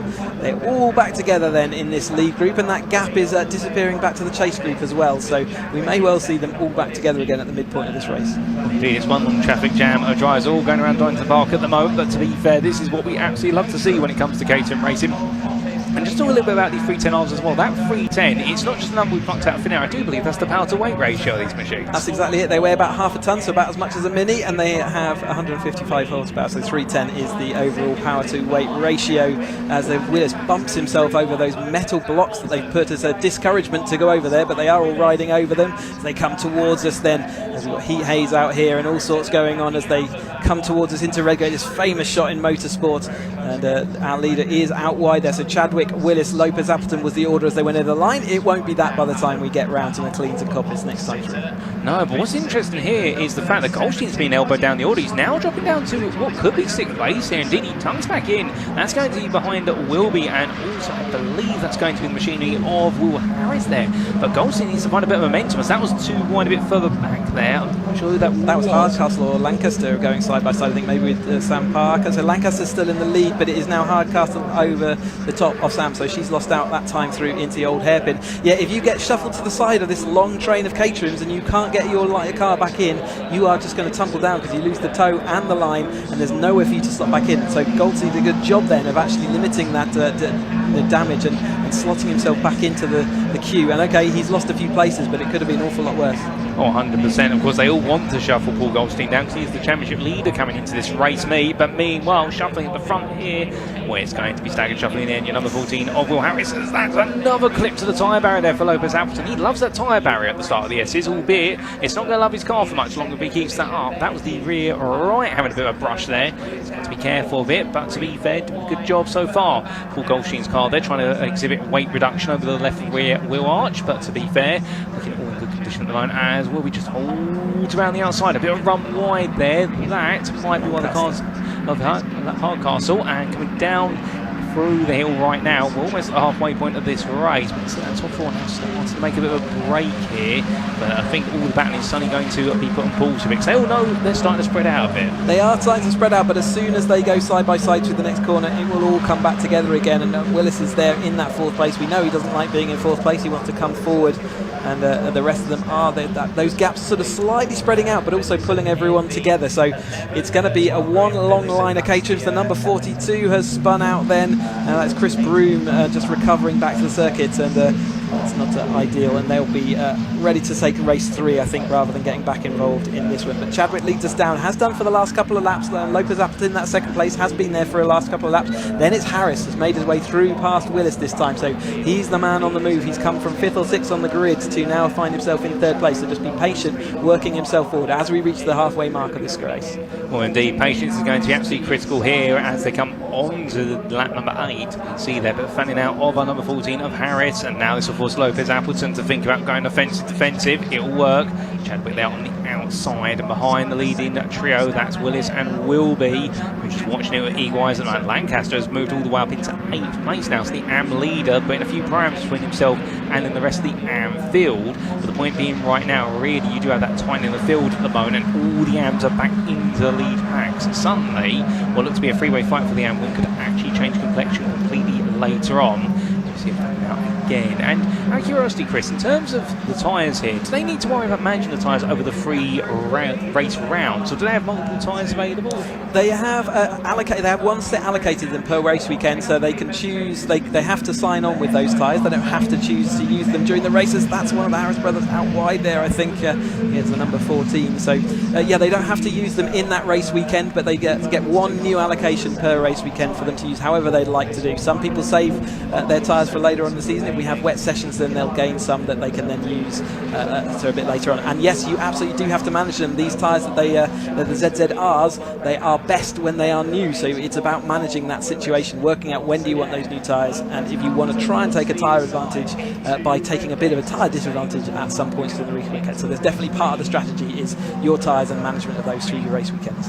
Oh, brilliant insights there, and we're everyone pushing it to the limit right now. We do have a couple of eager drivers there using all the road and plenty more. Just got to be careful of those track limits. They are allowed to run wide a bit at Redgate, but not too wide. So intriguingly, Chadwick and Lopez Appleton constantly still doing the swap back and forth. Paul Goldstein now back up into 5th place. So he reasserts himself in this pecking order, now can set his sights firmly on the podium, if nothing more. Keep in mind, of course, that Paul Goldstein and Charles Harris both yet to take wins this season. They didn't take wins in race number 1 of today, so therefore their championship leads may not stand the test of time, as we see 2 wide further back there. And well, that's going to be quite close. I do believe that's going to be Mott Jackson and Eschweiler all together in their good old ding-dong battle. Looking back up towards the front right now. Onto that back straight they go. And well, the top 5 have got the memo. Go line astern. Everyone else behind, I think, itching to try and creep into it a bit more. That's always the way, isn't it, as they go side by side for the lead once more. A little bit of a coordinated overtake there. Absolutely exactly what you expect at this stage. You wouldn't believe as a driver how much it's a shock when you look at your clock counting down and you think it must be only about a minute left because you've been going flat out for what feels like an hour, and then to find out you've still got 8 minutes left. There's definitely a little bit of oh crikey, I've still got to do all this again. It's how do you manage that adrenaline, and how do you manage the energy levels and the concentration you need just to race this close for this length of time. And not only that, it's getting closer and closer as the race goes on. It's not like it's spreading out, is it? Oh, 100% not. It's only tightening, like you say, and well, in the peak of a brilliant British summer as well. And well, understandably, I think in their overalls inside those cars, despite the fact they've got plenty of ventilation, because they're not hard top machines, they just have the roll cage, it is still going to feel very hot inside that helmet, and will managing your stamina is going to be just as key. As Paul Goldstein goes the move, going on the inside into Schwann's, up him on the outside of McLean's. Does he get it done? I think on that outside he may lose out a bit of momentum going up the hill in towards Coppice. We'll have to see when they come back past us, as we do see a bit more fight between our Amdrive further back, including Sam Parker. Find herself getting caught up with Murgatroyd now, trying to fight his way forward, but has Goldstein got ahead? No, he's still in 5th place as your leading trio. They're definitely right now trying to seize the opportunity to make a small break. Not only are hot temperatures, have you got the temperature of the air to deal with, your legs are right alongside an engine, a gearbox and a catalytic converter, and believe me, it gets super hot in the pedal box on the temperatures in days like this. So it's not just your own core temperature, it's your feet you've got to worry about. As each time you press that accelerator, it gets hotter and hotter as the drivers then come down towards us with 6 or 7 minutes just under left to go. So it is still Chadwick who's been a consistent force out there at front, so has Ben Lopez Appleton and Tom Willis. But now it's Ryan Wilby who's fought his way through that pack. He heads over the top of Goldstein now, and he has been a constant force there or thereabouts every single race, but something's happened each time to cost him a little bit of time, but he's in 4th place. Can he move forward? David Yates just behind Goldstein, coming back and joining us in the main Caterham ladder after a little absence, but it's good to see him back and fully up to speed with us here, and chasing on is the Harris brothers and the rest. Oh, 100%. And well, speaking of up to speed, the new fastest lap of this race being set by none other than Vincent, and he might be running all the way down in 18th place, but to be fair, bringing home a 18th place, 8th place I should say, but 1 minute 16.38, a pretty impressive lap. Considering he stalled on the line, I think that's a pretty good fight back. Oh indeed, he's doing an absolutely brilliant job right now making his way forward, and well, he's in that pack. Can he find his way into the top 5? We'll have to wait and find out. Since they say it's not about how you start the race, it's about how you end it. But another swap there, Lopez Appleton creeping ahead of Chadwick, but it's all rehearsed at this. They're not teammates necessarily, but it's the classic, the enemy of my enemy is my friend moment, but what is a temporary truce may turn into outright warfare later on in the race. Oh, that's getting a bit elbows out there, and well, it's immediately going to cover off Wilby, but Wilby gets the inside of him. It's going to be free wide into turn 1. Does Wilby get it there? Almost, but still Willis is right there with him as they come down through Hollywood. Yeah, and Vincent's still trying to make up places. He's definitely joined this battle. What a story that would be in the last 5 minutes if he can start waking his way through, but it gets harder and harder the higher up the ladder you go, the higher up the steps of the podium. The cars are really never giving anything away. Wilby has no speed out at the bottom of the hairpin, then he drifted a little bit wide I think, and he's got slow up the hill, so he's going to be absolutely being hounded by Ben Lopez Appleton and Tom Willis as they come into McLean's this time, but it's still Chadwick out front. It's 3 wide as they fan out across the road. There is an overtaking opportunity up to in this corner, and in the pack you might well take it, whereas if you're in a sort of just in a battle of 3 pack you wouldn't do it, but there's a really complicated situation, so you really want to take every single opportunity you can. But our front 4 are still the front 4 as they have been throughout the rest of this race. Goldstein just sitting there watching everyone else piling on through. It's a changing situation for Goldstein now, because understandably everyone's now getting a little bit less patient behind him, as we see Your 88 Wilby move up the inside there, so Wilby now takes the lead off of Chadwick, but Chadwick gets the momentum. Lovely run there from Chadwick to get all the speed coming off the S's. That's going to bring him right back into lead, covers off the inside, forces everyone behind to go 3 wide onto the brakes. They go Lopez Appleton on the right, on the inside is Wilby, and in the middle is Willis, and as they come through that corner, beautiful 3 wide. It's almost as if they've rehearsed it. No, that's just their experience, but suddenly look who's behind them. That is Will Harris, that's Paul Goldstein, there's also Vincent and also Charles Harris there. Suddenly we go from a top 4 altogether to a top 9 altogether, and we still got 4 minutes of this.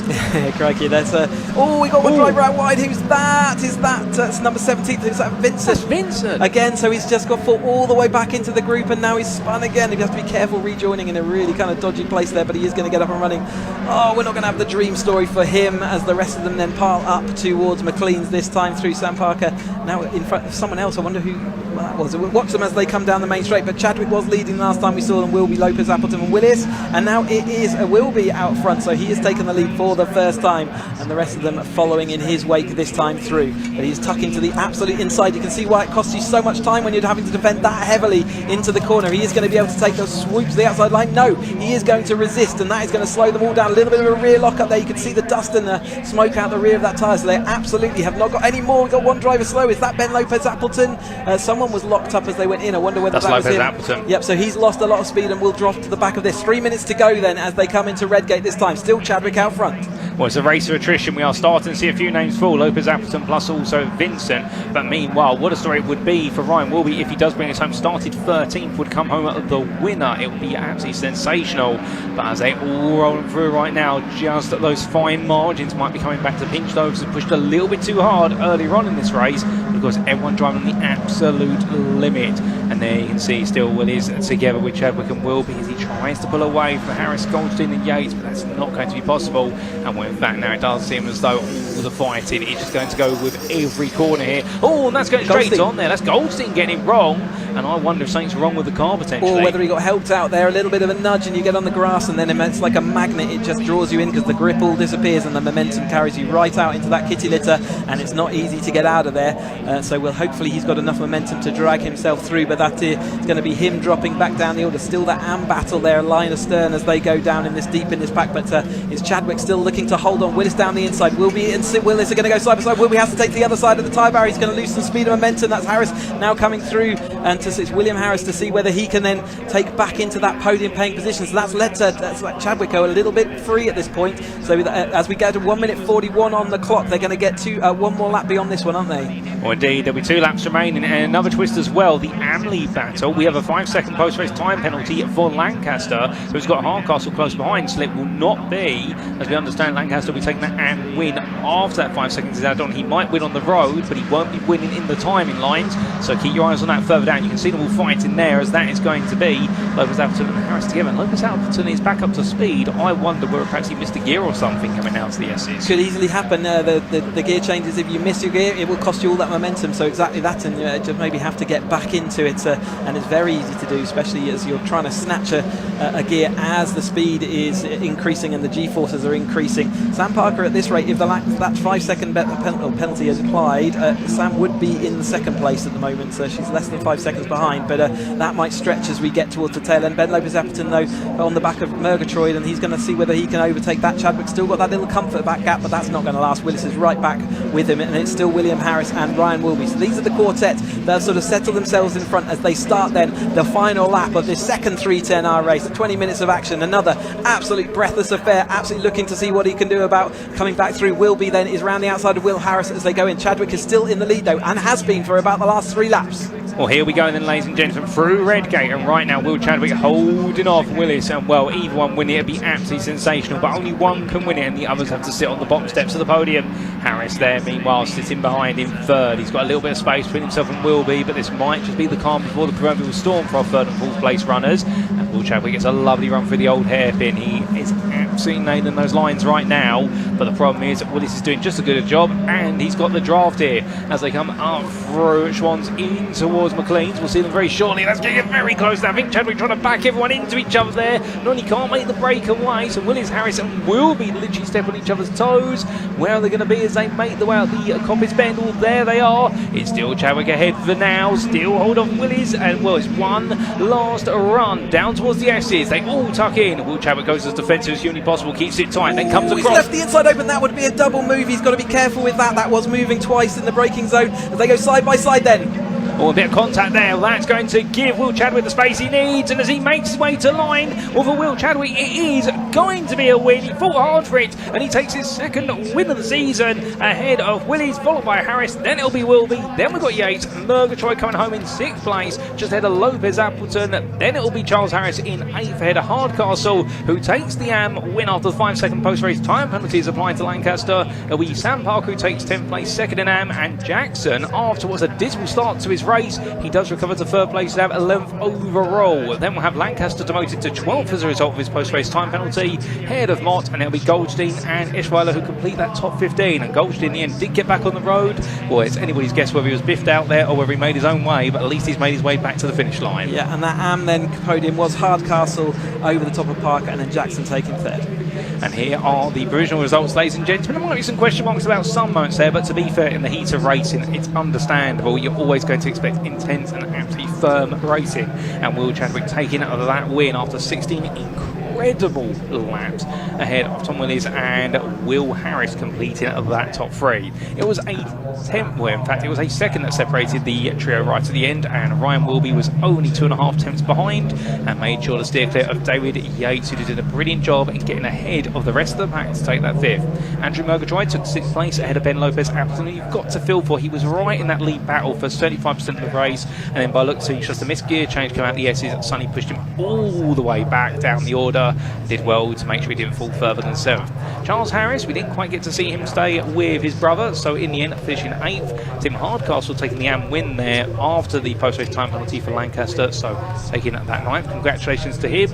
And Sam Parker run up there only 2700ths behind, taking 10th place, most importantly second on the AM podium. That was your top 10, and your fastest lap was set by none other than Alex Vincent, who we saw go for an incredible recovery driving to it all, end up spun around, but he was the quickest driver out there for 1 minute 16.38. An incredible lap there for Alex Vincent, and we'll expect him to be absolutely ferocious in race number 3. Yeah, absolutely. There's a few wounds there, and like I say, there's a little bit of caution in that last chicane, so maybe there'll be a bit of stewarding to look into that, just check everything was okay. But what a fantastic race throughout for the whole of the 310I grid. Really great stuff as they go down there.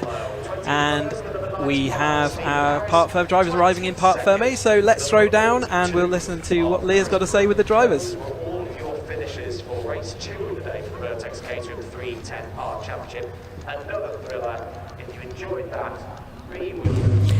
Wow, what an absolutely thrilling race for the 310Rs. A great win there for William Chadwick, making his way up from his P3 early on today. He did say he wanted to go up the orders. He did jump a place, but we'll let him off because it's a race win. Also nice to see Tom Willis back on the podium. Started P2, finished P2. Obviously wasn't without its difficulties though. I mean, these Caterham races just deliver race on race on race, and no matter what the category, no matter what horsepower, no matter any of the regulations that any of these cars have, this is constantly delivering. And also great for William Harris to be back on the podium after that treble podium he had at Spa with those 2 wins, and also I think it was a P2, maybe P3 for him as well last time out when they were in Belgium. We'll try and grab a quick word with the race winner when they come through. Obviously you'll have to forgive us, it's a very busy grid down here in Parc Ferme. So many cars coming out of scrutineering, so many cars coming into Parc Ferme as well. I do want to give a big shout out though to Ryan Wilby. He is a Pro-Am racer, but he started down in P13 and ended up P4. He didn't like he could win it for much of the race. He ended up just 2 tenths off of a podium spot. Let's see if we can chat to William Chadwick first. William, I'll let you get your helmet off. I'll speak to you while you do that. I spoke to you earlier down here for race 1. you had a brilliant P3. You were very happy. You said, I think I'd like to make my way up the order. You greedily jumped to space and went straight for the win. Talk me through that, because it was absolute chaos again, wasn't it? Yeah, it was a lot of chaos as per usual in Caterham's, but yeah, I seemed to have really good pace.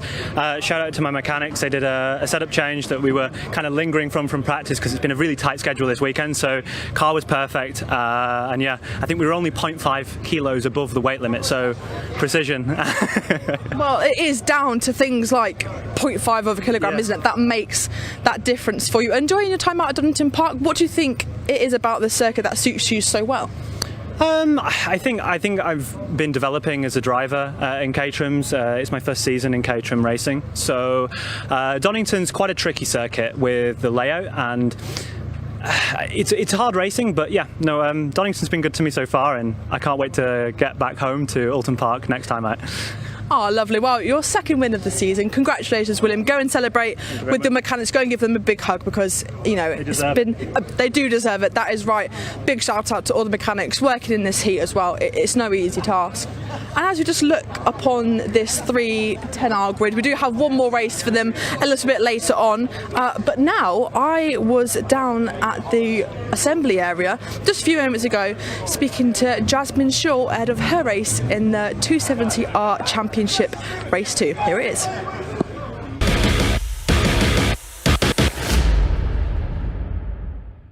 Well, I'm down on the 270R grid, joined by Jasmine Shaw.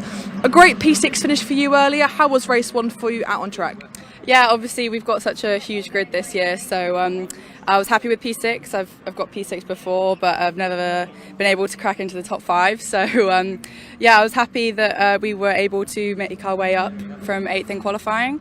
So hopefully we can keep this going, get a couple more rows in front for the last race of the day. Yeah, lovely. And I just want to talk to you specifically, because you've also got Anne in the same category as well, about there being more women getting into Caterham racing in particular. Do you see that as a massive, I mean, it is a massive benefit, and why do you think more women are attracted to a championship like this? Yeah, I think obviously it's great. I mean, it's clear to anyone we are very underrepresented in motorsport, so it's really nice to see other females on the grid. It can be daunting in a sport where you are the very, very small minority, but I think with Caterham's as well, the paddocks are just so friendly. The drivers are lovely to get to know off track as well as on track. So I think it's just a really nice environment to be in, and everyone's genuinely supportive of females in motorsport. So I think that's probably why people are drawn to this series, which was why we got into it. We were introduced by another female driver who loved it. So yeah, Caterham's are amazing for that. Well, there's no doubt that you are such a role model, especially in Caterham's, but for a lot of women wanting to get into motorsport, whether it's something like presenting or whether it's driving themselves, and you're holding your own in a class dominated by men. Being up here in P6 is a massive achievement, so I hope you can take some pride in that. Looking ahead to this race then, race 2 for you of the day, lovely bright conditions, no damp areas, unlike qualifying this morning. Is it looking ahead to chasing down the guys in front? Yeah, I mean, always, always looking ahead. Obviously, on a race weekend like this, where all the races are in one day, it's another thing you have to think of. You know, how much time you've got in a day to fix any damage. So, obviously, nothing stupid as always, but yeah, always eyes forward and seeing how close we can get to that podium. Lovely. Well, Jasmine, best of luck for this race. Can't wait to see you out on track, and make sure to look out for Jasmine, one of the future female motorsport stars of the future. 13 and 38 of Jimmy Way and the 16 of Alistair Morton due to go. Well, that was Leah catching up with Jasmine Shaw earlier on today, and well, the good thing is, ladies and gentlemen, we go charging back now into what is our Caterham 270R Championship, as sponsored by Fan Drive, and as our drivers make their way around on their green flag formation lap, This is how they line up based on how they finished in the first race of their day earlier on today. In round number 11, it's Brian Thornton on pole, and he will be joined on that front row by Aaron Oliver. Then we do have on row number 2, Scott Helm and Paul Oglesby, with Luciano Caruso coming through from 27th to start 5th in this one, and Jasmine Shaw looking for that first top 5 of the season, looking for that first podium of the season, starts 6th. Christian Bond and Henry Speaks lead your top 8. That's your first 4 rows. And goodness me, have we got a very packed grid, ladies and gentlemen, because then we do see Sebastian Follet, man second in the championship, 9th in this one, but Craig Evans round off that top 10. Ryan Follet and Andrew Bailey on row 6 ahead of Daniel Crawley and Rob Kennelly. Then we'd have Steve Lorriman and Sean Murphy completing top 16. But wait, there's even more drivers, and well, as we do get ready to see our next set, there's Chris Morley and Chris Hicks. The battle of the Chris's on row 9, and then Andrew Mackay and Richard Hay will be completing your top 20 in row 10. Row 11 is Gary Cross and Charles Chapman, ahead of Anne Hall and Alistair Kinnear, who complete your top 24. And behind row number 12, we've got just a few more drivers to take you through, ladies and gentlemen, I do believe. We'll see those very shortly in that order. And here they are, your last 2 rows, Andrew Davison and Shane Forster. And we also do see Jimmy White and Alistair Morton completing your 28 starters.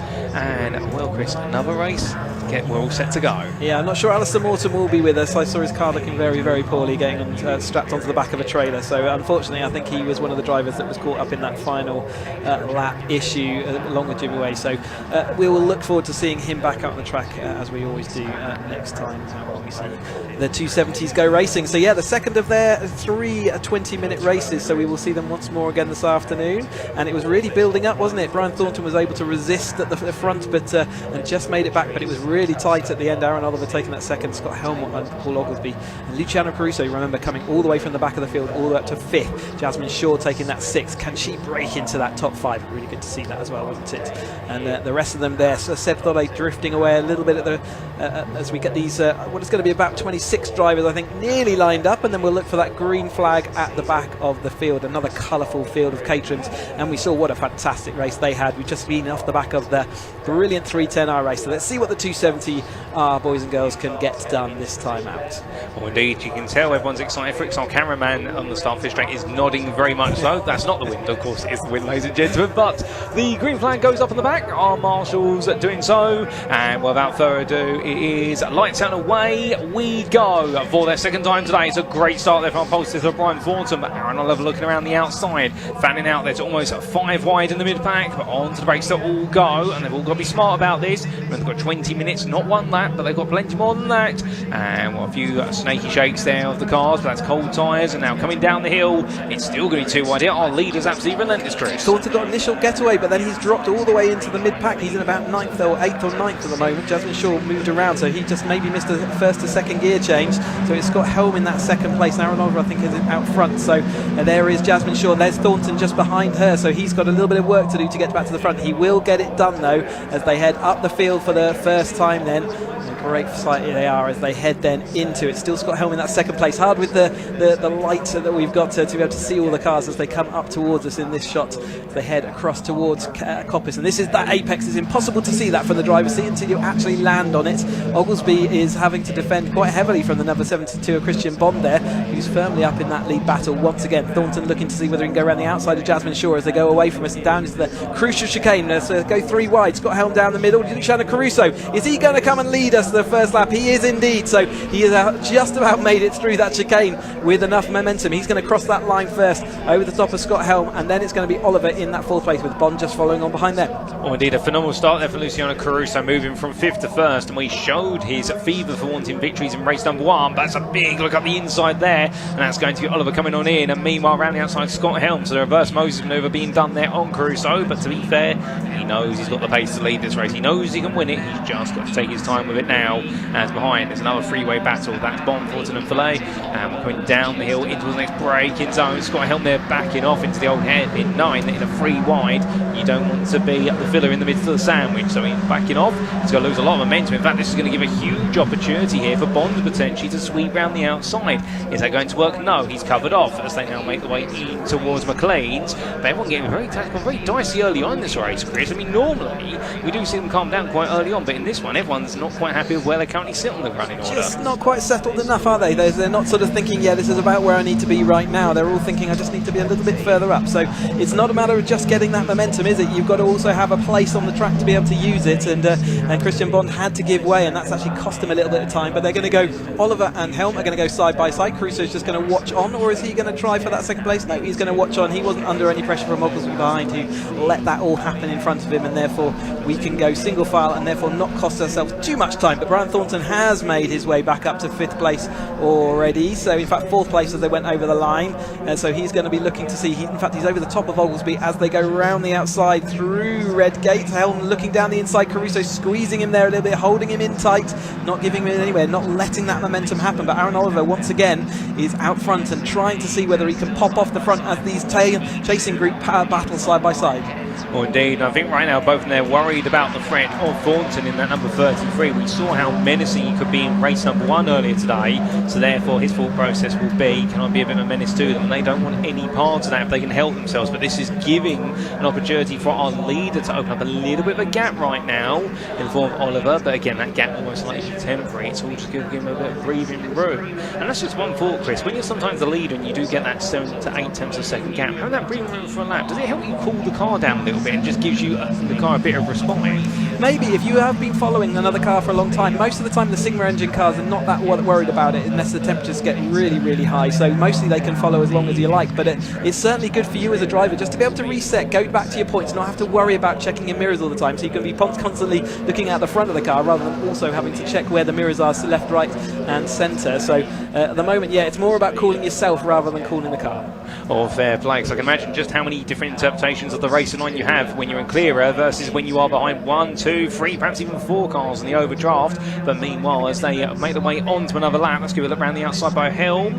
He's going to hold that line very nicely there, but Oliver, to be fair, just playing it safe on the inside and knowing too wide into Hollywood here. Are they going to go the too wide the distance? Yes, they will, into the Craner curves. Helm's not going to back out. Oliver goes a bit wide, understeering, as you'd expect. That puts him on defensive line through the old hairpin. He's going to lose so much momentum here, but you can see Caruso gets a bit too close too soon. He actually has to back off. That causes a little bit of a slide in the rear end, and suddenly Oglesby looks down the outside. That doesn't work. Thornton says, well, if you're not going to do it, I'll try it, and then realises too late, oh, wait a minute, there's no space there. There was certainly a disappearing space. He just got out of that in time, so just about capitulating just as he needed to, and Oglesby had nowhere to go either, so it would have, if he hadn't pulled out of that, that would have been a bit awful, because that grass is certainly not grippy at the inside there, and the next position your car meets the track is as they're all trying to turn right round McLean. So here's it all worked out as it should do as they're coming then down to the crucial chicane once more. Looks like Scott Helm is going to go into the lead as they go down there. Aaron Oliver on the outside gives away to that position. They go to take their racing line and therefore aren't slowing themselves, and actually by them going through pretty quickly that time, it looked like the chase pack were a little bit stumbling over each other. You can see that little gap just appears, and how quickly those gaps do appear if they go side by side through the corner. But Oglesby is certainly bringing to Ryan Thornton. We've got a front quartet at the moment, as then it's Caruso heading this battle pack. Is that Henry Speaks down the inside? It is indeed. And then I think it'll be Seville and Bond going round the outside. Few track limits triggers being sent there as well. There's an automated sensor, so there's no really escaping from it. It happens as they all go down. Henry Speaks currently heading this pack then. Henry Speaks done a really good job, and after Luciano Caruso had such a really good start to this one, he's now been brought back down. It's almost as if he's been brought back down to reality a little bit, not being unfair to him. I think all the other drivers sort of saying to him, well, you know what, now we're going to show you what we can do, but Caruso's not done yet. He swaps the inside going to Schwann's, putting himself on the outside. He wants the better run on the outer line. There is a redefined racing line. They're going through McLean's from Schwann's corner, and if you can be on the outside line, you can carry so much more momentum when you get it right. It's such a tricky corner, even the Caterhams, and will roaring the way and around. Right now, all the trucks really showing how adept they are at different lines through each and every corner. But that leading quartet just 7 tenths ahead at the start of this lap, but now there's sort of a couple of seconds. But here comes Oglesby. Well, right now he's in a bit of a hurry, moves into the lead. He's moved from 4th last time we saw him to up into the lead as he joins us back. A little bit of a flapping rear arch. We only attach them with nylon bolts to allow it to ping off. We don't want them causing the tyre rub. So at the moment it's just the bottom half of the back of that that's causing it a little flap. He won't even know it's happening, and it won't slow the car down at all. You can just see the airflow as he pulls out of the slipstream. You'll see that start to waggle a lot more. Thornton having it on the inside of Helm, then side by side as they go into Hollywood this time, going down towards the Craner curves, and that has all sorted itself out in the favour of Scott Helm just for now. Again, there's no point pushing it at the moment. You're just slowing yourselves down, and that gap that you fought hard to, as a quartet to try and develop will be disappearing and evaporating each time you try and throw it down the inside. I do think we will see these drivers all back together again by the end of this race. It looks like it's going to settle in. That gap doesn't look terminal just yet, but what might cause it to go terminal is if some of these battles in the second pack go side by side. So keep an eye out for that, but we've just still got over half of this time left to go. Oh, indeed. So we'll keep an eye on that gap and see if it comes down or whether it expands to the point whereby we reduce so many competitors for the win down to this limited quartet. But as they all coming out, meanwhile, well, it's going to be a bit of a challenging one here because we can see Oglesby and Helm going side by side once again. Of course, they fight each other, they certainly bring themselves in. But looking a bit further back, well, here's a potential move coming through. So he speaks under a bit of pressure here, but he's going to withstand the pressure from the number 28 of Sebastian Follett. And we're coming out of that sequence now. Enjoying a good old scrap, but understandably this is giving a bit of space there to Caruso as they come on through onto the next tour of the circuit. A bit further behind, we can see there what is our runner. I think that's the other Follett. I think it's Ryan. Indeed, Ryan Follett making some good progress in 12th place now with Murphy and Bailey behind him. Lovely livery on Murphy's car, it's got to be said there. That looks like a tidal wave in terms of the colours on it. Well, as we look from outside the top 10 back towards the very front, top 5 back to go. Luciano Caruso has made the break. He's come across that gap in no time. As soon as he was free of that battle, he was able to use that toe from a distance and just absolutely drag back up to this front pack. So it shows how fragile those leads and those gaps, while they look like in any other racing formula they might be quite terminal gaps, they're absolutely not in these Caterhams, and especially with a little bit of a breeze. But it's mostly still out my window right now, so that's becoming less of a thing. But these cars are not aerodynamic, and they really do benefit from following the car in front as they all plowing up here towards us as they come up towards McLean. So that nose cone looked like it was a little bit dislodged potentially on that car coming a little bit further back in the field, so keep an eye out for that in case it departs or he has to get called into the pits. Henry Speaks though having to defend very hard from Follett and Bond as they head up through and towards us, and that's not going to be helping their battle in trying to get close again to this lead pack. So Speaks is still holding on, and one of the drivers having to stay to the other side of that tyre stack. We've seen that a few times. You lose all your momentum and then you have to just rejoin back in. Liquid start all over again. Half race done, half still to go. Oh, indeed, but unfortunate there for a competitive field down. That was Bond. I think Speaks just slightly understeered on that inside line, and in the end, Bond saw what's happening and thought, you know, I'm not going to try and make the corner. I'll take the escape route straight away, because otherwise there could have been the risk of a bit of contact. And well done by both there. But that's what happens when you're racing at such an intense level. You're always going to have those moments, but these drivers have taken so much respect for each other, and that's why they know when they get it wrong, it's all about making sure you right it as quickly as you can. But there's your top 5. Then there's the run of what is 6th all the way through to 10th place, and then, well, of course, you do, in fact, to 11th place. There are Bond at the back of it, and then you've got Follett through to Murphy, Bailey, and Crawley, Davidson, White, Hicks, and Loremans all together. I mean, it's absolutely incredible here to think you've got 3 major packs out there, all fighting for big spoils, and also you've got some big names in the championship further down the order. And then also people like Rob Kennelly coming back and joining us and having a lot of fun putting himself in his car back in this battle straight away. All the drivers, you're not used to those drivers being around you because they've not been there for the first 3 events, so it's you have to kind of get used to them being in that mix and really getting involved as well. But it's fantastic to see these battles up and down. But Oglesby is going to come down towards us in the lead this time through over Ollie White, and again we've seen those consistent forces in that kind of opening to mid part of the race, but we've seen at the end of the race that all starts getting topsy-turvy, turned around, and one thing leads to another, and then this group will come through in a completely different order, and who knows, maybe that chase pack will get back on. At the moment it is looking like a quintet rather than a quartet for that lead group, and it's just looking to see whether Speaks can do anything about coming across it. But that gap looks like it might be growing. In fact, it's Kennelly now. It is Kennelly, the next driver up in that queue. He's pinged himself clear. Can he drag himself across? He'll be hoping to. 3-second gap he's got to try and close down at the moment. He will be at the mercy really of this leading top 5, just simply stepping each other's toes. But look at this behind Kelly. That is going to be Sebastian Follett having to hold off the number 72 of Bonds there. Speaks at the back of that group. So right now it's warfare for 7th place as they all fan out heading up towards Schwann's and McLean's this time. And they're not going to stop at any point here, the fighting. So really we are now starting to see that group come together, and that is actually bringing Ryan Follett, Bailey, Murphy, Crawley all together. So we could suddenly have essentially what would be about 10 to 11 car fight for 7th place, which isn't for the win, but to them, the points are available. It will feel like a win come the end of it. and then we come back to the actual battle for the win on the road. Yeah, they're going to be. Some of them are going to be frustrated because they got the speed in the car. They've just been on the wrong side of the battles, and I think Sir Henry Speaks has sort of been a cork in the bottle, as I said earlier on. It's just that's the way he's racing that race, and they're now caught a little bit behind that gap. You can see that as soon as they're pinged free, they can sometimes come across and get back to this lead group, but it's going to be a hard work for Kennelly to get back with this group now because they are absolutely going flying. And as soon as they stop battling, they really do have a lot of pace in this front group. But Caruso's just been sat there watching for a little while now, just paused and seeing whether, when are the opportunities going to arrive. Still got a little bit of time left in this race, so still no rush at this point.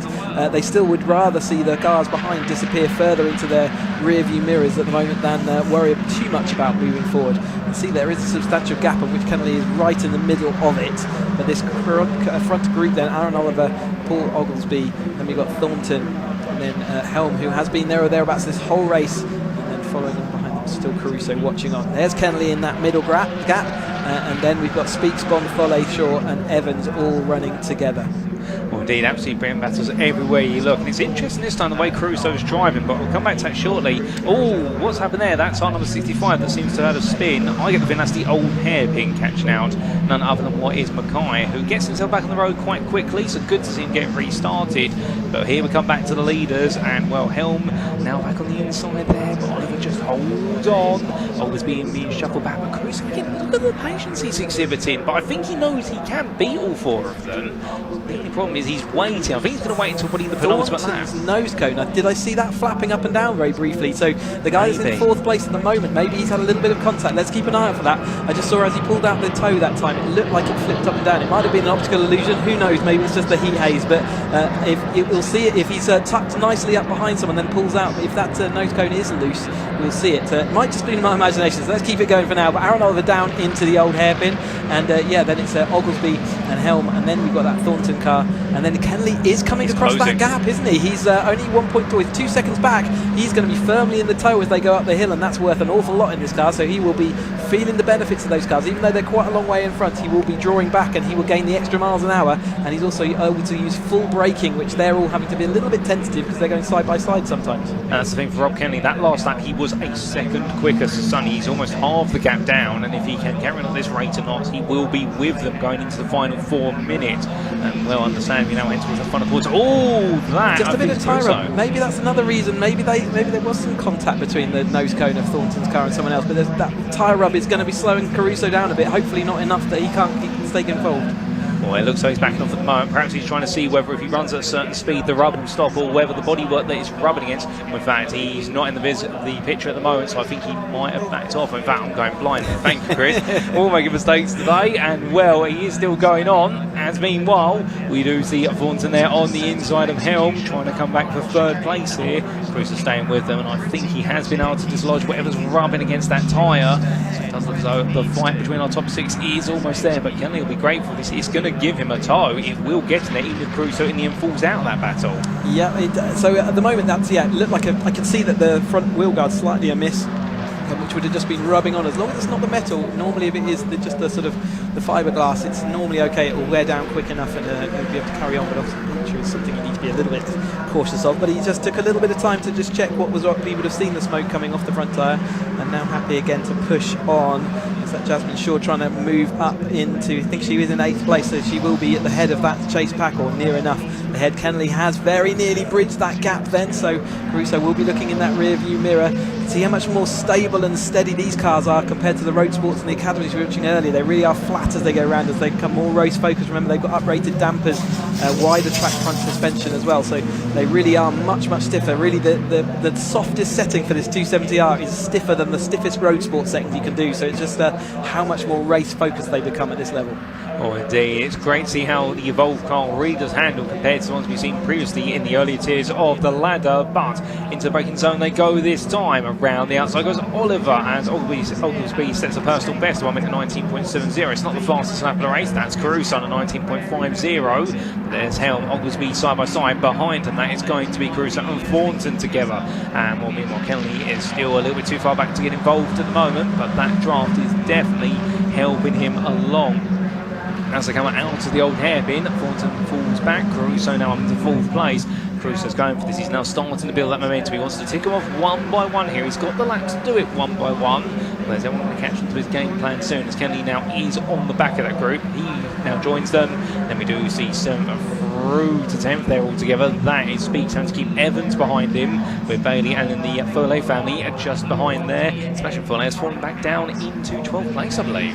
Yeah, well, I think tyre temperature may be a thing. I'm seeing Brian Thornton also struggling with the rear of his car, and I wonder whether the rear is just giving up grip now. And for some of these cars, maybe they were set up for more at the beginning of this race than as this tail end sort of kicks in.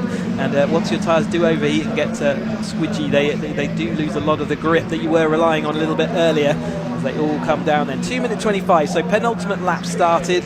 They will have this one and the next one as Oglesby looking to see what he can do. Caruso, Helms drop back in this kind of little phase, and as Kennedy joins the battle, and then it's that Bond back into the lead there over Jasmine Shaw. So as they're coming through, indeed it is Bond and then Jasmine Shaw. There's Henry Speaks, who's sort of and again you can see the rear of that car just never gripped, did it? It just looks like the temperature out there has just peaked for these guys. They're obviously 20 minutes into their race, or 18 minutes in, so their tyres have been working hard for a long time now. Oh, indeed, and Speaks right now having to go very defensive here to try and hold off Evans, who looks to move in the 86. Not going to work out at the moment, but like you say, tyres now really starting to come back against some drive. Speaks just does not look comfortable out there, and well, it definitely is warm. We've got quite a bit of cloud out here, but also a lot of sun. That wind is picking back up again as well, and actually does some bit of a headwind down the start finish straight, looking at the flagpoles outside the Conti booth, which is only going to make it even more challenging. But penultimate lap here on the cards, and there is your leaders. That is Oliver and Oglesby, and intriguingly, fight for third has dropped away from the top two. What happened at the old hairpin that time that caused this to split up?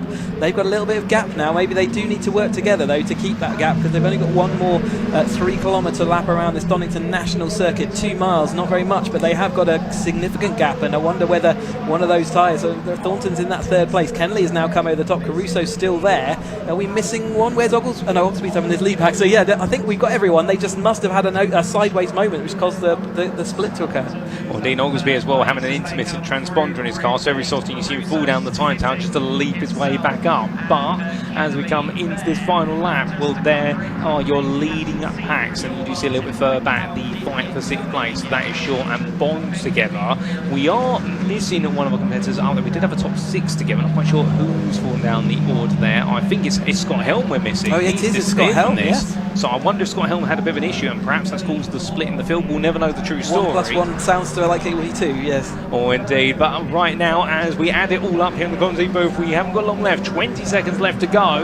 And, well, your top 5 definitely settling down into their final packs, but then the fight for 6th all the way through to 12. It's anybody's game, and whether Jasmine Shaw can make it back-to-back 6th places. But to the front we go, and right now, Oliver weaves one way, then the other. Brings himself very tight to the inside. Says to Oglesby, come try it if you think you can. Oglesby says, right, I'll take you up on that challenge. Here they go into the braking zone. Oglesby looking around the outside. He's going to sweep on past. He goes a little bit wide, and he touches it goes round for Oglesby. And what was looking to be his 5th win of the season is no more. And Oliver takes the rallycross approach, but he will take the win on the road ahead of Crusoe, with Thornton coming home to round of the podium ahead of Kennelly. Then it'll be Bond at the end of the top 5 ahead of Jasmine Shaw. And in fact, for Jasmine Shaw, I believe that is going to be 6th place in the end. Staying consistent, Evans Speaks, and then it will be Ryan Valet ahead of Sebastian Valet to complete the top 10. And then we'll have Bailey, Oglesby, Crawley, White and Davison completing that top 15. But goodness me, Chris, what a dramatic end to it. All came down to Oglesby just being a little bit too on the wide line for the Essex. He just carried so much speed in. You could see the rear just let go in the middle of the chicane. He had no opportunity. He decided to keep to the right side of the tyre stack, and then he was just on a compressed line, nowhere to go with the car on his outside.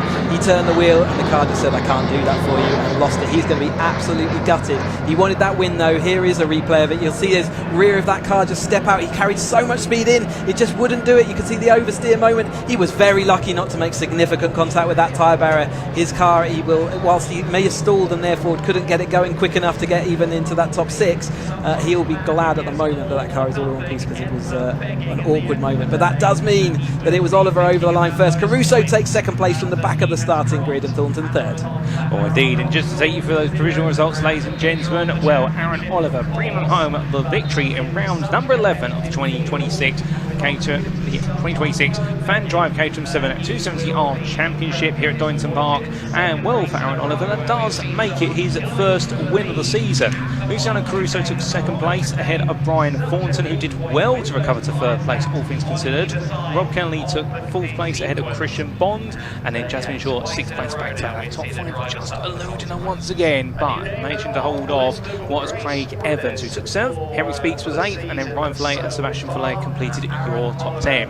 Fastest lap of the race set by Luciano Caruso, and that was an incredible lap there, 1 minute 19.30. Goodness me, ladies and gentlemen, what a race. We had rises, we had falls, we had drama, we had battles, we had everything. And the great news is you'll see the 270R machines making their way out once again a little bit later on today. But just to wrap up their race, of course, we do have what is the pleasure very soon of going down to Park Ferme to get some interviews with our drivers, particularly for our top three.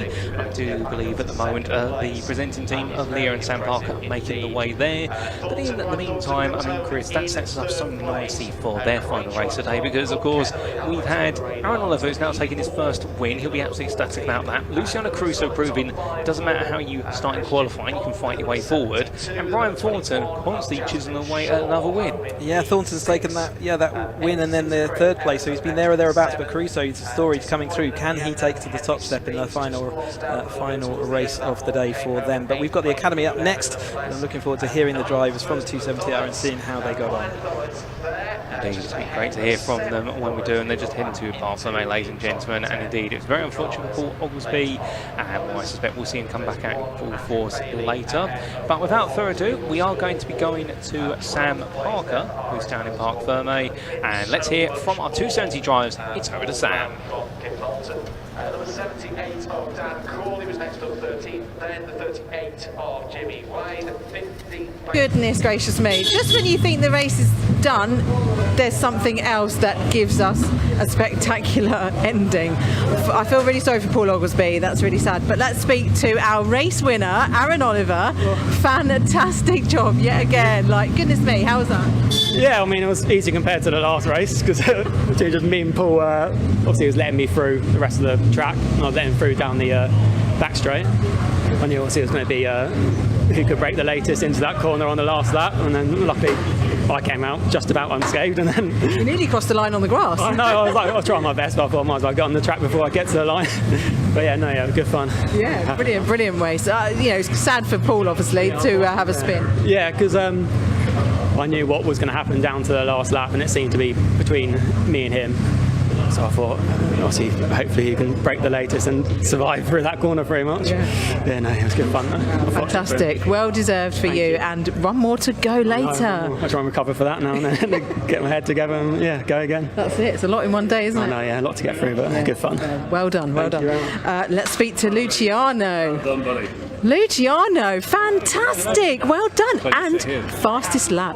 Really? Oh wow, okay. I didn't think I was going that quickly. I was just sort of following these guys around. Oh, clearly it worked. Yeah, no, it was good. Obviously, after the qualifying this morning, my gear shift broke. Oh, so did it? Yeah, after like 4 laps of qualifying. So I started from the back. Race 1, I was going to say yesterday, it feels like yesterday. Race 1 was dramatic, coming from the back to 5th, and then today my strategy, I actually had a plan this time, was just to stay with these guys and see how it went in the last 5 minutes. So yeah, car's feeling good. It started the weekend really off. I didn't have any pace, and then shout out to Darren and DPR. They sorted me out, and yeah, felt really good today. You're so calm and chilled, and don't look like you've just done a 20-minute hectic race. There's another one to come. You can't get too wild. You've got another one. So yeah, it was a good race, and it was great to be with Brian.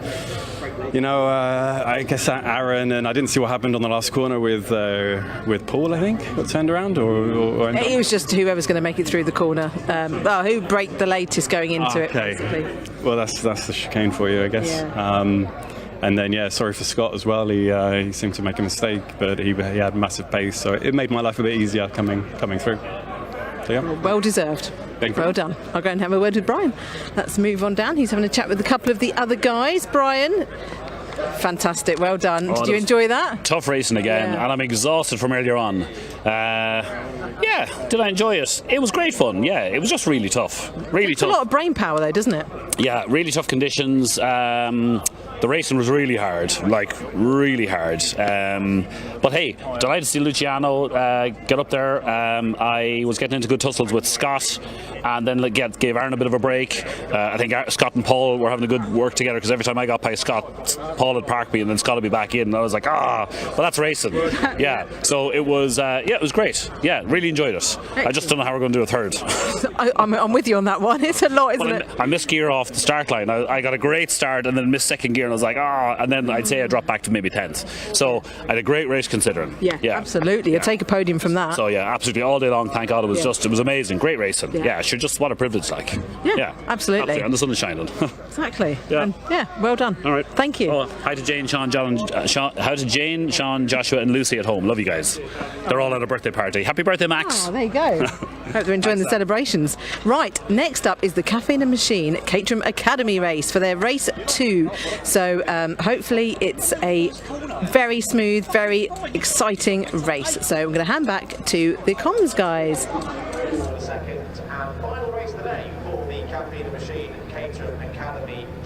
Thank you, Sam. And well, ladies and gentlemen, from an absolutely superb race from what was none other than our 270Rs, we now come all the way back to the bottom step of the Caterham Motorsport ladder, but by no means the least, because it is time for the second round of the first step.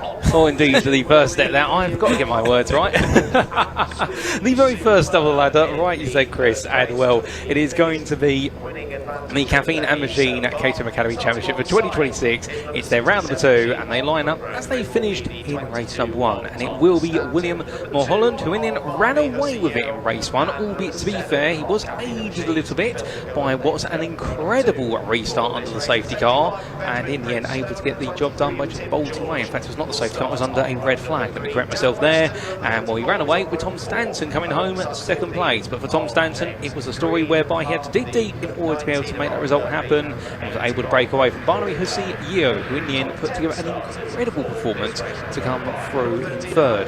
Phil McGovern took 4th place, and well, that's where he'll start, ahead of Benjamin Prince Stone, a big fan favourite there, your number 75 driver, and then Tim George, 6th place, just ahead of Dan West and James Greenhall. That's going to be a top 8. We've got a few more rows to walk you through, ladies and gentlemen, as our Caterhams make the way around on their green flag lap. Olin Murphy and Freddie Caldwell complete your top 10 on row 5. Row 6 is Owen McIntyre and Anthony Dam. Then we do have Jonathan Macklin and Donatas Jukauskas starting on row 7. Row 8, complete your top 16, is John Wells and Adam Mann.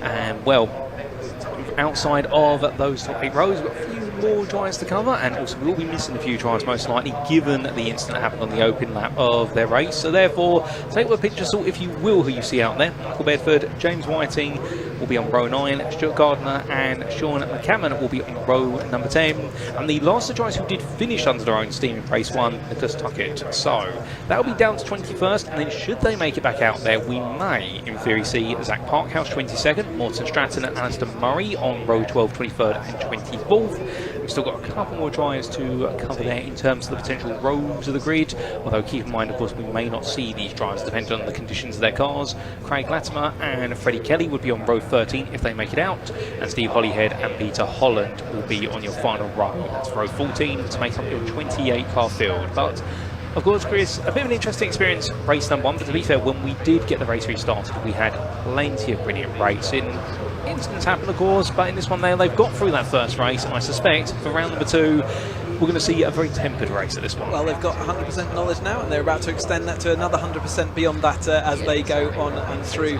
And yeah, I was speaking to the tech team just over lunchtime, and they thought they might get one of those cars back out, but there was significant damage on those other ones. Too much in this compressed time format to allow them to get them out there and up and running safely. So we will see who that driver was and if they did get that out there. But yeah, it was a bit too much work in the compressed time you have. But yes, we've got another another 20 minutes of action. The final time we're going to see the Academy this time through, and that's looking forward as we're watching for the green flag at the rear of the field, which signifies everyone's in their place and we're ready to go. Indeed, the green flag is dropped there, it's waved, and without further ado, ladies and gentlemen, for the second round of the season, it is time for the Caterham Academy Championship drivers to 3, 2, 1. And it's lights out, away they go. And we've got another Paul driver. They're going to avoid him. They have managed to get around, so well done. That was one of our front row drivers again, I think. Indeed, I think that was Tom Stanton there, not getting away, but well done to everyone, like you say, for taking that evasive action and well able to avoid making contact. It's always scary when that happens, but our Caterham Academy drivers are already showing their willingness to be aware of what's going on around them as they make the way through the opening couple of bends. Well, it's been a brilliant start from Mulholland there. Hussey Yeo already going on the attack. A little bit further back, we'll see a couple or two. In fact, Hussey Yeo has moved into the lead of this already. Mulholland's not having things go the way he wanted it to. And well, the rest of the field now comes on through, but most of the drivers not deciding to fight their way through the Hollywood and Soprano Curve segment, and the old hairpin that ends it, understandably, because of the reason that requires warmed up tyres and a lot of experience under your belt. But looking back to leaders now, well, Hussey Yeo may be leading Chris, but it looks as though Mulholland and also a couple other drivers are very eager to make an impression. Yeah, remember Tim George also started 6th, but that was because he fell down. He was fully involved in that second, third place battle until it all went a little bit wrong. And we've also got McGovern fighting his way up and Ford across a gap, so he's there battling, and it looks like George is going to go back down the inside of him as they go up. So he's made some good early places and be looking to join that front battle. Like I say, Hussey Yeo in the lead then, and Mulholland is going to have to just sit and watch a car, which has not been usual for him so far. So he will have to cross the line in second place for the first time in an academy, gaining experience at all times. As they come across the line, it's Hussey Yeo, and it's Mulholland, McGovern into that third place. Then it's Tim George and Greenhaller, and then Prince Stone into the 6th place. Well, it's going to be a move here for the lead. Mulholland's got a bit bored of being in second place. He doesn't like looking at another car, and he says, right, I want the lead. But Hussey Yeo, with all that experience gained in race number 1, battling his way through the field, I suspect here Mulholland's going to have a fly that he's not going to be able to shake off the back of him as they come down the hill. Battle for 6th place a bit further back. That is going to be Prince Stone and West going somewhere. So Prince Stone does take that place back in 6th. And well, the fan favourite there in the YouTube chat continuing to fight for a spot inside that top 10. Comfortably, can he catch up to the top 5? Make his way in. We'll have to wait and see. But all the field right now, everyone's safely on through these corners once again. We are starting to see the field spread a little bit. A little bit further back, we are seeing some great progress being made by some drivers. Man's all the way out from 16th to 12th, although keep in mind that Stanton will also be trying to come up through the field, down in 13th at the end of lap 1. But watch out how quickly we'll see our 22 driver, Tom Stanton, come through. That's all I'll say. Tim George is absolutely hanging the rear of his car out. We saw that in race 1, and it had it a bit costly in the end. I wonder whether he just needs to adjust his setup a little bit to let that rear end settle down a little bit, because at the moment it's costing him more time than it is gaining him. Is Mulholland then right out the front? You can see again sideways as he went in. He actually touched a bit of the grass on the way into that. So just definitely treating the car with a little bit of anger at the moment, and we need to calm that down if he wants to stay with this lead group. You can see how the two at the front of him are much more smooth at the moment in their stage of their racing career. But McCullough is actually he's just losing out. McGovern's losing just a little bit out in this middle phase, and Prince Stone making some good progress in that blue car to come back into that battle. You can see middle of the pack there, just absolutely just another position lost by Tim as he goes down the hill. Oh, indeed, they're not being on the right line. It costs you so much momentum, but it's all a learning experience here. And well, Donington Park, definitely one of those circuits where if you're going to learn how to drive a Caterham or learn how to drive a race car, you'll learn how to drive it very quickly, because as we mentioned time and time again, this is really a momentum circuit. You lose time at one corner, you feed it for the whole lap. It's not just you lose it for 1 or 2 quarters, it all adds up here. And that's where your top 2 right now. Hussey Yeo definitely staying close to Mulholland, but using the toe to do that. But then we do have West and Dan having a bit of an exchange in the fight for 7th place. And then we can see that sizable gap between McIntyre and Mann from 11th to 12th, and then Mann, Stanton, Macklin and Jaskauskas all together. But coming all the way back up towards the front, you see your top 2 running away off in the distance, and then it's none other than George and Greenhall together. Onto the base they go. Battle for 3rd here, very much on the line. Greenhall defending to the inside, around the outside goes Tim George. Can he get it done? No, he cooks it a bit too deep into the braking zone. That's to correctly oversteer, but in the end Greenhall makes a mistake of his own coming out of the S's. They both make a complete ham sandwich out of it, and in the end it's now going to be 4 wide as a result of it. Looked like a gear change on the way in there actually from the green car there. He just, I think he missed his down change, and that just cost him on the way out, maybe in a lower gear than he wanted to be, and just had no pull on the way out of that bend, so suffered it a little bit as the excitement of being in an overtaken position just took hold, I think. But this is absolutely a battle for the lead this time, isn't it? So so they're working together. They're pulling away satisfactorily from the cars behind. They've got a significant comfort gap. Can Mulholland disappear up the road, or has he got enough to actually keep hold of them? It's going to be interesting to see. I think Haseo definitely now, understanding, has set the fastest lap of the race 2/10 quicker, but you could say that's as much about him being on the right racing line as it is the draft he's picking up, given the size of the draft. But Mulholland not able to shake him, so it does mean we've got to fight on. But it'll be interesting to see how quick they close up that gap, because they're close on pace. We see that gap normally come down very rapidly with the draft. We'll have to wait and see. But the fight for third, meanwhile, that's now 4 seconds off the leaders. But understandably, they're all enjoying the fight for a good podium, and there is your 75 of Prince Stone with McGovern still watching on behind, but they are starting to just pull a little bit of breathing room to the likes of Western Dan, but falling a little bit away here as into that braking zone comes Prince Stone here, but not worried this time. He just naturally take his racing lines. Yep, this time they all got to take their natural racing line and flick it through that chicane. It's a really fast chicane, unless you're side by side with someone, when suddenly it becomes a lot slower and more complicated.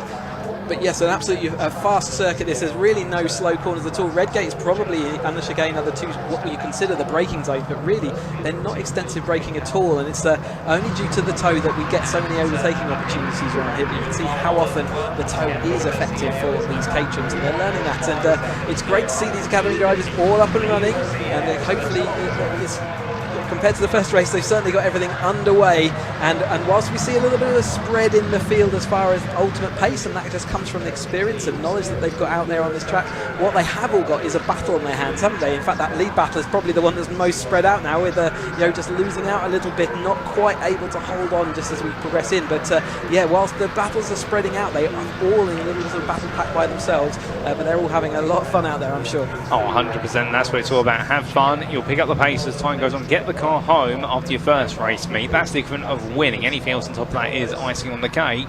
And well, there we can see our number 73 coming on through, and that's going to be the lovely colour machine of Dan there, currently completing the top 10. Finding himself a little bit of a lonely position as his rivals are just up the road from him.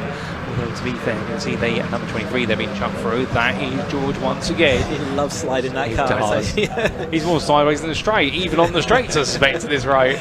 Yeah, I say it really from the outside it looks like you want to dial that back a little bit as a driver just to see whether you can carry more speed, because every time you're scrubbing the tyres sideways you're just losing a little bit of speed, and really you want to flow through that chicane rather than do that kind of jinking. But nevertheless, he will work out whether he wants to do that or whether he's very happy going sideways, because it certainly looks spectacular from where I'm sat, I have to say. And behind him, Prince Stone now having to defend quite heavily from Murphy, who's doing a good job of holding on in there at the moment.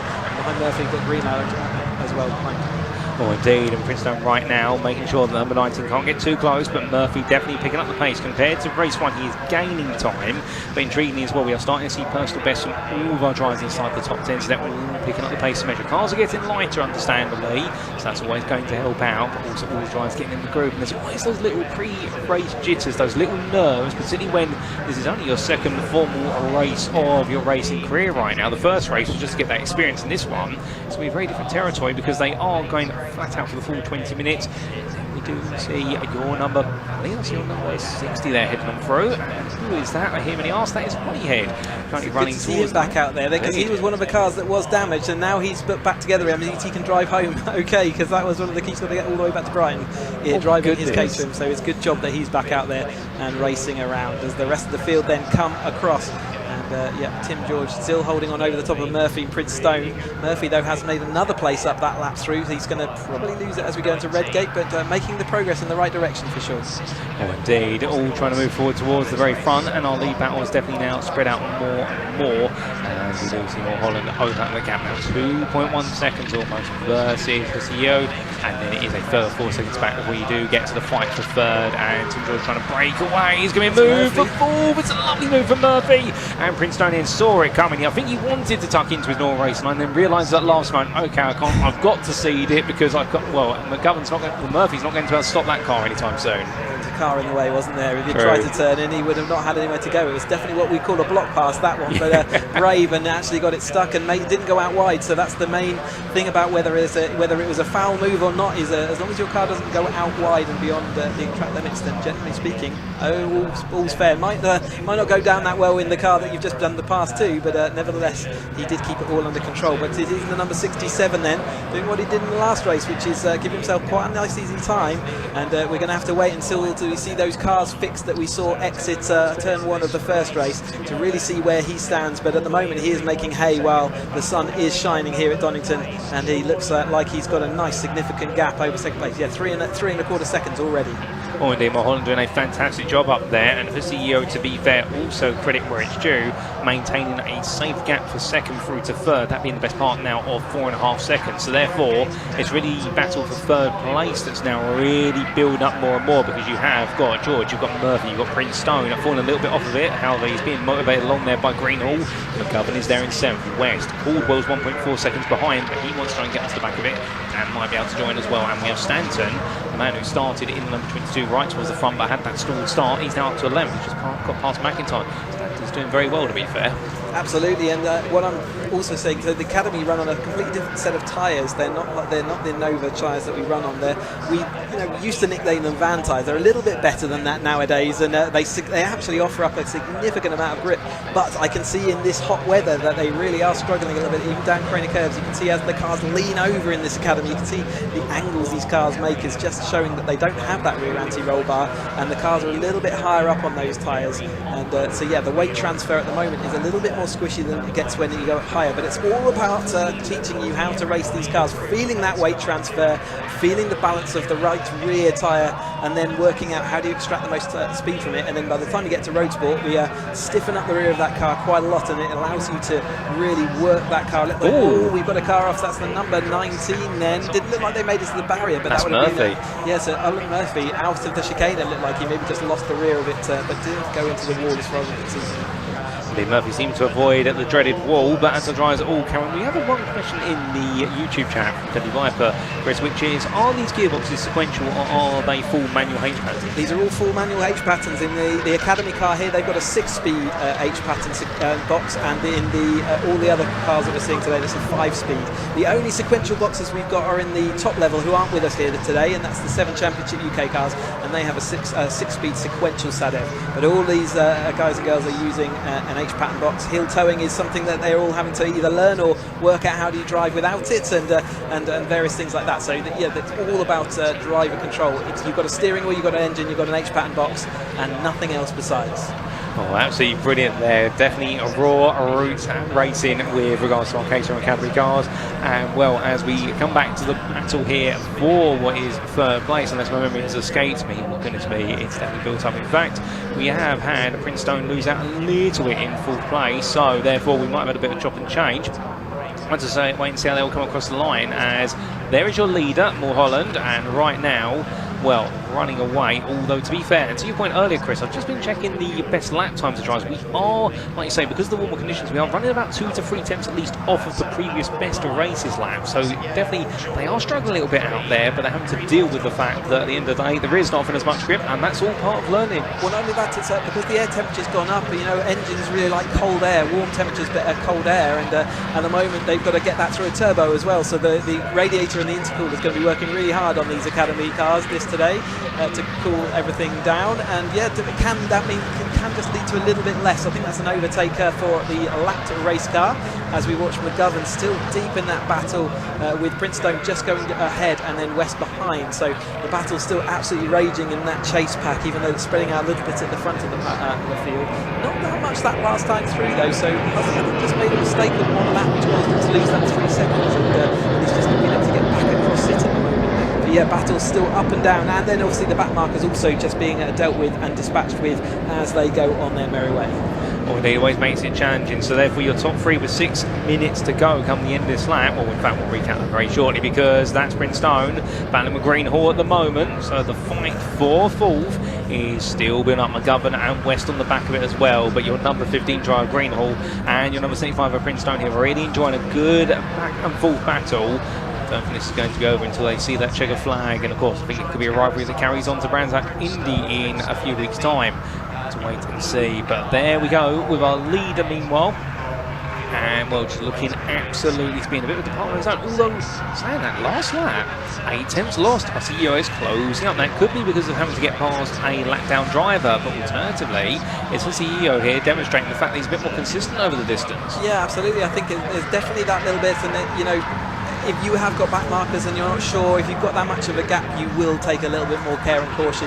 Whereas in your second place, you want to try and make every opportunity you can, so it might take a bit more of a risk as you're going past them. So maybe that can explain it. We'll keep an eye on that time, but it's yeah, definitely it's still significant, but has come down in the right direction as far as the battle for the end. We'll keep an eye out as that goes through. But still happily, Mulholland, Hussey, and then George still in that third place, defending away from Prince Stone and Greenhalgh McGovern, who have sort of separated themselves a little bit. Here is that battle as we're all coming back together again, so they're absolutely nose to tail for where he's going to be fourth place, isn't it, that they're battling for at this point. Well, indeed, the fight for fourth builds up there, and well, here comes Greenhalgh up the inside, and in the end, Prince Stone just simply lets it go for a little bit, but knows on the outside race line he'll get the better momentum out the chicane if he nails this exit.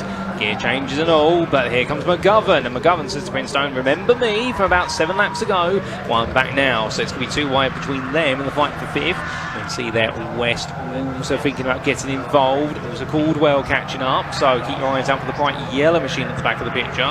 Here could you have a go? Oh, that's your number 20. That's Bedford, who's had a bit of a spin out the old hairpin. Not the first to be a victim to the old hairpin, probably won't be the last today who's a victim of it as well. And very slowly gets himself back up to speed and rejoin as safely as possible going through Starkeys. I wonder whether that was a crane of curve issues, because normally you'd see them kind of on the different part of the bank. But anyway, either way, it's a fast part of the track, and you'll certainly be happy that you're facing in the right direction and back joined the race as they go up. And we watch Dan Wester. In fact, Dan Wester is chasing McGovern behind them. There is that car trying to rejoin, I think. Or is that another driver? Maybe another spin, actually. So is there some fluid or something slippy on Crane of Curves? Or maybe it's just the temperature is now such that the tyres are really struggling. Well, to wait to see. We might find out if anybody else gets it wrong, although hopefully nobody else does get it wrong through there. But in the meantime, well, as Arnhem trying to try and rejoin him, we have had a change of 10th place off camera. That's Stanton getting ahead of Murphy on his recovery journey into his race, but right in the thick of the fighting at the moment. This is still the fight for fourth place. And Prince Stone has been forced back behind Greenhalgh, but he gets himself back ahead of another one of your drivers there, and as they squeeze the one out of the chicane, McGovern follows as well. And that was all of them making their way past Whiting, your number 12, who now goes a lap down. Such as the spread of the field there, for that battle for fourth hand to weave its way between cars that have lost a lap. There's your race leader, and that's not the best place you want to catch somebody, because you've got to back off through there, but at the same time you've got to try and keep the car pinned. And sadly, I think we've seen a polystyrene board pass away. And it is on the exit of Craner, so someone did have an exciting moment at the top there, didn't they, to lose it out and come across. So yeah, one of the polystyrene boards is no more, and will gently blow into the wind. Oh, goodness me. Well, in the meantime, 2.5 minutes left on the clock. We do have a track release warning now back to white flag, a far centre 3 driver, and that being none other than Dan, and that's for Redgate. Been a little bit excessive there with the runoff area, most likely, of the opening right-hander. Right now, Mulholland only what is 2 laps away, maybe 1, but most likely 2 away from making it back-to-back victories here in the season opening meet of the 2026 Caterham Academy Championship, sponsored by Caffeine and Machine. But as he makes his way onwards, meanwhile the journey for fourth place, it's still Prince Stone battling with Greenhalgh and McGovern. McGovern's yet to turn his indicator off, but to be fair, that just means he's going fast. As they come down to that braking zone, Prince Stone goes very defensive here, but really measures it well, putting himself in the middle of the road, and Greenhalgh doesn't know how to respond other than tuck back in behind. Some smart work there from Prince Stone. Yeah, really good defensive driving then to carry the momentum on through the middle of the ground was enough to see him out front. Didn't lose the momentum out the corner easily as they come down, screaming down towards us into Redgate in what is one of the bigger braking zones, but is still very insignificant as they go in, and not really enough time to get a full break. So they'll be experiencing a full break corner a little bit later in the season as they go to different tracks. But as they head round Donington in this 2 mile, 3.1 kilometres, not very long track at all, and very, very fast. We've seen that sort of averaging over 80 miles an hour. So again, think about going over 70 miles an hour on the motorway, and they're going quicker than that, and they're going and negotiating all these corners as well. It really does show what kind of speeds they're doing, and it doesn't necessarily look like they're going that quick when we do these long camera shots, but believe me, when you're in the car, you've got cars in front of you, behind you, left and right, it all gets very exciting, as I think we're going to start our last lap not that long away from now. Oh, indeed, very true. And one thing that's very noticeable, by the way, of Green Horse, we saw him going to Redgate there. I'm not sure if you spotted how much of the pit lane exit he started to use. He's using more and more of the tarmac. At some point, he's going to discover there's no more tarmac to be used. There'll just be grass. But meanwhile, somebody who's using all the tarmac just enough and keeping it well within the limit, it is none other than our 67 driver of Will Mulholland. And right now, one lap between him and back-to-back victories in this Donington double-header for the Academy Championship. And right now, he's looking very happy in that car. All he's got to do is get it to the finish. To be fair, he has been matched lap after lap by the CEO, who's not quite been able to maintain that pace as well. But understandably, for Mulholland, this is just looking to be the dream start to his season. He looks so acclimatised to that car. Imagine dreaming of being a racing driver, and the first race meet you just come and win both of them. You're going to be thinking you're a bit of a hero at that point, aren't you? Long season yet to go, but what a start if he just has to go around another 1 mile of this track.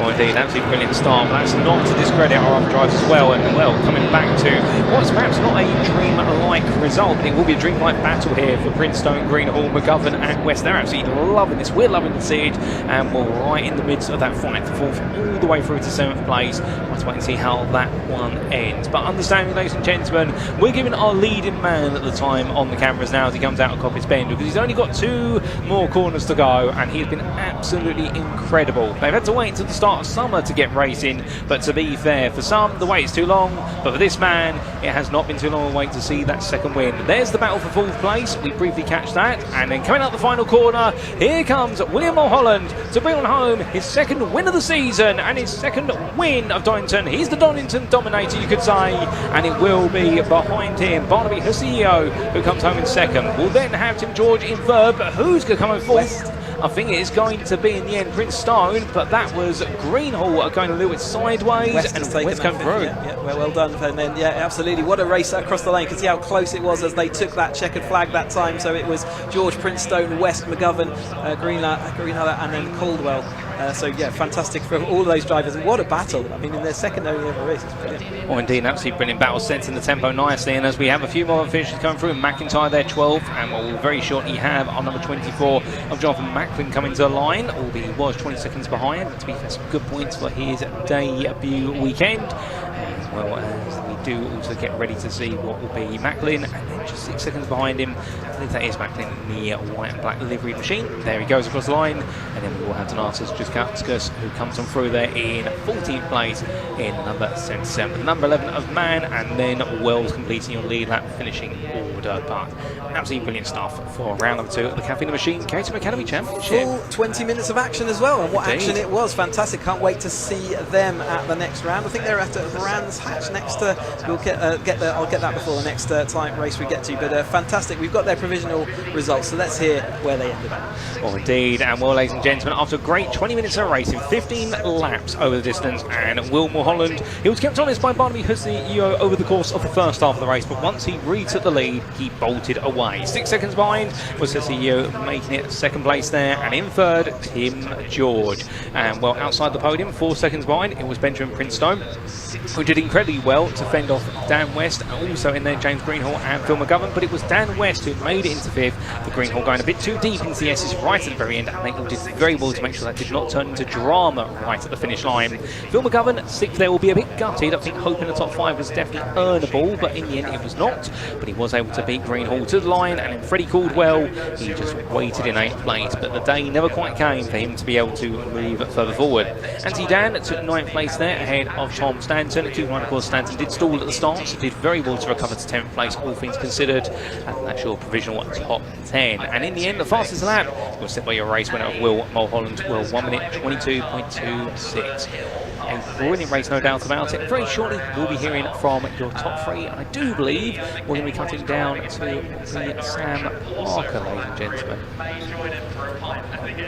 Well, in fact, it won't be Sam Parker. I've just been informed it will be Leah who will be doing the post-race interviews, because Sam Parker's already jumping in the car in preparation for the 310 race, Chris. Yeah, and it's 1st of August down at Brands Hatch Indy, so if you want to be in the banks and go and see them out for their next 20 minutes of action, then Brands Hatch 1st of August is going to be that. So yeah, we have got the cars then arriving down into Parc Fermé, so let's head down to Leah and let's hear from some of our Academy drivers.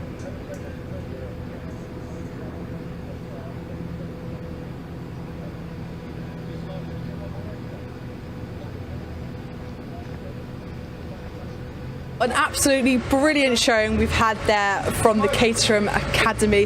Their second race of the day, second race of the season actually, and it is Will Mulholland who did the double at Donington. What a perfect way to open your season here in the sunshine. He's just about to make his way onto the scrutineering weighbridge now. These the scrutineering team have been excellent all day. On it, like a carb on it, you could say, getting them organised through the Parc Fermé area. Obviously, it is important for the podium finishers, especially to get way to make sure their cars fit the regulations. Whilst we wait for those, shall we go and try and find Ben Prince? Shall we try and find him wherever he might be? Just get a quick word, because I know we missed him earlier. Because of a few time constraints, but I know we're eager to speak to him. Where is he? Quick cross, quick cross. Where is he? Where is he? Where is he? There he is. Ben, grab a quick word with you, please. We didn't get to show you earlier. How was the race been? How was that one? Was it a bit more tiring than earlier? It's definitely a little bit hotter, isn't it? Yeah, the conditions were a lot hotter, but they were equally. So much racing going on, it was incredible. So yeah, thank you to all the drivers. Clean racing, it was fun. Really appreciate it. It's been really respectful, hasn't it? Which is so nice, because you're all so new to it. But have you enjoyed your first weekend as an Academy driver? Been very enjoyable, thank you. Yeah, it's been great. Lovely. Well, best of luck for the rest of the season. Ben Prince, everyone, fan favourite, we know. But hopefully now, the podium finishers will be getting out of their car so we can speak to our winner, Will Mulholland. Let's see if we can find him. Where's his car gone? Oh, he's over here. We should make our way. Tom, watch out for the cars. They're coming thick and fast. Such a big grid here in the Caterham Academy. It's lovely to see such support for the championship. He's having a drink, a well-deserved drink. Oh, I can't get into him. Look, he's got a little window just to keep me out. I'm going to have to turn around and say, oh, he's getting out. Look. Am I allowed out now? Customer service, honestly. Oh, look at this. It's all very technical, see. The agility, pure parkour there. It's a lot of practice of this. Just a quick word then. 2 wins to open your season in the Caterham Academy. You can't ask for better, can you? I can't really. I mean, apart from if they could just reschedule all the other rounds to be here as well, then I'd be absolutely delighted. Wow, what have you felt racing your first weekend? At Donington Park as well, such a great circuit. Disbelief. Oh, it's an incredible circuit. Yeah, it's pulling out and then going onto a grid. I was coming up into the first corner, and Barney shot by me, and I was like, I can't go down there. It's like, there's another car there. And it was like, I look at my other mirror, and there's another car. And I was like, what on earth? That was a great race. That was really fun. We've got Barney here, P2. Made up 1 place, obviously you had that great podium earlier as well. Yeah. Just summarise your weekend in the Caterham Academy, your first one. Absolute carnage. This is the most carnage thing I've ever done in my life. I've never been so excited and scared at the same time, but it's absolutely brilliant. I love it. Well, I'm both glad you enjoyed your weekend. Congratulations, cool off, get some water down you, cheers, go and spray some champagne. Wow, it's been such a brilliant weekend for the Caterham Academy. I'm so glad. Obviously the race 2 was a lot more straightforward for a lot of them. I'm so glad they've had a great weekend, but I can actually hear now we've got the Roadsport out on the grid, so it's time to hand over to Paul and Chris in commentary. At the 55 of Oliver Walsh are on row 8, the 86 of Richard Watson. Well, thank you, Leah. And without further ado, ladies and gentlemen, it is now time for us to move from the first step on the Caterham Motorsport ladder. I should say the laddie, goodness me. Next it'll be on the griddy. But speaking of the griddy, we now make our way into the grid for what will be the 2026 Caterham Roadsport Championship, sponsored by Bilstein, and this will be round number 8 of their calendar. And it will be, I do believe there, we just need to get our names slightly refreshed with regards to that, but we will do it in due time, ladies and gentlemen. But we will be seeing Carl Townend take that pole position. With regards to Oliver Smith, who'll join on the front row. And of course, our enthusiasm for the Caterham Academy shining through with that grid, but we'll get you that correct grid very shortly. And there we go. We have Carl Townend on pole position here after his maiden win of the season last time out, earlier today. Oliver Smith will take that second place there. And well, he'll be very pleased to be starting second, although knowing he wants to try and take another win to make it 3 wins in this season. Heinrich Watson-Miller, will keep your eyes out for him because he came all the way through the field to that third place finish ahead of Matthew Fox. And then we will have Mitchell Fasania, who looked so strong at the start of the race, but then had difficulty as the race went on, and Ben Oliver will join him on that third row of the grid. Sam Edmondson and John Bound, they'll be on row number 4, and then we've got a few more rows to go through, ladies and gentlemen, so without further ado, we'll shortly go to row number 5. And there's Richard Northridge there, starting 9th, ahead of Richard Davies. The big shock there, championship leader, really struggling in race 1. Georgie Tuffin and Rob Hicks line up on row 6. And row 7, it's Stephen Fisher and James French. And Archie Candy Dyson and Oliver Walsh will be starting on row number 8. Then we'll come to rows 9 through to what I do believe row 11. And we see Richard Watson starting 17th, ahead of Luke Wilson, with Mark Hensler and Joe Oliver completing a top 20, and Jason Spencer 21st. But bear in mind, we did have retirements for Joe Oliver and Jason Spencer in race number 1. Hopefully we'll get to see them back in this one, Chris. Yeah, I hope so too. And yeah, Carl Townend then starting on that pole position. It's not going to be too long before we get them off this grid, I think, as they can see them out the window. Indeed, their engines are up. And it's lights out and away we go, just like that. Perfect timing as Carl Townend gets a good start there. But look who started full by, Matthew Fox attacking non-stop here as they make the way into that first braking zone. But as they come on through, well, right now, I have to wait and see what it's going to be. Foxy tries to go around the outside. Can he get it done? However, Watson-Miller as well, phenomenal start from him, but unfortunately got boxed in on that tight line and coming all the way through right now. Not quite working out there, but Watson-Miller definitely eager to make a good impression. But here they come down the hill for the first time in this race, and everyone right now too wide. They're getting very brazen, our Roadsport riders out there, as they roar the way through, and we're immediately now into single file formation here as they make the way back up the hill and up towards McLean's. But at least this time it looks like it's Carl Townend holding on, but Matthew Fox, a phenomenal start from him, Chris. Yeah, I think he was 4th to the lead, wasn't he, in the turn 1, and actually I think he might have got it back as they're heading up towards us again. Certainly the 2 yellow machines out front as they came towards us. Let's have a look around Coppice this time to see who emerges in the lead. It looks like is that Fox or is that Cantona? It's hard to tell at the moment as they go through, but it's now actually it's Watson-Miller who finds himself in the lead then going down. They're going to take that extreme inside line. They're going defensive early. There's not really any room down there, but they're all jostling, all barging. Fasania looking to see what he can do. Fox now back into 4th place. Townend into 3rd. It's Oliver Smith into the 2nd place. So it's all topsy-turvy in that first lap as they try and settle into that kind of more natural order at the moment. They're certainly looking to take a little breath as it got a little bit tight into the chicane that time through. Oh, indeed, as they make the one to lap number 2, Heinrich Watson-Miller loses out there to Ollie Smith, and the only reason we know it's Ollie Smith is that licence plate, not because we know the door and I've read everything on those lines, but as they make the way on through, Smith retakes that lead for a brief moment, but Heinrich Watson-Miller absolutely incredible. Remember, starting 12th in race 1, finished 3rd in this one, making his intent very clear. He's not happy with just a podium, he wants a win today. But behind him is Townend, then Fox, then Fasania, who's in 5th, holding off.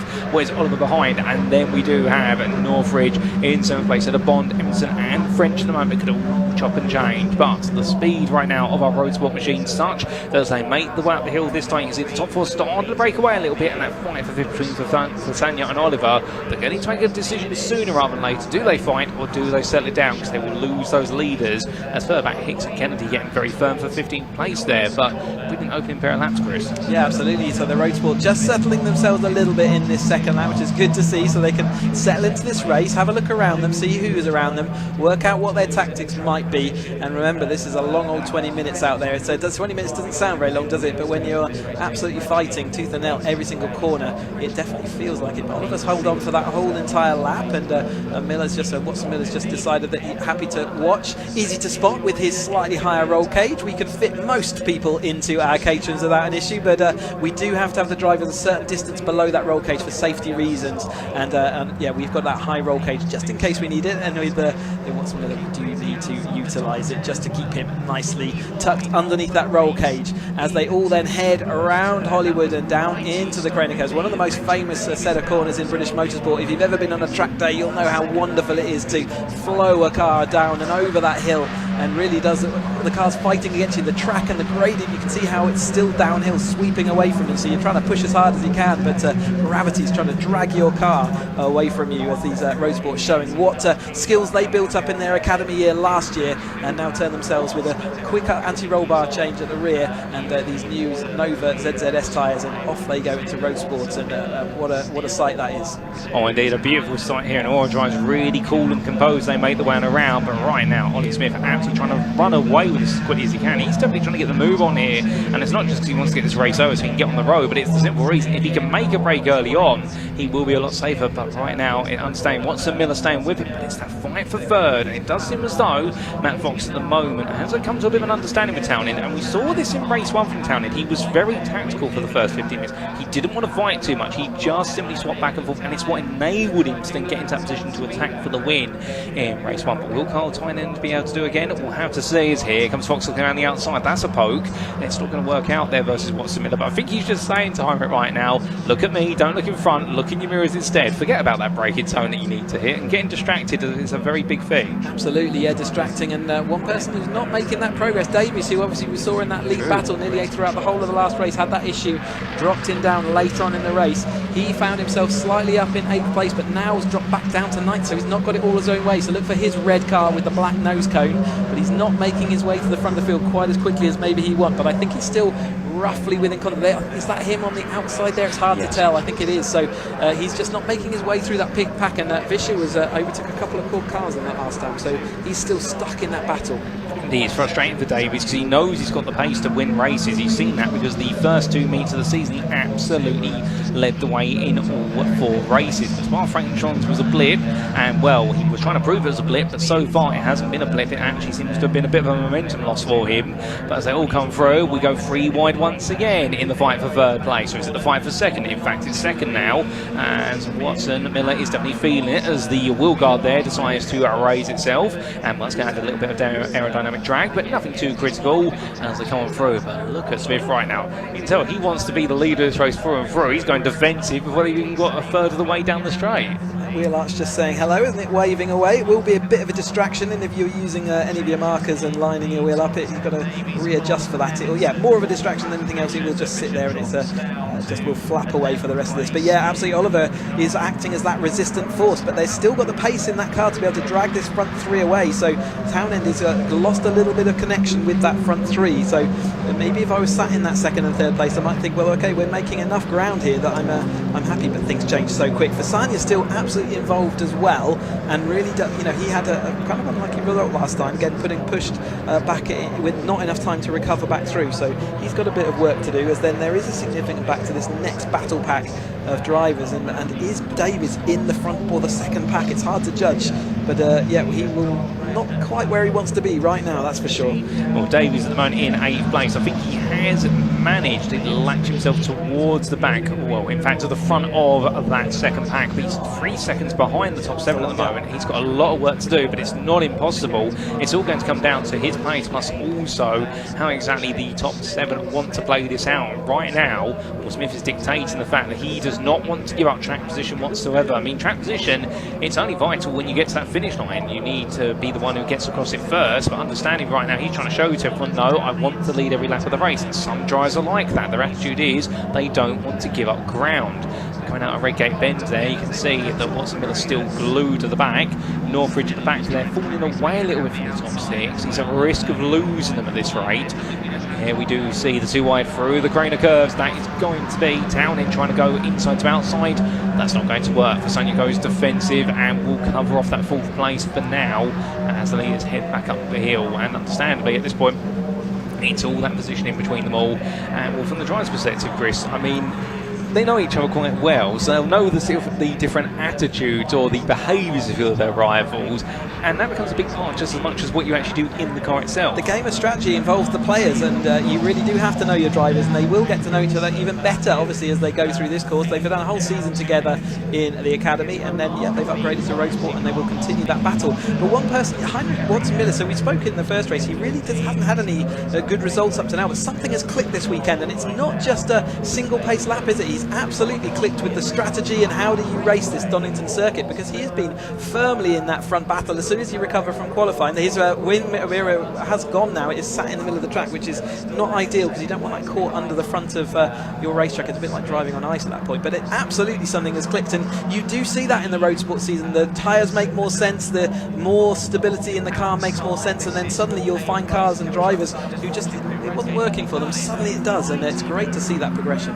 Oh, 100%, and keep in mind he's had no top 10s, no top 5s, and indeed right now he's going to completely blow his way through, and boy, he's already made it to 1 podium. Can he make it 2 today, if not a win? Definitely a big turnaround, and given the drop scores, it could actually put him gradually in contention for a top 5 in the championship. There we do see the debris from Watson-Miller's car that's just pointed upwards at the moment, and hopefully nobody finds the way over to it. And what can happen, to be fair, is that if there's a big enough gap in the field, a marshal may quickly run over and actually move it, because they're quite lightweight parts, I do believe. You can probably pick it up with both hands. Yeah, absolutely. It's not like it's fiberglass, so it really doesn't weigh anything at all, but it's not something you want stuck underneath your front wheel, and if the car makes contact, it can break into shards, and obviously that's not good for punctures and whatever else. It was just deposited at the end of the chicane. The wind will tend to blow it off the racing line. Let's see what happens this time through. Then as Oliver Smith drives us through, Watson-Miller in that second place, and Matt Fox takes us through third. So it's still in the middle of the track. Hopefully the draft here will start moving it to the right. It's not on that immediate racing line, but it does start becoming the racing line as soon as they start fanning out. But hopefully at the moment that's not going to cause any delays or safety car period, and they will run at the moment as long as it doesn't start migrating towards that racing line. Oh, 100%, and well, in the meantime, just to add a little bit more complexity to this race, a track limits warning, black and white flag for number 4 of Northridge, our 7th place runner. Here comes our marshal, going to retrieve it very quickly, and there goes the Orange Army. Brilliant work from them, and well, they won't quite be doing the infamous marshal diving through the pit wall that we saw in Miami in the Formula 1 quite recently, but big shout out to that marshal for retrieving that debris. But half the race complete, half still to go, and we have a top 6 glued together. We're 7th place runner just a bit further behind. Then we do have Bond, Tuffin, and Davies completes that top 10, and Davies has not been able to stabilise that 8th place, not been able to really make a break there. So unfortunately we've got 2 packs now as we see the second pack coming through, and that is Bond at the head of it. It certainly is just one of those times where you've just got 2 races happening, and you've just got to race the cars that are around you. Good to see Georgie Tuffin right up there in that battle. Great to see her back into the lead group at some point soon. Just seeing all the progression of all these drivers. Like I say, sometimes you just get these breaks where it could be a spin or someone going wide, and it just breaks the pack up. There is Georgie Tuffin in her Jaws machinery coming down. You can see the teeth on the front there as she comes down, heading into that, and it's Davies just behind her, so our championship leader coming in here just behind her, yeah, absolutely right up there with everyone. In fact, it was Ollie Smith, wasn't it, who ended up being oh, who's that? Is that Fasania? Has he had an issue into the chicane? He's lost his rear wheel arch, so maybe he made contact with the tyre barriers or something like that, tyre stacks? I suspect potentially so, but as he makes way down, it's very unfortunate there. But meanwhile, well, the second half of the field carries on. That's your number 62 of Georgie Tuffin, now up into 7th place. Davies moves up to 8th as a result. It's a bit of a promotion there, so 1 driver's loss is plenty of other drivers gain. There will be some extra points to them, but understandably, there's still plenty of fighting to come. Speaking of which, that second pack is now splitting into 2, because that's side by side. There's a lot of understeer there coming down through the Carina curves, and we'll just about survive that. My goodness me, that was your number 14 of Kennedy, and well, Kennedy almost turning his Caterham into a rally car there, but doing well to manage that speed. Just to show you just how much the car was thrown around through that sequence of bends as we come back to the front of the second pack. And well, Tuffin's got an unenviable task to hold on to 7th place, and with it, it would be only her 3rd top 10 of the season. Yeah, absolutely, but being up there and thereabouts in the battling as well. As we see a sideways car there, the number 9 was absolutely on the riggedy edge. Vischer, he saw him making some spaces up a couple of laps back, and you can see now Davis is ahead of Tuffin right at the front of this, so he's had to fight all the way to the front of this group, having to take the extreme inside line to do the defence. He knows how to do that, but he's got a significant gap now in front of him, so maybe this position is as far as he's going to go. They all get get perilously close to that tyre stack as well. It's so easy to grab, something just to oversteer and then a slight grab of the front wheels and you'll hit that, and obviously that's going to win a battle against the Caterham for sure. We'll happily take a corner of the car off. Georgie Tuffin to the outside, they're not necessarily going to carry the momentum around the outside. We saw Davies able to defend tight and against the lead pack throughout the course of that first race, so he knows how to defend, and I think that's what he's going to do for the remainder of this track, and he's just going to rely on other people having issues. That 7th place, which towards the end of the year might seem like still a drop score, but hopefully you don't know, there's so many races between now and the end of the season that you've just got to grab every single point you can. Oh, 100%, and for Richard Davies in particular, given that 19th from the second race at Spa and then a 10th earlier today, right now that 19th you'll think, right, I've got to lock that into my drop score, and that 10th he's going to be probably thinking, well, I can maybe I'll get away with that, but probably I don't want to risk it. So therefore he's really got to get to the grindstone at the moment and make sure that 7th at least is his. If there are any more retirements or incidents up front, it could promote him towards the top 5, but right now Davies definitely a risk, not necessarily losing the Championship League with Vasanya coming into the pit lane, but there is a risk that the overall gap, bearing in mind of course that it was 13 points in Davies to Vasanya coming into this race meet, and then the field was very tight behind with Oliver Smith and Cole Townend only at 3 points behind in total. We could see that top 4 essentially suddenly have no gap in it. Suddenly it appears to have, absolutely evaporates to nothing. Just like we see the gaps evaporate to nothing in the racing, you have 1 or 2 bad results, and then the gaps evaporate in the championship as well. And they will be progressing through towards the middle part of the season already, won't they? It's amazing how quickly once the season gets going, you work your way through the events. But there's still plenty of races, as we say, to go. So it's double yellow peril at the front as they go down into the old hairpin. That time still Matt Fox ahead of Townend. Is that right way round it? So yes, I think that was right. But either way, they are the double yellow machines. They've been stuck together for pretty much the entirety of this race. Front 2 though have battled away a little bit, haven't they? Oliver Smith managed to carry Heinrich Watson Miller with him, and they put a little bit of a comfort gap behind, just enough to start making yourself feel like, oh, we might actually be able to make more of this if we work together. Oh, indeed, and well, that philosophy definitely working out in their favour, but with only a quarter of the race remaining come the end of this lap, will we start to see that temporary truce suddenly turn into a bit of a battle between them? I suspect so.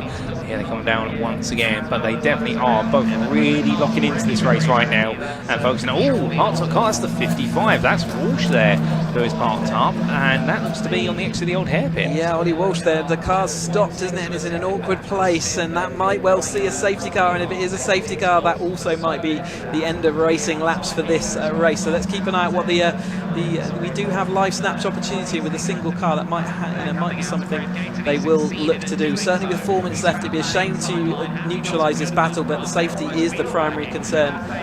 Therefore we will just watch out what's happening. But nevertheless, we've still got Smith. Smith's got a lick of pace in that car. He's got a nice gap over Watson Miller. He is able to pull away even though Watson Miller's got the toe, so it does look like he's got the speed in that car. This chase pack have upset themselves, and whatever happened with Fasania as well has caused that gap to extend, as then we've got the chase pack just a little bit further behind, still headed by Davies on Tuffin in that battle. Emerson, Hicks and Vischer as well, rounding out that sort of chase pack of cars. They've had another fantastic race from the Roadsports. 4 minutes left on the clock and still no sign yet of any kind of recovery or issue with the safety car being deployed, but let's keep an eye out for that as we see the 2 yellow cars still absolutely side by side. The number 99 of Matt Fox is ahead of Townend just for the time being, but it looks like that might reverse again. It's Northridge in the slightly failure yellow car just following on behind him. Oh goodness me, Northridge right now wanting to have to hold on to that position. That has to cut to the inside line in the end, but he gets on the inside there completely. It's a lovely move on Fox. I don't think he planned for it. I think Fox was called out of that, and indeed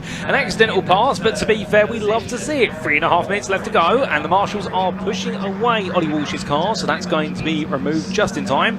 Thankfully, no safety car required in this one. We get the full 20 minutes full of excitement, and well, Fox falls bound to 5th, but I don't think he's going to stop there for long. And meanwhile, we have Ben Oliver at the back end of the 3rd through to 6th battle. Still might have been at the hunt of it. We've definitely seen these splits now of your top 6 into a leading duo.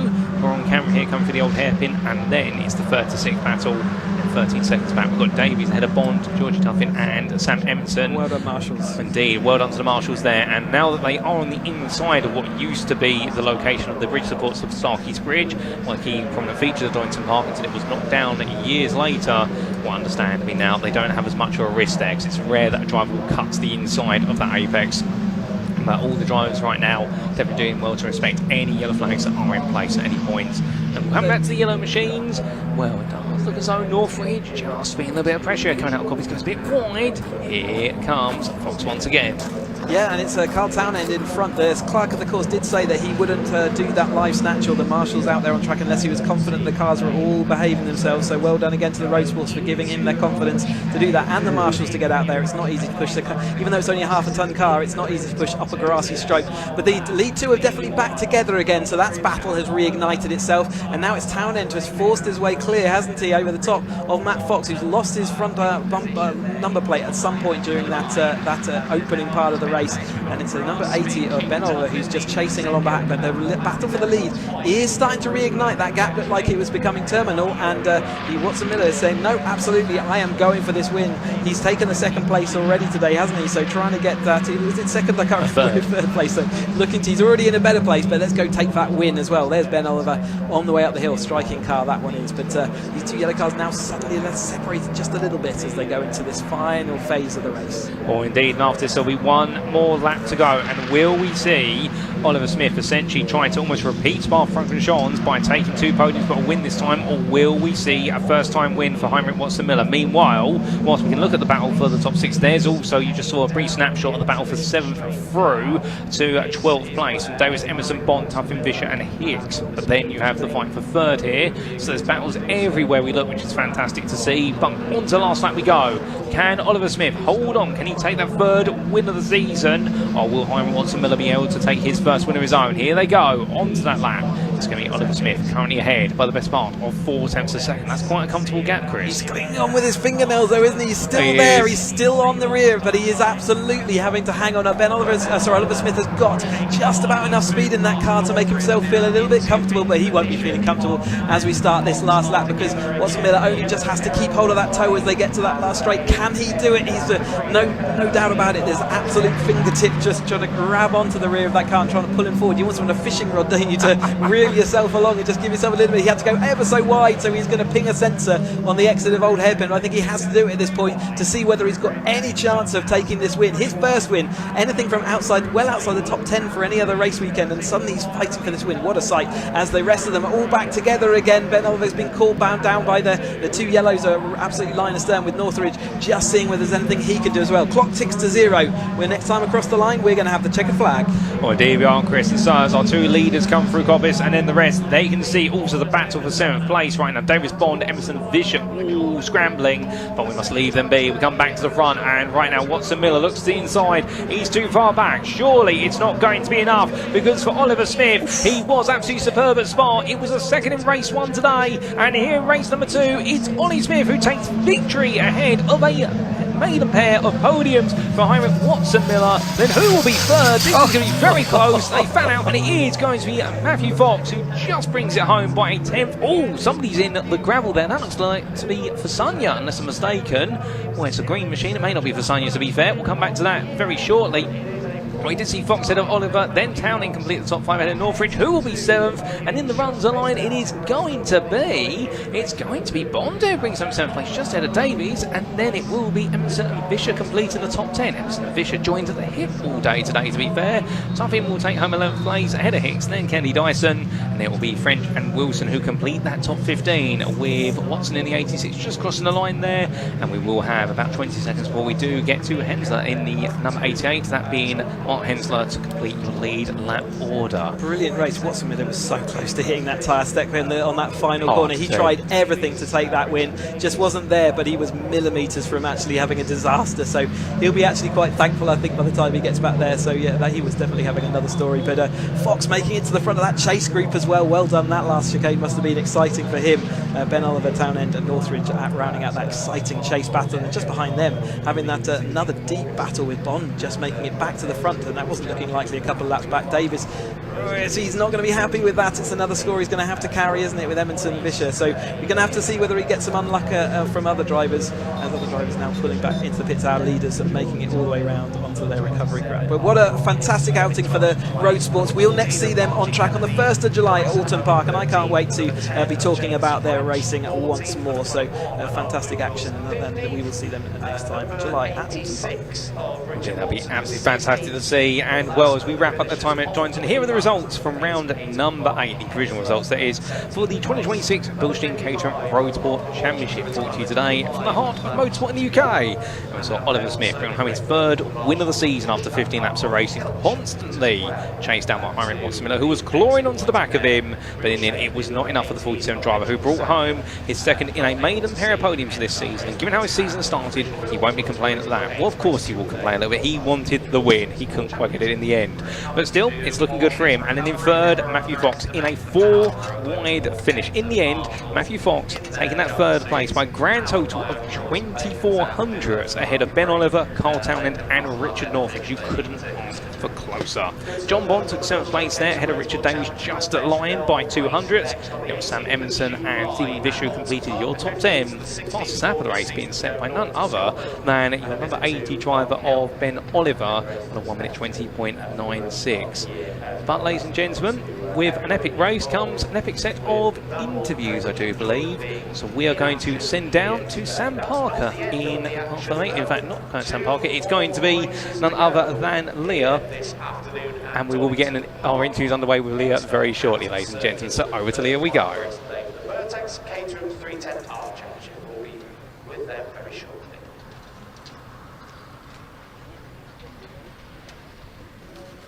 Wow, what a magnificent race for the Bilstein Caterham Roadsport Championship.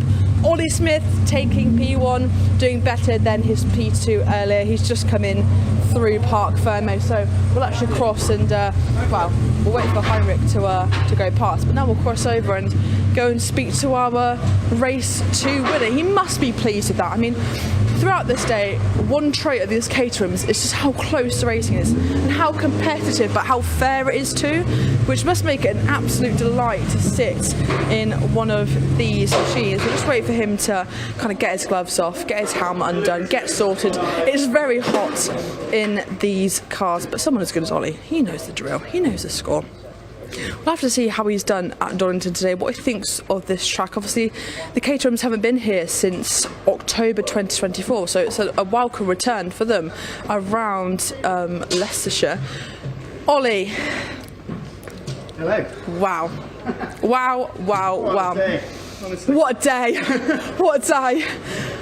P2 earlier, P1 today. You know, you can't really do... Well, you can do much better, you can get another win, you know, but, you know, what do I know? Talk me through your day then. How have you enjoyed racing around here at Donington Park? Oh, it's brilliant. So I live in Warwickshire and it's sort of my closest track probably. And yeah, it's great. I've been here a few times.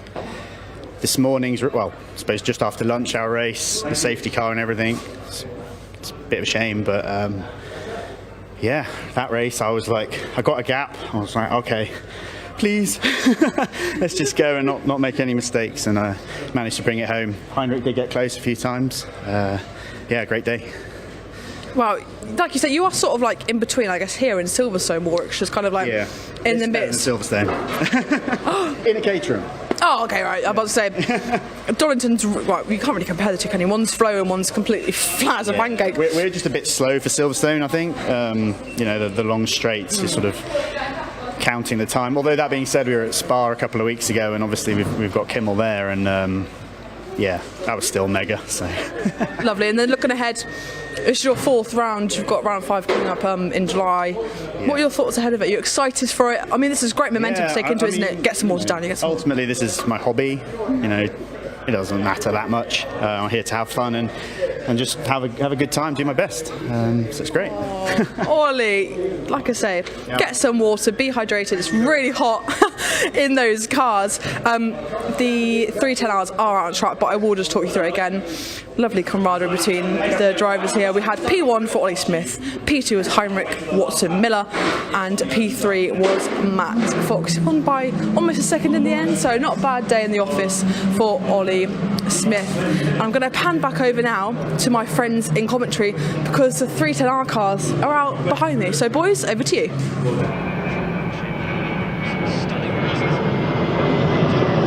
Thank Thank you, Leah. Well, ladies and gentlemen, going from our second step in the Caterham Motorsport ladder now to our fourth step, one from the very top of the steps.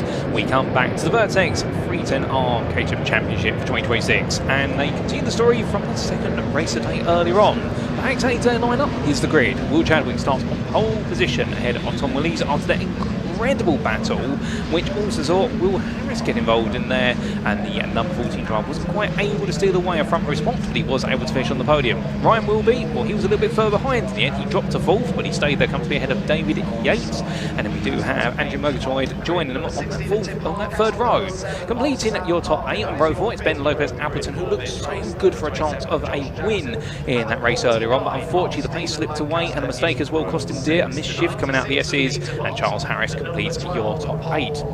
We've got a few more rows to go through, so we'll very shortly be moving on to our 5th row. And in fact, as we do come to it, if we start with your AM pole sitter now, Tim Hardcastle, who once again managed to thwart Sam Parker for being able to bring home a win here in class at Donington Park. But will Sam be able to do it the third time around? Will Tim Hardcastle hold his ground? Josh Jackson, well, he definitely had a bit of a frustrating start to the race, but he recovered well in the into third in AM, 11th overall, ahead of Stephen Lancaster, who did win on the road, it should be pointed out in AM, but a 5-second post-race time penalty for track limits, those pesky track limits. He would have got away with it, as the Scooby-Doo villains would say, but sadly, unfortunately, the clock, of course, had his way. Peter Mott in the end will start in 13, just by Lancaster, and then we will see on row 7 with Paul Goldstein, a frustrating into the race for Goldstein, given how well it was going. 14th was we could manage, and Henning Eschweiler starts in 15th, Alex Vincent alongside. And well, Chris and I here are both putting money on the fact Alex Vincent will be one to watch out for, because after that spin and that recovery, he's got to do it all once again. William Coop starts 17th ahead of Graham Finlayson, and then we'd have Chris Buck and Robert Lowe on row number 10 to complete your top 20. And then your final 3 drivers will be Stephen Harris and Chris Broom on row 11, and 23rd with your 23 starters, James McCullough. But as mentioned only moments ago, Chris, the one to watch out for, Alex Vincent. How far can he come through this field? Absolutely, he's done it twice almost already. He's got to do it all again. It's a little bit disheartening, but if anyone can do it, he can do it. All the cars are now on the grid, so we'll be looking for the lights, and the third of the 3 20-minute action for the 3 10Rs. Easy for me to say. Oh, indeed. Well, ladies and gents, without further ado, the green flag goes up, and for the final time today, for the round number 12 of the championship, it's lights out and away they go. It's a good start there from Will Chadwick as they make the way on down, and as they roar the way onwards, well, we now gradually pan out there, and who exactly is going leading the way in towards turn 1? Well, it's not going to be Chadwick there, it's going to be a change of position. It's Willis who takes the lead there. Great start from the second phase of launch, and now coming down in towards Hollywood. Chadwick settles back into second there. Well, meanwhile, William Harris just sits in third, but doesn't for long, because I think Ryan Wilby's going to have a little bit of a pop at that. Going down through the crane of curves, one trying to steer wide, but they all keep it on the black stuff, and save through the old hairpin. All 23 drivers safely through the first half of the lap. And there is that battle. Ben Lopez Appleton then with Ryan Wilby. Ryan Wilby just was up into third briefly, but now finds himself in fourth and having to look into the rear view mirrors. Feels like deja vu all over again, doesn't it, as these 310Rs set off on up and around this Donington circuit. 3 whole races today. It's been a fantastic thing to commentate on. I'm looking forward to the next 19 minutes of this race. Tom Willis, though, is leading them through with Chadwick in that second place and following down, and it's still that Wilby, but behind them the battles are deep and far into this pack. Has Sam Parker got away? There is a little bit of a gap in front of her, and I can see Hardcastle's on down the road, so she's not had the start that she wanted in this third race. Going to have to do a little bit of work, and it is the number 14 as well, Will Harris, into that third place, so doing what he needs to do for his championship charge and keeping it going. But Chadwick back in the front as they go across the line. Willis jinks out, so does Harris. They're going to move to the inside, and they're going to have a bit of momentum down the inside, and enough to carry them both through. So Chadwick went from first to third in that manoeuvre there, but did go across the line first, so it's one of the things to log away for later in the race. There is that battle. Lancaster's back in front of Parker then, so the battle for the podium in the AM Championship is chopping and changing in these early parts as well. David Yates just looking at the rear of this chase pack, and then one of the other Harrises, it's Charles Harris there, ready to see whether he can pick up the pieces, but can see the momentum as soon as he gets shuffled out that row, or if the row switches the sides of the road and you end up being on the wrong side of that, it's very quick for you to drop away and lose time and momentum. Oh, indeed, that momentum's so critical here in that uphill run from the old hairpin all the way up towards Coppice Betting. You really are going to be at the risk of losing so much time. But as the field mates went through, very noticeable again, Jackson, much like we saw in race number 1 earlier today, having that lightning start in the AM class and being able to launch his way up into the lead. Parker dropping all the way down into 5th place in class. That's 15 overall, but don't rule her out, to be fair. She is one of those drivers whereby she doesn't have a great start. She finds a way to come through. But meanwhile, coming through the inside there, Will Chadwick being demoted down to 4th place. That was a little bit cheeky of a move there from our number 88 runner of Wilby, and Will Chadwick says, well, how about this? I'm coming back right now. And well, I do believe that sponsorship on the back HYMO setup's being part of his sim racing career. But as they come in towards turn number 1, free wide into the braking zone here, and Will Chadwick just simply says, well, go around the outside, you two can have a picnic on the Red Gates Apex, all I care. And well, Lopez Appleton in the end backs off there 9-3, does not go into one of the best of times. Yeah, they really did have to have a picnic on that Apex because they were so tight on the inside that they both lost a lot of momentum. So it was a little bit of a case of, I'm not going to let you have the space. Well, you've put your car in there anyway, but it was very slow for them to all to get out of it. So it wasn't ideal. David Yates and etc. and Goldstein also having to recover through, isn't he, from this? And Murgatroyd as well, we've seen battling up there right at the front of the pack throughout this course of this race weekend. But just as the races are finishing, he's slipping down the order again, and we've seen that a couple of times now. And so he's got a bit of work to do from where he sits in his green machine. But yeah, Will Chadwick doing great things in that first race and continuing on that effort into this race.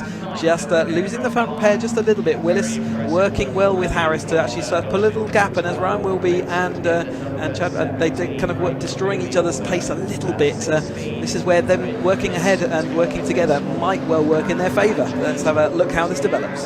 Oh, indeed, it really is the game now of finding friends out there as quickly as you can, as our two leaders in the silvery grey machines. They swap once again, so it is now going to be number 81 of Willies who takes the lead for a brief moment, but look behind that fight for third, and right now Wilby and Chadwick, I mean, the amount of swapping back and forth between them, they're not swapping happily. They are right now really pushing each other to the limit, and understandably, Chadwick, after taking his second win of the season in our second race at Donington here today, he wants a third win. He wants to make it back-to-back wins. Given he's been promoted from Pro-Am to, or from Am to Pro-Am, I think he really has got his sights set on the overall championship right now, but Sam's got a little bit close there. Goldstein going to try and force his way past number 4 of Harris. Did he get it?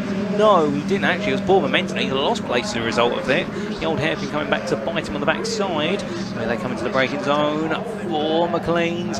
Keeping it clean, to be fair, but our top 10 once again, all Pro-Ams, and then the rest of the field, all the Ams together right now. Yeah, the battles are really settling in now, aren't they? And yeah, we are seeing the front two absolutely working as well as they can together, and even with the two that are behind them squabbling away, it's not been enough for spring clear, so they may go ahead as a front quartet as well, though, so it might not all be in vain as Willis goes all the way onto the grass at the exit of that corner. Just as you're applying the brakes, he just managed to get back onto the tarmac. You see how much speed he took out and how important it is to run every single last inch. A little bit of dust being kicked up in the background then as drivers really using that exit curb to an extreme. But Willis is still with Harris, but they have now got no gap now down to Ryan Wilby and Chadwick. So the front quartet have got a little bit of a gap there, but it's Ben Lopez Appleton up next. Is that Alex Vincent all the way through then into 7th place? So again, done the heavy work and the heavy lifting and done it quickly enough that he will be able to get to this lead pack, but there's still a bit of a gap there, isn't there? But if they just don't battle for a couple of corners, that will all disappear. And I think it's the same for the chase groups as well. They will be back together again unless they start really heavily battling each other. Oh, indeed. And just on the thought of Alex Vincent, I mean, obviously, after what happened in race number 2, he made all that recovery, then had the spin. I mean, in this race, do you as a driver start to get scared of the circuit, or that something could go wrong because you've had it go so wrong, or do you just have to toss that out the window and just simply go, you know what, so be it? Some drivers are able to turn off their brains like that. I was never able to. I would overanalyze things even in the driving seat, so I'd probably be still thinking about that. And maybe, like you say, you can get cautious of the track, but I don't think the pace that he's showing through there is showing much caution at the moment. So he's doing what he needs to do, and he's definitely got battle. He's got enough speed in his car, enough that he's going to be able to be there. And in fact, where's that? There's Tom Willis just disappeared. In fact, he's just been swallowed up by that chase group, so they're all together again as a group of 5. So Tom Willis lost out in that lap, and you can see how much the battling is starting immediately, and that will mean this chase group, including Alex Vincent at the front of it now, so he's really come through that chase group as well. It will be joining this lead group, and they'll be going, whoa, heck, where did you come from? Oh, indeed, and Willis Mill bobbing and weaving more than a boxer there as he made his way down to Redgate Corner, looking one way then the other, trying to make a move. Will Chadwick, meanwhile, he's let himself fall back to 4th, and I think Chadwick's now taking the tone, which is, if they're all going to fight this hard, what's the point of me getting stuck in until I absolutely need to? And indeed, there's been absolutely brilliant. And then with that 1.5 second gap to Vincent, who's now got ahead of Yates and Goldstein, he's leapt his way up to 5th. Could we see Alex Vincent join the back of this group? I suspect we could. As meanwhile, got our 42 there, making their way on through. That's Broome, trying to run away from none other than Stephen Harris, doing a good job so far to see how far he can progress. Those battles further down the order in the AMs as well. But seeing our drives come through Coppice Bend, and immediately there. The snake happens, doesn't it? As they try to get rid of that toe. That's what the impole thing there is, tucked to the inside, and they can't go down your inside. But it's not worked out quite. That side-by-side lock up from him, from Wilby, just as he went in there, but absolutely on the raggedy edge of adhesion. But managed to make it happen. But you saw how much more speed Chadwick had to come back through and over the top, and that really is everyone back together. You can see David Yates is absolutely on there, as is Alex Vincent. Then to the outside, can he sweep around them all to take the lead? Not quite this time, but he's going to give it a good go. He's up into that 4th place, another place made up, but he's going to lose out just as they head down through Craner Curves again this time. Oh, an incredible 4-wide moment there from our leaders going in towards Redgate, and well, we're not even halfway through this race right now, and the tempo is building here. They know there's plenty of points on the line, and after this is the midway point of the season. They've got 3 more race meets after this in the 21 round championship campaign, and you want to complete the first half of the season up with a plum if you can. But right now, Will Chadwick started to move forward there, seeing if he can squeeze his way into 2nd place soon. And see a little bit further back how this is bringing them all together. And Murgatroyd is the only prime driver right now who's not in that lead pack. He's in a very lonely no man's land there, and a bit further back at the moment, so understandably it's going to be a little bit of a frustrating month for him, but he is bringing a couple of drives with him. But look at this, it's absolutely incredible. Yeah, see, they're all bouncing over that McLean's and Coppice curb and just absolutely maximising. Remember, these are the 310R drivers. They've been in these cars and race Caterhams for multiple years now already, so it's great to see them. Vincent down the outside, will be down the middle bit, and Harris on the inside. Harris wins out. Ooh. That's Rob Lowe spun. Looks like that might be at Coppice. He was near to the rear of the field, so whether he was pushed or whether he just spun it, who knows. But Willis back out in front, Harris in 2nd. Now it's David Yates in 3rd, so there's been a bit of a shenanigans on the exit of that chicane, because that's a complete reversal from how they went into it. Ryan Wilby now is behind, so they must have either made contact with tyres or they've just sort of had an absolute lack of momentum out that corner. But it's our lead 2, and then it's David Yates in that 3rd place car now. And Will Chadwick there putting 2 balls on the grass on the inside into Redgate in order to retake 4th place there. Well, he's using all the road and plenty more. So long as 2 balls stay within the white lines, he's normally okay with regards to track limits. And as they come out to the old hairpin, Goldstein now getting closer and closer. The championship leader coming into this race meet. Well, he has been not completely anonymous, but to be fair, this hasn't been the happiest round or set around so far, but he may end on a bit of a high if he's able to progress a bit further. But look at how they're all coming together here. In fact, you've even got the head of the AM pack now. You've got Jackson, Hardcastle, Parker and Lancaster. That's all the way down to 14th place all in this pack again now. And they're absolutely nose to tail. Look at them as they bounce over that curb and fly around this Copse corner. As you come up to that corner, you absolutely cannot see the apex. You just have to tip the car in. It's ever so fast, but you if you miss the apex, you ever so quickly run out of all the track, and so it's just a really complicated corner. By this stage of the weekend, though, or the day, they are going to be very used to going around that corner and have worked it all out. And you can see how pristinely they were all following one another through there. Willis trying to shake that toe from Harris, but not making it happen. Yates now having to defend. A little bit of tyre rub from Wilby. You can see his rear wheel arch is a little bit dislodged, and that's rubbing against his tyre. So not only that, it's going to cause a bit of distraction, it's also going to cause a bit of friction. You see it's tucked up underneath there. Sometimes they will ping themselves free again as they go over curbs and whatnot, but hopefully that's not going to cause his tyre to dig in too much, because that will cause a potential puncture. But if it continues to do that, you can see how folded under it is at the rear. But normally they ping themselves clear at some point. Vincent also losing a mudguard, so I wonder whether that was part of the shenanigans that happened in the chicane last time through. Indeed, there may have been some shenanigans there. As meanwhile, we're a little bit further down at the order. By no means that lesser drivers here. We've got a number 42 of Broome, continue to try and stay ahead of Stephen Harris and Lowe. And well, we'll have to wait and see which way they go in due time. In fact, I think that's Broome ahead of Coop now, moving up in 17th place there. Lowe a little bit too far back after his earlier spin. Now, we do have a black and white flag for your number 15. That was just picked up there on camera. That is going to be none other than your runner of Yates, and that is a track limits the old hairpin. He does it again, and he will be getting a 5-second post-race time penalty. But that's the thing now. I mean, we call it tactical off tracks. You get a certain number of them, and everyone knows if you can exploit an off track once or twice, you'll do it. But now he knows he can't go too wide, as somebody has gone very wide and kicked up a lot of dust there. That just reels in his pace a little bit as we go into lap number 10. And right now, still Willis, then it's Harris, then Vince, and Alex Vincent has made 3 more places. Can he go the distance? You want to keep those track limits in your pocket because you have no idea when you're going to have a little error or a little oversteer moment that you didn't know, or hit a bit of fluid or whatever it happens to be, and then these are automated track limit sensors, and if they ping, they ping. There's nothing you can do about it. There's no marshal there calling you in, and therefore, unless there's extenuating circumstances, you can, there's no way you'd use them tactically. I think ultimately, unless you're on the very last lap and know you haven't done it once, then maybe you might start thinking about it. But yeah, it's not something you really want to play with too much because you're playing with fire, because 5 seconds in this will drop you right out of the battle, and in fact you can go right from first all the way down into sort of 10th place. In fact, 5 seconds back would put you into 15th place on this race, so you just don't want to do that at all. Well, indeed, I'm just taking a look in the YouTube chat. Everyone's absolutely loving the racing this afternoon. This race really setting the fires on so many, but right now it's getting fiery at the front there, and that is going to be Harris in the middle of the road. On the outside, that's going to be, I believe, that's going to be Vincent in the number 17, and well, just falling back there. He's falling back to third place. So they're quite passive that time, but then again, we've still got plenty more laps to go. It's not over yet as they go 3 wide down towards turn 1. I don't think he had any choice. You say passive, I say he had no choice. There were cars in the way, and hey, look, 1 corner later, and he's in the lead. He played that perfectly. As far as what do we know? He's a multiple catering champion. He's done this all before. Great to have him back out there in the field. Had a great old Brands Hatch round as well. So good to see him. Still plenty of speed in that car. But Alex Vincent could be the story of this. If he could make it to that top step, what a story it would be. It would be elation from heartbreak, wouldn't it? With David Yates still very much involved in that, and hopefully he won't ping that track sensor anymore. And this front pack of 5, it looks like Charles Harris also looking to see whether he can do anything about coming up. Ryan Wilby, that does look like that tyre rub has cost him speed and momentum because he is dropping back through the field.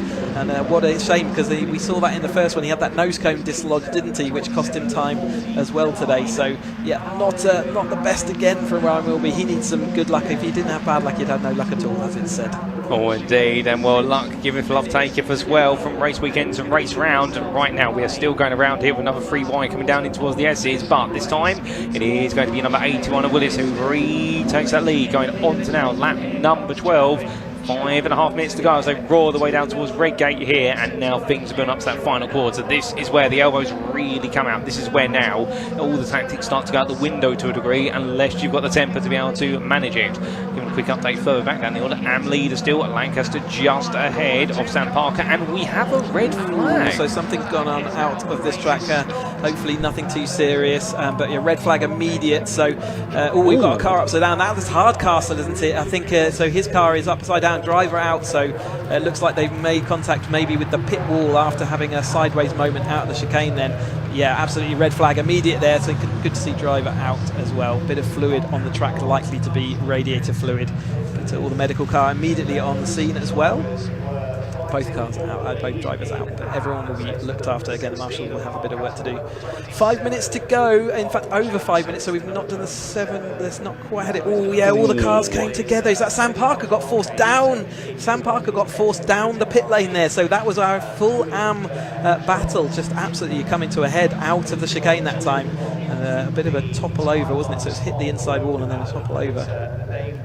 Oh, indeed, a big of an instant there, but fortunately for Sam Parker being able to use the pit lane as an escape road, really. Of course, not the way you want it to go, but all things considered. But all 3 of our drivers there getting caught up together. But like you say, Chris, good to see all the drivers out the cars. Difficult decision though now. We've got over 5 minutes left, which means we haven't quite reached 75 minutes, 75% distance. And it's red flag, so they probably will have to have a restart if they so choose. Otherwise, they may not get full allocation of points. If they can't get this race restarted, they won't get a full allocation of points. It's just on that real borderline. But obviously, anytime you have an incident like that, it's an immediate red flag, as it should be, so that we can get everyone to where they need to be immediately. And it looks like all the drivers out, all the drivers safe. Yeah, if we do have to call a result, it will be wound back to the last time that everyone completed a lap. And if and that can be up to 2 laps before, basically. But at the moment, all the drivers there. Sam Parker being held at the end of the pit lane, you can see, so he got forced down that pit lane, now being held there. whilst obviously the track has got a red light because it's a red flag situation. 100%. And of course, when the results are taken out, should the race be called at that point, any driver who was involved in the red flag incident, I do believe they get excluded from the results. Anyone who's not, so it's classed as anyone not running at the time the red flag is thrown, and these two cars would come under that. Sam Parker was still running and down the pit lane, so she should be fine. So it's not necessarily involvement, it's about whether your car was still under its own power and running, and these two cars obviously not at the moment. A bit of an instant there, but it was only building up to be quite the crescendo right at the end, whether it was in the overall win battle, alternatively in the AM lead battle, but still, of course, everyone pushing it to the absolute limit. And we'll be interested to see if we do get a restart right at the end. I mean, whilst we didn't see the start of that accident, it's a very easy one to happen. As soon as two cars come together, it's almost like a magnet, because the wheels sort of interlock and they grip, and then it could tell that Sam had nowhere to go. So just as they come in on the right-hand side, you can see the cars are already sort of having a kerfuffle, and they just get squeezed themselves to the inside, and Sam Parker just had nowhere to go. So it looks like Lancaster just got away with that. He's going to head on down. Sam Parker doing what she had to do, which was get away. And it was just the way the cars reacted that bobbled the car up in the air and over. If you're going to have an upside down moment in a car, I think that's probably one of the nicer ones that you can have. But again, you can see the radiators absolutely bashed in, which is what the fluid is. You can see all over the track there. That will need a bit of more, bit of TLC from both those cars, and we'll see them back out when we head to Alton Park on the 18th of July. But yeah, another little bit, this is why we run ahead of schedule, so that we can get these cars all tidied away. The Clarks can all have time to figure out what they want to do as far as restarting the race or calling it. We only have one more race to get done today, and that's the 270R, the final of them. But yeah, shame that was, because it was building, like you say, to a crescendo. Willis crossed the line last time we went across that, but we will go back a lap at least. So the results you're seeing in your tower on the left are unlikely to be what will be called or what will be gridded up if we are going to get this race underway once more. Oh, indeed. And interesting, of course, speaking about obviously the schedule and the fact that naturally we try to run ahead so that way we build time back in. All circuits in the United Kingdom do have a local curfew in effect. Donington Park is a bit of an unusual circuit, because normally the curfews are around 6 o'clock if you look at, say, Brands Hatch, because of the local village of West Kingsdown, or you go to Croft, for example. Although certain circuits, they can request permission to extend the race day up to 30 minutes. At Donington Park, the nearest venue you have really is the village of Castle Donington. That's a little bit further away, and you have East Midlands Airport. So in fact, racing here at Donington Park can go on longer compared to most circuits, because it doesn't have as close a residential facility which would mandate such an early curfew. Understandably, the racing will be called at some point. We're not going to run into midnight, and that is typically when you start to go to darker conditions. When there's insufficient ambient light available, that's when normally the racing will get called. But we are in the peak of the British summer, so not saying it would happen, but it does mean we should have plenty of time to continue the racing here, and indeed we'd like to see all the racing come to a close. And I'll tell you one thing, Chris, as much as part of me says they might call the race, I would love to see what could happen if we have 5.5 minutes and it is a restart race. It could be absolute pandemonium right at the end. You know, ultimately it's the 310R championship. It's an important championship, and with 5 minutes 29 to go, they would have to call it half point. So it just depends how long it takes to safely clear away this barrier, make sure everything's in one place. They would tend to want to run it so that it can get full points, especially if they do have flexibility in the timetable. If the timetable is an absolute curfew, and whatever regulations it is and local noise and things force them to call it, they may well do that, but they will do everything they can to get it completed. But I don't, if I'd crossed the line in first place, I'd be absolutely petitioning for maybe that not to happen, whereas everyone else might be petitioning for it to happen. So, but certainly, we come here to race. You pay your money to race, and therefore, if there's at all any chance that we can get, and they have been superbly well, in control today. And Donington Park National can be a difficult track to race at. You've seen how busy it is, how many overtakes you have, how many opportunities you have for things to go slightly awry, and today they've done a great job at managing that all through. We've even, with some stoppages, managed to get back ahead of schedule, as such has been the performance of all the drivers out there. So bravo to all the drivers. I know obviously at the moment it's not looking too happy for the two drivers that we're seeing on our screen and their cars, which will need a bit of tender loving care to get them back out again, but that will all happen, and the marshals are just indicating what they have to do to get this car back onto its wheels, and then they get it onto the low loader, and then we can get whatever the decision is, back up and running. We saw them run the Academy run to 20 minutes earlier on, and they didn't have to do that. They could have shortened that, but they didn't. And so with 5 minutes 29 to go, yeah, I think we might still see them out there. They obviously want to get this car over as safely as they can without too much of an extra jolt. You can see the wheels stuck underneath there. It's a awkward time, but back on its wheels then, and we're ready to get fixed up for another day.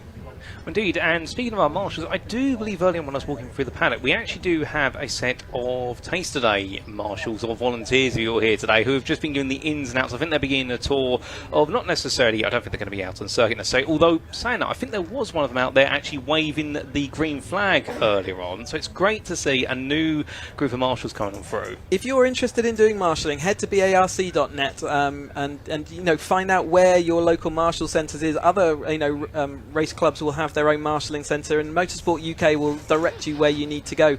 It is really quite an amazing thing to come and do on your spare time if you enjoy motor racing especially, or if you just enjoy this whole working with this machinery, etc. And you can bring your skills to the fore, and we really need a lot of marshals to support racing, and they're all volunteers and they do it for the love of what they do. And say as a part of as an ex-driver, having been driving for 10 years, it is amazing that they allow us to do what we enjoy doing, because they enjoy the experience of being involved in that process as well. They play such an important role, more important than the drivers do, to making sure that everyone can do this and do it safely. And get involved. And like we say, with our academy, we do encourage and incentivize our academy drivers going to do a marshalling day. Anyone is welcome to do it, and I would recommend all drivers once a year go and do it, just to remind themselves when we come in and think, why didn't you spot this, why didn't you call that up? When you go and see a race happening in front of you, it really is a complicated beast. It really does bring you back down to earth with a bump of you're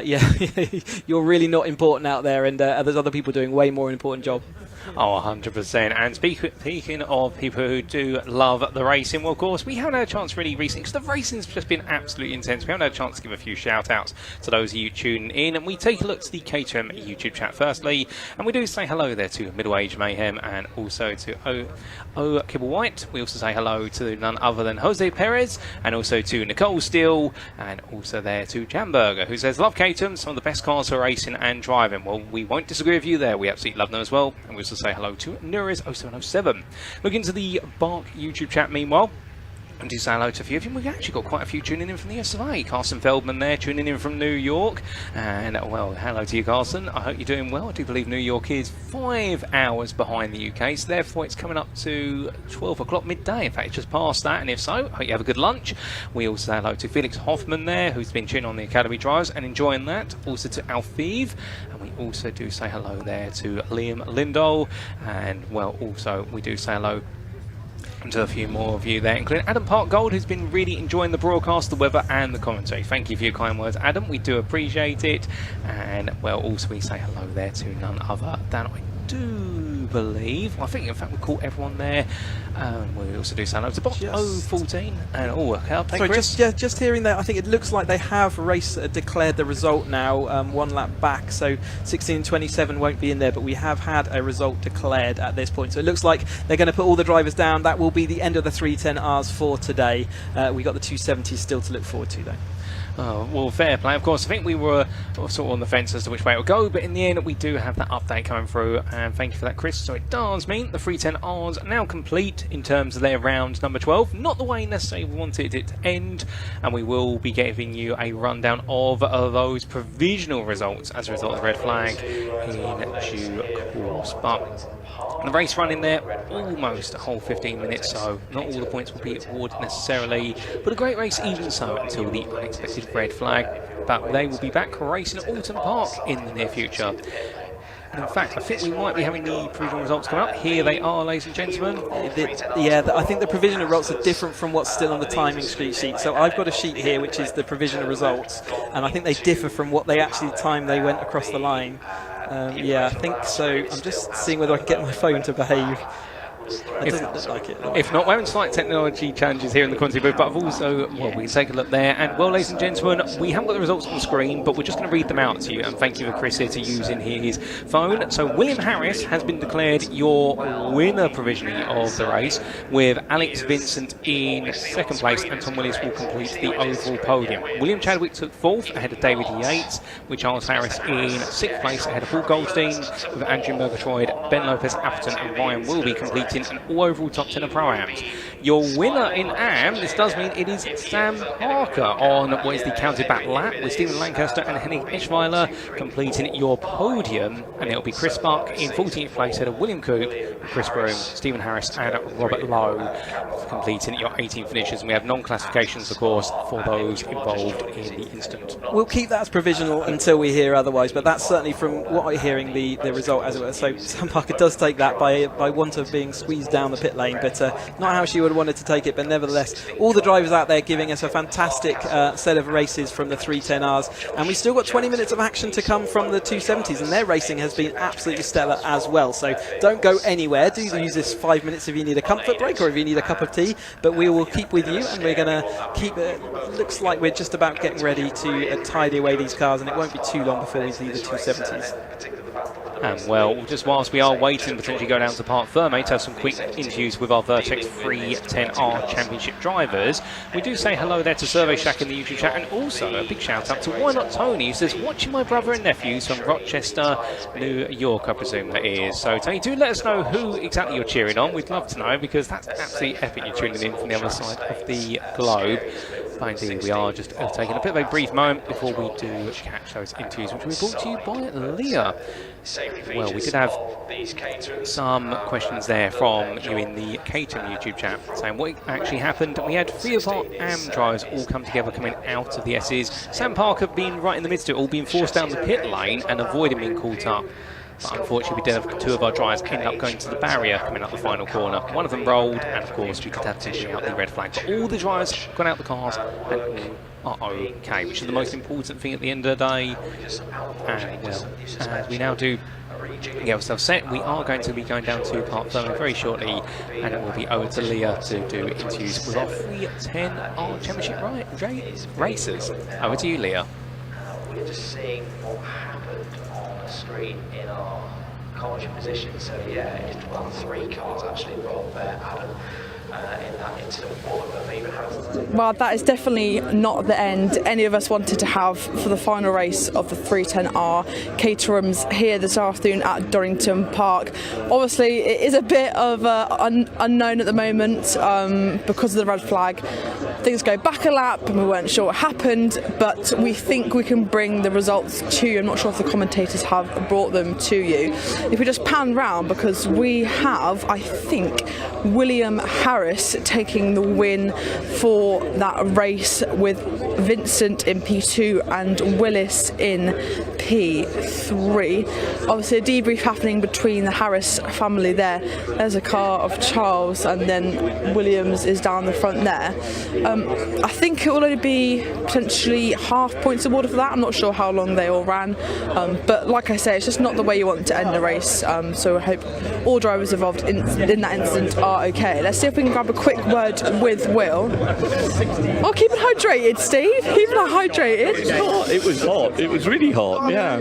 Good. It was a shame how it ended. Are they okay, do you know? We think the drivers are out of the car. We don't have much information apart from that, but it's just a faff, and of course we don't know who's where, but we think your boy's taken the win. Oh, good. I don't know if he knows that. I hope so, because otherwise he's really grumpy when he doesn't win, so it's quite good. I can see that. Will, if we bring you in, we think you won that one, because it goes back a lap, and you'll be happy because you dropped from 1st to 4th on that lap. So if you took the win, that's happy days, isn't it? It's very happy days, yeah. I think that might have been the only time I led over the line as well, so really happy days. Well, I'm really happy, really happy. Obviously, full points won't be awarded, unfortunately, because of how much race distance you completed, but any points are good points at the stage in the season, aren't they? Yeah, 100%. I'll definitely take that. I've not felt very good here. Bad quality, slightly better in race 1, slightly better in race 2, and then a bit of luck to win race 3, so I'm happy with it, and I'm definitely happy to leave. Why do you think Donington hasn't suited you so much? Because you were so quick at Spa, you come here and it's a bit off the pace. What do you think it is about this circuit that hasn't gone your way so much? I mean, you got a race win, so yeah. I mean, it's not bad. It's not bad. It's going. I don't know. I really like the track. I think it's just everyone I'm racing has raced for a lot longer. I'm not sure my pace is bad, but I think they're just a bit better at racing than me.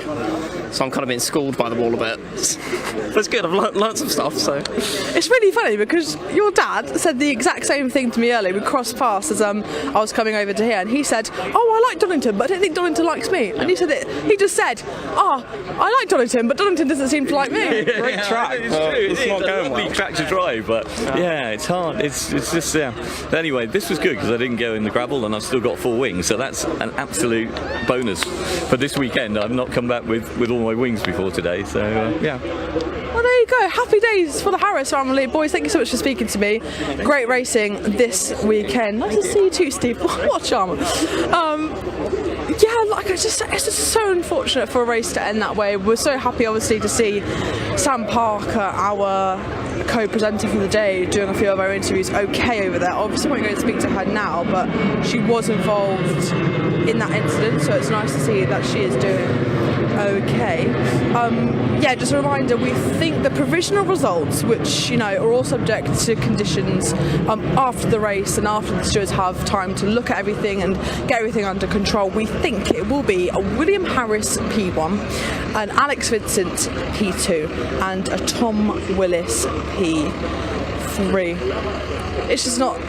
I don't have much to say apart from I wish we got to see this race finished. We've got the damage of the car. One of the cars has been recovered behind us. Not sure if we probably shouldn't show that, but it's the one that flipped and it looks okay. It's just going to be quite a bit of repair work for Tim Hardcastle of that Caterham. We hope he's okay. We hope all the drivers are okay. Yeah, not much really more to say from down here. We'll try and find maybe Tom to speak to, or find Alex. Yeah, let's go grab a word with them to see what they say. Gents, I thought I'd come over and speak to you while we've got this condition. William, I want to still speak to you. Yeah, but I think I'm 4th. Yeah, but that's still a good result. It's still a good bag of points. Yeah, it's not too bad, but a bit gutting when you're, I think, second 2 laps in a row. So yeah. Oh well. It's the reinstated lap going back, isn't it? Because yeah, I think it works for some for not. Yeah, I think it goes back to it is what it is. You can't plan for a red flag. I just really hope that everybody's okay is the main thing. No, definitely, exactly. Well, William, you've had a great show this weekend, so don't be disheartened with a P4. I'll take P4 any day. I don't even know where I've come. Is it? We think you're P2. Okay. We think provisionally. Yeah. The information I've been fed is that you're P2. Just talk us through what's like out on track. I mean, it's just so fast. It's so close. I mean, I've had to come through the field after an absolute terrible race too. So I'm just happy to be. If it's top 3, great. So you know, if they'd gone on another lap or 2, who knows where it'd have come. So really happy. You've had a great day, like you say. You did have to work your way through a pack, and a Caterham grid is stacked, isn't it? So that's no easy feat. It's a very tricky, fast circuit, and yeah, you've just got to pick your way through, just stay out of trouble as much as possible. Yeah, and take the moves when you can, otherwise you don't go forward. Yeah. So Caterham's the last time they raced here, I believe, was in 2024. So it's good to get some insight from you about driving a Caterham around Donington. Where did you find the easiest place to overtake was this weekend? Probably into turn 1. Out the chicane, get a good toe, into turn 1 is, or then on the up, coming out the old hairpin, potentially up there. They're the 2 my favourite places anyway. And what is it like driving a Caterham down Craner curves? Because it just flows away from you, doesn't it? And it's so sweeping, it's so lovely. Yeah. What is it like in one of these? I'm not quite sure I'd like to do it in a car much bigger, but they just grip. They're so light and nimble. They're just amazing. They're just they've got no downforce, so they're just hold on for your dear life, and the grip. These tyres are amazing. Wonderful. Wow, like you said, when you think about the touring cars going around here or the GTs, you think, Christ, how is a McLaren getting around there?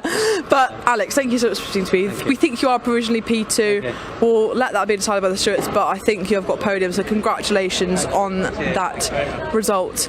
Let's go and see who else we can speak to, because it hasn't been a straightforward race for these. Obviously there's a bit of disruption now. We have got a bit of a lull now before the 270Rs can get out on track.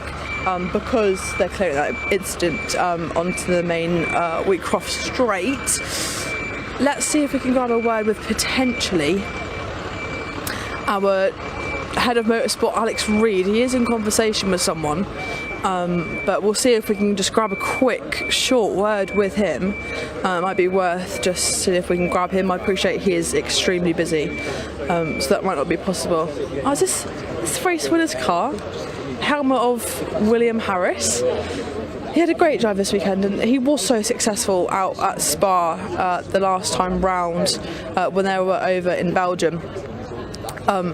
Yeah, just something about this track. Like him and Dad said, he likes his track. Track doesn't like him, and sometimes that's just the way racing goes. Sometimes that is just how it goes for these drivers. I think Alex is a little bit busy, so we'll move on and see if we can speak to anyone else. Let's see actually if we can grab a word with Sam Parker. Obviously, she was involved in that incident down on the main straight, so she might, she's probably a bit reluctant, but we'll see. We'll see. She's a lovely lady. She's been so helpful to me today, so I really appreciate her help.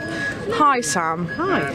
Talk to me. What was that? Because you were involved in the scuffle, weren't you? Well, it happened right in front of me, so I can't. I just made a very, very quick reaction because it happened literally at the exit of the chicane. As it unfolded, I went to the left because I had a good run out of the chicane. The other two were on the right of me. The only place for me, I could see Josh coming around the front of Tim's car. I thought the only place for me to go is the pit lane. So I literally slammed on my brakes, dived down the pit lane, drove down the end of the pit lane, and they put the red flag out. So I didn't realise the severity of it, but luckily they're both apparently okay, so that's good.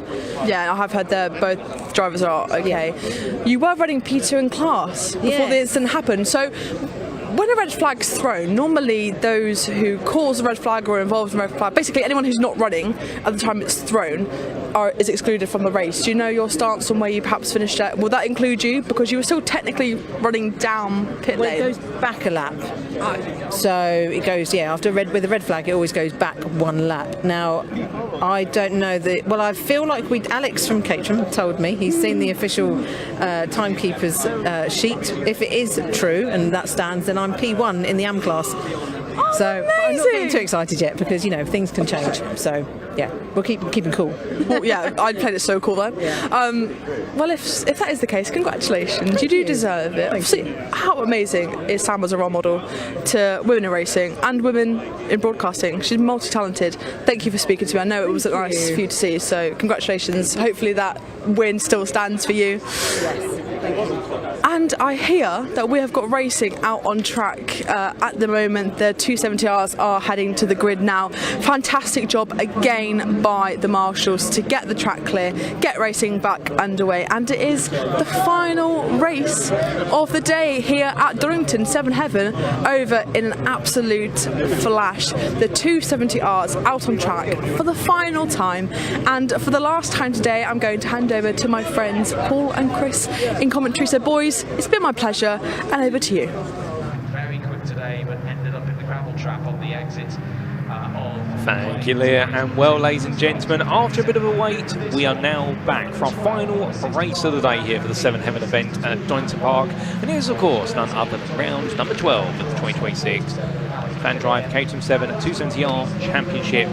Well, for this one, they line up as they finished their second race earlier on today, and it will be on pole position. Aaron Oliver ahead of the man who's gone from 27th to 5th, from 5th to 2nd, and now can he take just one step to first? Luciano Caruso. Brian Fortin starts in 3rd place. Always an absolute weapon in his number 33. Can he find his way back to the very top step? Or will it be Rob Kennelly, who really surprised expectations and actually made his way into the lead pack and stayed with them and managed to make it 4th place? Christian Bond starts 5th, just ahead of Jasmine Shaw. We had that dramatic end to race 2, many of you will remember earlier on. We did see a couple of our leaders fall out. Christian Bond was able to steal away Jasmine Shaw's first top 5 of the season. And Craig Evans takes 7th place in this grid ahead of Henry Speaks, who seemed to struggle towards the end. It was a much hotter day earlier on in the race, where we did have a track temp or an ambient temperature around what was 26 degrees. It's dropped by about 4 or 5 degrees since then, and we saw him struggling on high temperatures. Ryan Valet starts 9th, ahead of Sebastian Valet, the 2 brothers together there. And then we do see outside the top 10 Andrew Bailey and Paul Oglesby. Oglesby with that spin demoted him down the order, but took 12th right at the finish, with Daniel Crawley and Jimmy White in 7th row. On row number 8, Andrew Davison and Richard Hay. That'll be your top 16. I think we do have just a couple more rows to walk you through, ladies and gentlemen, to complete the starting order. In fact, I've got quite a few now, think about it. So let's not waste too much time. Steve Lorryman and Chris Hicks will be on row 9. Chris Morning and Charles Chapman will complete the top 20 on row 10. Row 11 will be Sean Murphy and Scott Helm. Watch out for the 42 dry, he'll be coming through. Andrew McKay and Hall will be on row 12. And then to make up your final rows of the grid, we've got just 2 more rows. Gary Cross and Alistair Kinnear, and there'll be Alistair Morton and Shane Forster. Without further ado, Chris, we had 9 races, they've all been brilliant, all had their own stories. We've got our 10th story to do now, the final chapter of the race at Donington Park. How about it? Today has whipped through, hasn't it? Final 20 minutes of action then. Drivers doing a fantastic thing. So each race, 20 minutes is feeling quite long, but overall we have just run through this action. It's fantastic to see them all doing that. Difficult day for everyone to kind of navigate, but the green flag just about ready to be put out for the final of our Caterham action here at Donington Park. Ready to see who's going to take the 270R. I'm tired. Lights are on. Oh, indeed, and worse, Chris Regaves himself. Lights are on, and as quick as that, it's going to be lights out and away we go for round number 12 of the championship. A good start there from our 2nd place starter of Caruso. He's leapt into lead with the Rothmans inspired livery, but as he heads in towards Redgate Bend, will he hold on here? As we can see behind, Thornton already going on attack. Kennelly as well tried to go on the outside of Brian Thornton, but Thornton's not going to have that. And as they make the way out of Redgate Bend, now in towards Hollywood, a bit of a subtle start there for our top 4, but look further back, and that's where you've got the 2 wides now as they come through Hollywood into Crane. As somebody goes very wide at the rear of the pack, but just about keeps it on the road. In fact, there's 3 wide at the back, meanwhile 2 wides at the front of the field. Everywhere you look, there's action, but everyone's safely on through, Chris. Yeah, I saw Jasmine Shaw, I think, making up a position maybe into the top 5 then. There is a car, yeah, in that 5th place ahead of Henry Speaks. That was a race-long battle last time, wasn't it? But we're fanning out even early on to the McLeans. They've had a little bit of a pregnant pause while they would have been in assembly area, waiting, ready to go. But you've just got to manage that adrenaline, and they're all up and around McLean's for the first time. And it is indeed Caruso now down into that 3rd place. New gold rims on his, so it really does mirror that Williams car from the 90s or the early 90s. So off he goes and up and around. And they head down towards the chicane for the first time. It's Caruso back into 2nd place. Kennelly doing a great job in that 3rd place. Thornton in 4th, and then it is I believe, yes, in 5th place. Well, indeed, a great start there. We've got plenty more laps to come, as right now we might see a change here. Caruso looking up the inside. Of course, it's all posture initially, and Oliver does not offer a defence, just simply says, right, I'll take the outside line, I'll go for the switchback if you don't get this right. Oh, that was a little bit close. Yeah, contact. There was tyres made there, so they definitely made contact into Redgate that time. Well, there will be a bit of contact there, and well, as the battling continues, that might set the temperament for what is to come here, on the Toad at least, as we do see a bit further back. That's going to be the battle for 8th place just behind. In fact, 2 wide there, and that's going to be a lovely bit of work there from Oglesby. Now up into 6th place. He's not wasting any time in making progress here. This is a very different Paul Oglesby compared to how we saw it in what was race number 2, but of course he's been put on the back foot as a result of the last lap incident in race number 2, so therefore he's got to put his best foot forward if he wants to retain that championship lead going to Alton Park. Let's wait and see whether that's the way it's going to go. As all the field weaves its way now in towards McLean's once again, but already at Coppice, they're all cut as much as possible. Oglesby goes a bit wide there by comparison. Might be a little bit of understeer creeping, perhaps not just settling in at the moment, but of course the circuit evolving. The wind has slightly changed direction, now making its way to an even more prominent headwind down these back stretches. And into the braking zone, Caruso going defensive. Yeah, also looking to see where Scott Helm gets to as they head through the chicane this time. He had to start deep in the field, but he did make 4 places up to 17th, so he's off the back of the field.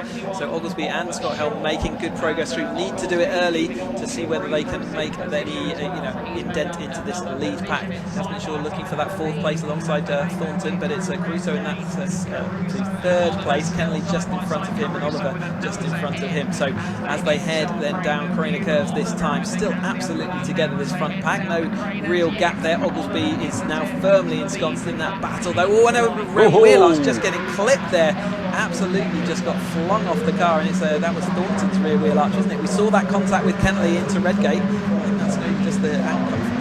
Oh, indeed, a little bit of weight being shredded from the car and a bit of body work, but thankfully that going aside, there we can see it. Big old bit of kit though, right in the middle and right on the apex there, so that's not necessarily, and it's kind of a long way from a marshal's post at that point. It is, that's not an easy track. They're going from the marshal's post all the way through to what will be the Carina Curves. We'll have to wait and see what happens there, whether there's a temporary safety car deployed, or alternatively, whether it is retrieved. But in the meantime, we see all the field coming through now, Coppice Bend, and as they do, Caruso versus Oliver, that's really behind the peak battle right at the front. But Brian Fulton has found his way into that, and Kennelly, well, he's going to cut the inside of Caruso here. I get the feeling Kennelly really is thinking, how do I take this win today? Can I find a way to do it?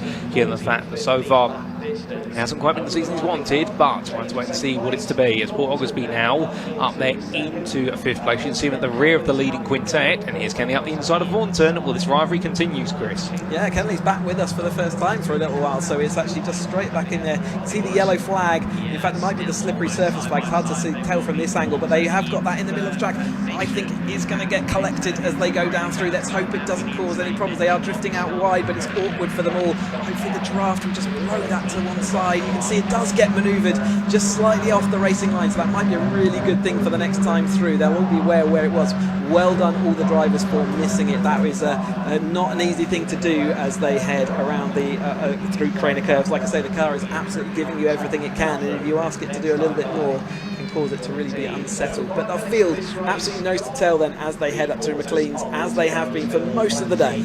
Oh, indeed, and right now every driver here just settling into this race. We do see our number 28 there of Valet, that being Sebastian Valet, who had a bit of a difficult end to race number 2. The car going against him, but he seems to have got it back on track now, perhaps just adjusting those tyre pressures with the cooler circuit, perhaps also favouring these cooler conditions. We have a new leader, the man who's rejoined the grid. It is Kennelly here who takes the lead, then going on to lap number 5. They've got a little bit of a gap, haven't they, over Caruso, who's just drifted away a little bit there, but we've seen those gaps appear and disappear just as quickly throughout the course of the day. Thornton, probably the least animated we've seen him there in 4th place, and actually looking like he was going to drop another couple of places. So what's gone on there? It's now a stationary yellow flag, and hopefully another draft of wind as they fly on by probably what will be 90 miles an hour as they go past it. We'll see that moved even more off the track, and you can see there they are using it, so hopefully we'll just stay on that little bit of innocuous tarmac and won't get collected now, as you see the number 10 Oliver heading up the hill, and it's back in the lead over the top of Kennelly. Caruso, and that gap down to Oglesby, who's fought his way ahead of Thornton at this stage, but we'll be looking to see if Thornton won't be happy there. We know he's not happy there, and it's Seb Tholle and Jasmine Shaw 39 involved in that battle as well. Oh, indeed, that battle really nicely building. Understanding that yellow flag actually has a bit of a complication to the racing for what is the majority of that, because under the yellow flag you're not allowed to make an overtake. You stay as close as possible to the car in front, but you must not pass it. So adds a bit more of a game. It was already a momentum-based game, but now you've got to really pick your fights. Meanwhile, well, how about this for a fight? 3 wide there. That's going to be Caruso on the inside of the Mills Kennelly, and then we'll have Oliver on the outside. He goes to the cutback here, but he tries to look one way then the other, and then he does get the power down. He'll be able to look around the outside of Kennelly, but Caruso here's going to dictate the line in towards turn 1, or is he? In fact, no, it will be Kennelly. He gets the inside, and Oliver says, okay, how about I do it too now? As he goes to the inside here, constantly switching back and forth, retakes the lead, but look at Oglesby up the inside there, and just like that, now into the top 3. And that yellow flag has been withdrawn as one of our drivers out there deep into the gravel, just wasn't having anywhere to go, and does find themselves deep on into the gravel. They managed to get out though, and there is that upwing now. So the yellow flag has been withdrawn. The wing is just slightly off of the track to the driver's left, our right, as we look at it. Thornton round the outside, then around Seb Tholle is that, and losing a bit of momentum, but at the front it's all come back together. Jasmine Shaw in that 4th place. She's been a firm fixture of that lead battle, and the chase pack is even closer than they are as they go out. Aaron Oliver, Kennelly, then it is Oglesby into 3rd place, then it was Jasmine Shaw in 4th place, and the chase pack absolutely trying to see whether they can get back on 4th as well. Well, indeed, incredible battling now. I think there was a little bit of a touch between a couple of drivers' tyres as they made the way up through Schwann's and in towards McLean's, but still they've all survived it for now. We'll get an update on who exactly did go off at Red Gate and where they are now in the running order shortly. But meanwhile, we can definitely see Oglesby here going for another move. Does he pull it off? Well, Kennelly, meanwhile, stakes his claim to the middle of the road, and Oglesby moves up into 2nd place. So now ahead of Oliver, he's very much moving forward. Understandably, this is all subject to swapping back and forth later in the race, but Oglesby making it very clear that he wants to end today on a much more positive result compared to how he finished the previous race. As we do see Oliver there looking around the outside. So Oglesby versus Oliver then through turn number 1, and as they come on out of the corner, meanwhile, he dropped down the order. It was Davidson. So Davidson losing out in number 99, falls all the way down. See our drivers here going to town as they come through, and Caruso here being made to just wait a little bit by Kennelly. Really coming out strong here, but of course a bit of an unknown element for these drivers. They haven't raced him until now this season. No, that's right, they're having to work out how does he fit in the order, does he have the pace, can he continue, is he going to make mistakes? Thornton is drifting back, I don't know what's gone on, he's just not got that pace. Another wing is dispatched from a car there, it was flapping away, wasn't it? But it's deposited well off the racing line, so that's not going to cause any particular issues there. But yeah, Thornton has not got the speed in his car at the moment. It's just not looking good at the moment, so he's just not with this lead group who are pulling away. Well, indeed, lead group now bolting away, but for Brian Thornton, things are not quite working out the way he wants after a 1st and a 3rd. Well, if he wants to complete his day inside the top 10 here, it still would be the majority of the points for him. The only driver who would perhaps match him was Spartan with Luciano Caruso, so he'll be happy with this either way. But right now, Paul Oglesby, the 4th and 12th, and could this be a win to turn the day around and make it 5th win of the season? We will see. Almost at the halfway point here as they come across that time line, but look who's in 4th. Jasmine Shaw doing a fantastic 5th. Jasmine Shaw doing a fantastic job right now on course that top 5. Could she even poke and probe at podiums? I think she's poked the back of Caruso's car. There was definitely, if there wasn't contact, it would be amazing. So it did cost her a bit of momentum. I think she had to get out the throttle, which is great because now she's got Henry Speaks right back on her tail, and she was having a right old battle with him in race number 2 as well. So those two have been together a lot. And Caruso just having to tuck down the inside, but that's going to slow him down rather than add him into that toe. But he's going to look around the outside potentially. No, Kennelly's not going to leave him in the room out there. So we'll just have to sit in line, and all this time the driver will have to be slightly off the throttle just to give a little bit of momentum to the car so that they can slot back in. So you'd be surprised how many times as a race driver you actually, especially in the Caterham with the toe, you have to be slightly off the throttle rather than actually full throttle all the time. Unbelievable though it sounds, you want to go sometimes slower to go a little bit faster as you over the entire lap. But yeah, Henry Speaks right up there, and Thornton again, you can see Thornton's even drifting back through the 2nd pack, so I think that car is not happy at the moment, whether he's carrying some damage now, whether it's just lost a bit of power, maybe it's overheating in the warm temperate evenings, but at the moment it's just not got the speed to be able to keep up with his lead group. Well, unfortunately, it is gradually causing a bit. They split in the field now as the leaders make their way onwards. Here they go to another lap. Even more places at the back, sorry for cutting. Oh no, not at all. Good spot there that he's gone even further now for Brian Thornton in this race, falling down to 15th place. I wouldn't be surprised here if he perhaps drops down to the very back of the field, but wants to still get this home to get some points in the books. Those could prove very valuable if he can survive it. Understandably, he'll only want to go so far since the car is really struggling. You don't want to push it any further because you don't want to do any more damage to the car. But what it suddenly means is Jimmy White right now all the way up into 8th place after what was a nightmare race number 2. He's suddenly up there. Scott Helmer's rolled up into 12th and is within sight of potentially taking on the 8th place fight. So some big names coming back through the field now, Chris. It's crazy, but to be fair, they find a way to make magic. And should this lead group fight more in the final 5 minutes, never know what's possible. His car was very poorly at the end of the last race, so well done to the team getting that back out there, and well done for him for racing what would be a slightly damaged car into the 8th place. Clearly not slowing him down very much at all. Jasmine Shaw now looking at Luciana Caruso to see whether she can get past. Henry Speaks still firmly involved in that battle, and Thole is still involved as well as they come down towards us. Oliver and Oglesby side by side then. It's Kennelly into that 3rd place. Then Jasmine Shaw does take 4th place, so absolutely thereabouts. Is she going to be able to take her first outright podium? Certainly looks like she's got the speed in there, but Caruso's going to have something to say about that as he goes across the line with Speaks and Thole Y making up that final group.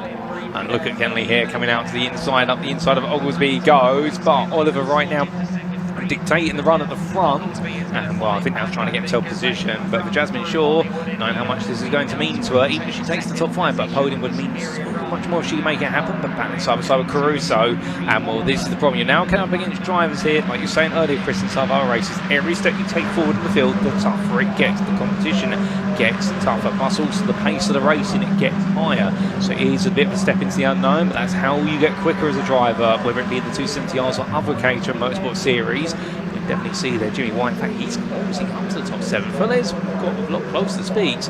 You only have 1.5 seconds to 8th place right now. You could really have a bit of a burgeoning field here. And obviously that means track limits are also firmly in play. You don't want to get any 5-second penalty that's going to drop you far down the field. But yeah, absolutely nose to tail then for this lead group, and nose to tail for the chase group, who are trying desperately to come across that. Lorryman just clinging on there right at the back with the Union Jack at the rear of his car. Obviously down the inside then, going to make that fairly easy overtake. Caruso over the top of Kennelly, and now Jasmine Shaw finds herself back in the clutches as Henry speaks. It's all to and fro. Every single lap is different, isn't it? So how do you get the tactics right to make sure you're at the front of the field, just like Oglesby was then, but on the final lap of this race? 6 minutes to work out, where do I want to be at what point? Where's my car fast? Where am I fast? How's my setup feeling? And what do I feel how confident am I feeling into that final chicane? Well, indeed, those nervy little moments as well. And well, as they come through right now, you can definitely see them. Well, here's Caruso now starting to make a bit of progress and speaks back with Shaw, and this is going to cost them time. And onto the back of them suddenly is Smashing Fuller, and you can see also Sonny White, Helm, Bonds, they're all closing back up. So we're seeing the leader split a little bit as Oglesby looking around the outside this time. And Tom's back in immediately coming out of Starkeys. There's no way through there, getting into Schwann's curve. But I think he's just teasing out now whether he might be able to go for that move later on in the final lap. Of course, a bit of research here can always help out. You've got to see what you might be able to do later on. You haven't got that many more laps left, and then we do have that sizable gap to Wes Cross holding Davidson at Bay in 16th place. Good to see the two of them having a bit of an exchange. And back to lead as we come. And there's Helm in 9th place, and right now with Bond just by completing that top 10. Well, wherever you look into this top 10, there's plenty of action, including Oglesby sneaking back ahead of Oliver. Yeah, they're just sort of swapping places happening between them. It seems like Kennelly's either clinging on because he's not quite as quick as these two are in clean air, or he's just happy to sit in that 3rd place. Caruso just behind him in that Williams-inspired livery, and then it's Shaw and Speaks still going side by side. Yeah, a little bit of less weight on that Henry Speaks car, as his rear mudguard was one of the ones we've seen positively on the edge of the track. The rest of them flow on through then, and have we completely lost Thornton? Yes, it looks like Thornton has now gone back to the pits potentially, and just something quite right with that car, so hopefully we'll see him back up to full speed when we see him auto. Well, indeed, very unfortunate for Brian Thornton, but hopefully we get to see him back sooner rather than later. But meanwhile, the change in the top 4, but then you see Speaks and Shaw fighting for 5th. See why they're coming up the hill right now, and I think Speaks getting stuck in here. Well, Jasmine's got to make a call shortly. Does she let this go to make sure they don't lose the leaders, or does she really start to dig her teeth in for 5th place? It's going to be 6 of one, half dozen the other in terms of aspirations. We'll have to see what it's going to be, as meanwhile Oglesby there just creeping back ahead of Caruso for now. Caruso starting to bear his fangs a little bit more, starting to really get into this race. Like what we saw at the start of race 2, Caruso was lightning quick in the first 4 minutes of race number 2, but he seemed to use it all up then in terms of the pace he had under his sleeve. It's going to be here. Can he now deploy his ace in the hole, which seems to be some very aggressive pace over a couple of laps? Scott Helm, isn't it, up to 8th place, so he's fought his way all the way back up to this lead group. He's done what he needed to do to get back and involved, and can he do anything in his blue machinery there, his borrowed blue machinery, don't forget, to get right back up there? Certainly it looks like it at the moment. He's going to make another position as they go into Hollywood then, down the inside of, must be, is that Jimmy Way or Thole?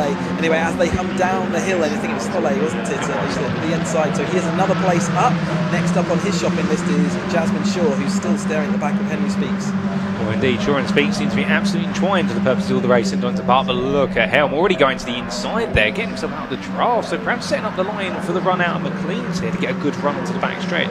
But Scott Helm already thinking a couple of corners ahead, it would seem, and that's all part of the game. And with 3 minutes to go, they've got this lap plus 2 more most likely. We will get a grand total of 15 laps under our belt for this one, and our drivers right now really pushing hard, and with the fastest lap currently in the hands of Kennelly at 1 minute 19.245. quite a rapid lap to be fair. No, well, the only driver close to it being Scott Hellman at 19.312. So they found some magic out there with the draft, as meanwhile Oglesby and Oliver go side by side into the S's. That's going to cost them time, and it just brings this field a little bit closer. 2 more laps to go, Chris. Yeah, and I'm definitely watching Helm because his car is the car on the move. You can see him just tucked in behind Henry Speaks a little bit further back, so it's 6th in our grid at the moment. But down towards turn 1 then, Redgate, and it is Oliver around the outside of Oglesby and then Caruso. These three have been up there. Kenley has been firmly involved. Scott Helm round the outside then of Way, as I think is also moving forward at this stage. So as they come down the hill into Craner Curves then for the penultimate time. Great as they flow down there. The wings now a long distance memory. Scott Helm getting a bit squeezed up on the curve. Nothing he can do, so he's just going to have to try and lose the momentum. As Henry Speaks still heads him. It's definitely getting a little bit trickier for him to make positions and places, but he's doing what he needs to do. Still got 2 laps or 1.5 now to get that done. On 3 wide at the back of this group here, and who's going to come out to the top of that group? I think it's going to be Jimmy White, who just about holds on there for what will be 9th place versus Bond and Follet. They continue to fight, and Christian Bond right now, he fancies his chance to get involved in this a little bit more. But understandably, they're running out of time. That's your 37 of Speeds. They're still side by side with Helm, and also a bit of an overlap with Kenley, so he's not giving up, chasing down that podium at the moment. They're all eager for it. But of course, here comes a decisive moment because they make the way through the S's. It's time for the final lap, ladies and gentlemen. It's Oglesby who almost brushes the tyre barrier there, and it's going to be Aaron Oliver battling harder as they come into focus and drawing the one down. Oglesby on the left, Oliver on the right. What does Caruso do? Does he make it 3 wide? He's going to try and find some space. He finds the grass. He keeps 2 wheels at the white lines, and well, using all the track a little bit more off of it. It doesn't quite work out, and then he goes the switchback. However, this could be a lot of momentum for you, Chris. Not a sensor out there, so it was track limit, so I wonder whether anyone will call it, but there won't be a sensor on the grass, but that was a dedicated move. But it is the front 3 then coming down. Kenley is still firmly involved. Scott Helm has managed to get to the chase group, but is he going to be able to do anything about this little gap that's in front of him? He should be able to catch them as they go up this hill, especially if these guys start going side by side. It doesn't look like Kenley's going to see whether there's anything to be had around Storm's Curve as they head up and through to McLean's for the very last time then. 25 seconds on the clock, they're not going to get to it. There's going to be a checkered flag the next time through. Oglesby having a disagreement there with, I think it was Kenley, as they went round the right of McLean's. Coppis is going to be the last opportunity. Where do you want to be? Do you want to be in that 2nd place, or do you want to be leading coming into the chicane? Well, is Oliver leading, Oglesby in that 2nd place. Who's going to come out on top? Well, we're about to find out as they make the way down the backstretch. It's a drag race in. Oglesby right now made to go all the way to the inside line here. Aaron Oliver's not going to give up the fight. He'll hope he can hold it around the outside to the inside. It's going to be 2 wide all the way through. Kenley and Caruso together in the rear of your picture. Oglesby gets ahead there, and Aaron Oliver just doesn't hold the space, and it means they make the way out the final corner for Paul Oglesby. It's a complete turnaround as he sees the checker flag. Oglesby goes from 12th to victory, and it will be Aaron Oliver who makes it another podium finish. 2 seconds of the first today, with Kenley finishing 3rd just ahead of Caruso. Scott Helm comes all the way through to take 5th place ahead of Henry Speaks, and it'll be Jasmine Shaw taking 7th ahead of the Follet brothers, and then we will see Jimmy White in the end relegated to 10th place, with Bond taking best dress 11th just ahead of Evans. Then we Crawley, Bailey and Lorriman completing that top 15. A bit of a battle across the line there. That is going to be Murphy just sneaking ahead of Hicks, and we will have Mackay coming through in due time. But goodness me, what ends that race in the end, and Paul Oglesby returning to winning ways there. His 5th win of the season. Yeah, being probably our winningest rate driver in this 270R, but he's had some bad luck in between. He had to really work at it this weekend, didn't he, to get back to that lead group. He did so, and then to the top. So here come our provisional results then for the final action of the Caterhams this weekend. Oh, indeed, and well, ladies and gentlemen, your provisional results from round number 12 of the Fan Drive Caterham 7 270R Championship 2026, and their 3rd and final race here at Donington Park National. Will Oglesby your winner after 15 laps of racing by 3.5 tenths ahead of Aaron Oliver, picking up an absolutely brilliant defence, and Rob Kenley a further 1.3 tenths behind. Like I believe your top 3 with Luciano Caruso in, unfortunate not to take a podium in this one, but found himself up against a very formidable front for McKenna-Lee and Scott Helm. Given how it started, well, Scott Helm in the end came all the way through the field from 22nd to 5th place, and he was well within reach of the podium, if not a win. 6th place went to Henry Speaks, who ended up battling with sparring partner Jasmine Shaw, who's waiting for a top 5. Goes on a little bit longer, but it was so close. And Sebastian Follet ahead of Ryan Follet in 8th place, with Jimmy White there completing your top 10. As your fastest lap of the race, it was set by the number 86 of Evans there at 1 minute 18.71 right towards the end of the race. A very impressive lap to complete his day, so he'll get the bonus point. And well, that concludes their race. And of course, Chris, that's the midpoint of their season complete. They've still got 3 more race meets to come and plenty more excitement. Yeah, we're going to see them all again on the 18th of July, Alton Park, for the Roadsport 270 310s and the 7 Championship UK. We'll see the Academy 1st of August at Brands Hatch Indy. And just before we go down to talk to our drivers, let me just say a big thank you again to all the marshals and officials out there, to BARC, to Caterham Motorsport, 24/7 and all the TV coverage on BARC TV, to Paul, yourself, Sam, Leah, JJ out in the director's box. Been a pleasure as always, and fantastic lot of action, and I look forward to being back with you all again when we're back with you on the 18th of July.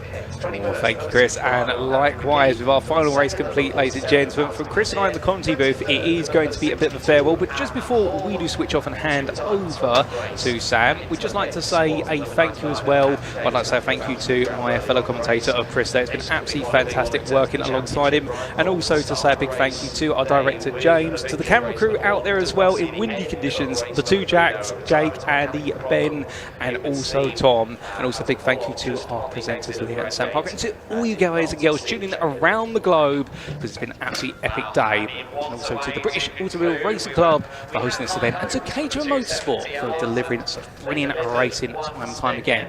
But that's, ladies and gentlemen, that's it from us in the commentary booth, and it's over to Sam Parker and Leah to wrap up proceedings. Firstly, with some interviews with our 270R drivers. On top of what has been a wonderful 7-heaven meeting here at Donington Park.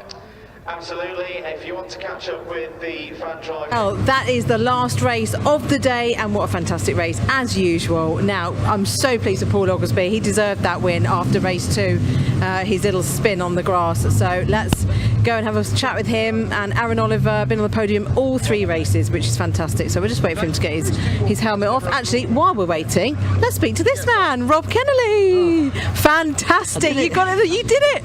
Yeah, no, I had a great race. Put myself in a good position in the last race, but yeah, just wanted to hold on. I was desperate to get a podium, so I'm really, really happy. These guys, everyone in the top 6 or 7, I think, was racing really, really hard. So it was good. It was clean. It was fair. It was fast. My feet feel like they're on fire. I had exactly the same. It's horrible, isn't it? But no. Really pleased, yeah, delighted. So excellent! Wow, what way to end? Are you going to do some more? Yeah, so I'm going to do Alton, because that's local to me, and then I'll miss Scotland, and then I'll hopefully do Snetterton at the end of the season as well. So yeah, really looking forward to it. Glad to be back. Yeah, well, it's good to have you back, and well done, very well deserved. Thank you, Aaron. Brilliant. Podium all 3 races. Congratulations. Brilliant battle with Paul. And obviously, he didn't spin this time. Not yet. We made it both through there unscathed. Yeah, it was good battling with Paul. I feel like I'm pretty much dragging most of the grid by the end of the race. Yeah, good little tactical battle. Fortunately, couldn't come out on top this time, but yeah, still happy with a podium every race. So. Yeah, absolutely. It's consistency that matters, isn't it, for championship? Yeah, exactly. Yeah, so I'm happy with that. Happy with my lap times. Yeah, just happy. Hot and tired now. So. No, it's exhausting. 3 races and qualifying in one day, and this heat is a lot. It takes you out. It takes it out of you, but yeah, it's good fun. Yeah, keeps you going. Well, you can go and have a well-earned rest now. Yep. Well done, Aaron. And let's go and have a chat with our race winner, Paul Oglesby. Race winner that you deserved. Thank you. Yeah. Really tough day actually. Race 1 got spun around and obviously ended up at the back and came back through, and then race 2. Should have won the thing and then spun out in the last corner. So I've basically just driven angry all day, which works. But yeah, massive thanks to the guys at RS, Robert RS, because RS have gone through a bit of a beating recently with lots of damage, including me. So credit to Rob, he's worked every hour to get us all back out here, and I'd like to say we're all going home happy, but we're not. So, but yeah, really happy. Yeah, thank you. Well deserved. Cheers. Well, you got, like I just said to Aaron, you got a well-earned rest now. Yeah, do you know what? I loved it with Aaron. It was really fair. We were desperately trying to pull away, but it was really good racing. He's good to race against. Brilliant. Yeah. Well, bring on Alton Park. Yes, yeah, I need a break first. Yeah, same. Yeah, brilliant. Well done, well done. Right, that concludes all the racing for today. So I'm going to hand over to Leah, who's just standing just next to me. And yeah, I just want to say thank you to all the marshals for standing out there in this heat. I mean, it's hot for us in the cars, but they're out there all day. So thank you very much for what you do. Over to you, Leah. Thank you. So true. The boys were speaking up in commentary actually when we had that red flag on how important marshals are. It's so important for people to get involved in it, isn't it? So, yeah, doing the best work out there on track. Wow, that's all from Donington Park, guys. It's been a great day of Caterham racing here in Leicestershire. And in typical Donington fashion, of course, we've got a plane taking off just as we're wrapping up the day. Classic Donington, you know it though, such a lovely circuit. The drivers have all been so complimentary. The first time the Caterhams have been back here in a couple of years. So all I've got to say is a massive thank you to so many people. First of all, our great commentators Paul Walsh and Chris Hutchinson up in the box just above pit lane. Thank you for your awesome commentary today. Of course, a big thank you to the live stream team. Tom's been out with me all day roaming. He's done an awesome job. Our director JJ has done fantastic too, and all the cameramen out on site. Big props to you all. I know it's been very warm out there. I've been feeling it. I've got a polo on under gilet for the pockets, but that's by the by. Of course, I've got to thank to the marshals, like Sam said, and also thank Sam herself, doing 2 jobs in one, racing and presenting. A massive thank you to her for all of her insights. It's been very helpful. Of course, to all the drivers too for being so generous with their time. Well, as for the Caterhams, they are next out on July the 18th at Alton Park. They travel up to Cheshire for their next round. There'll be a lot of them there, so that's definitely one to keep an eye on. I'm back presenting for you at the TCR Autumn at Alton in October, so a bit of a wait. And if you've missed it, there has been truck racing today at Pembury. There's also racing tomorrow too, so Ian and Pointer will be there to take you through all of that action. You can catch up on the BARC website. The final thing for me to say is thank you to all of the viewers watching today. Thank you for all your comments, all your love and support. It generally means a lot to us and the BARC channel.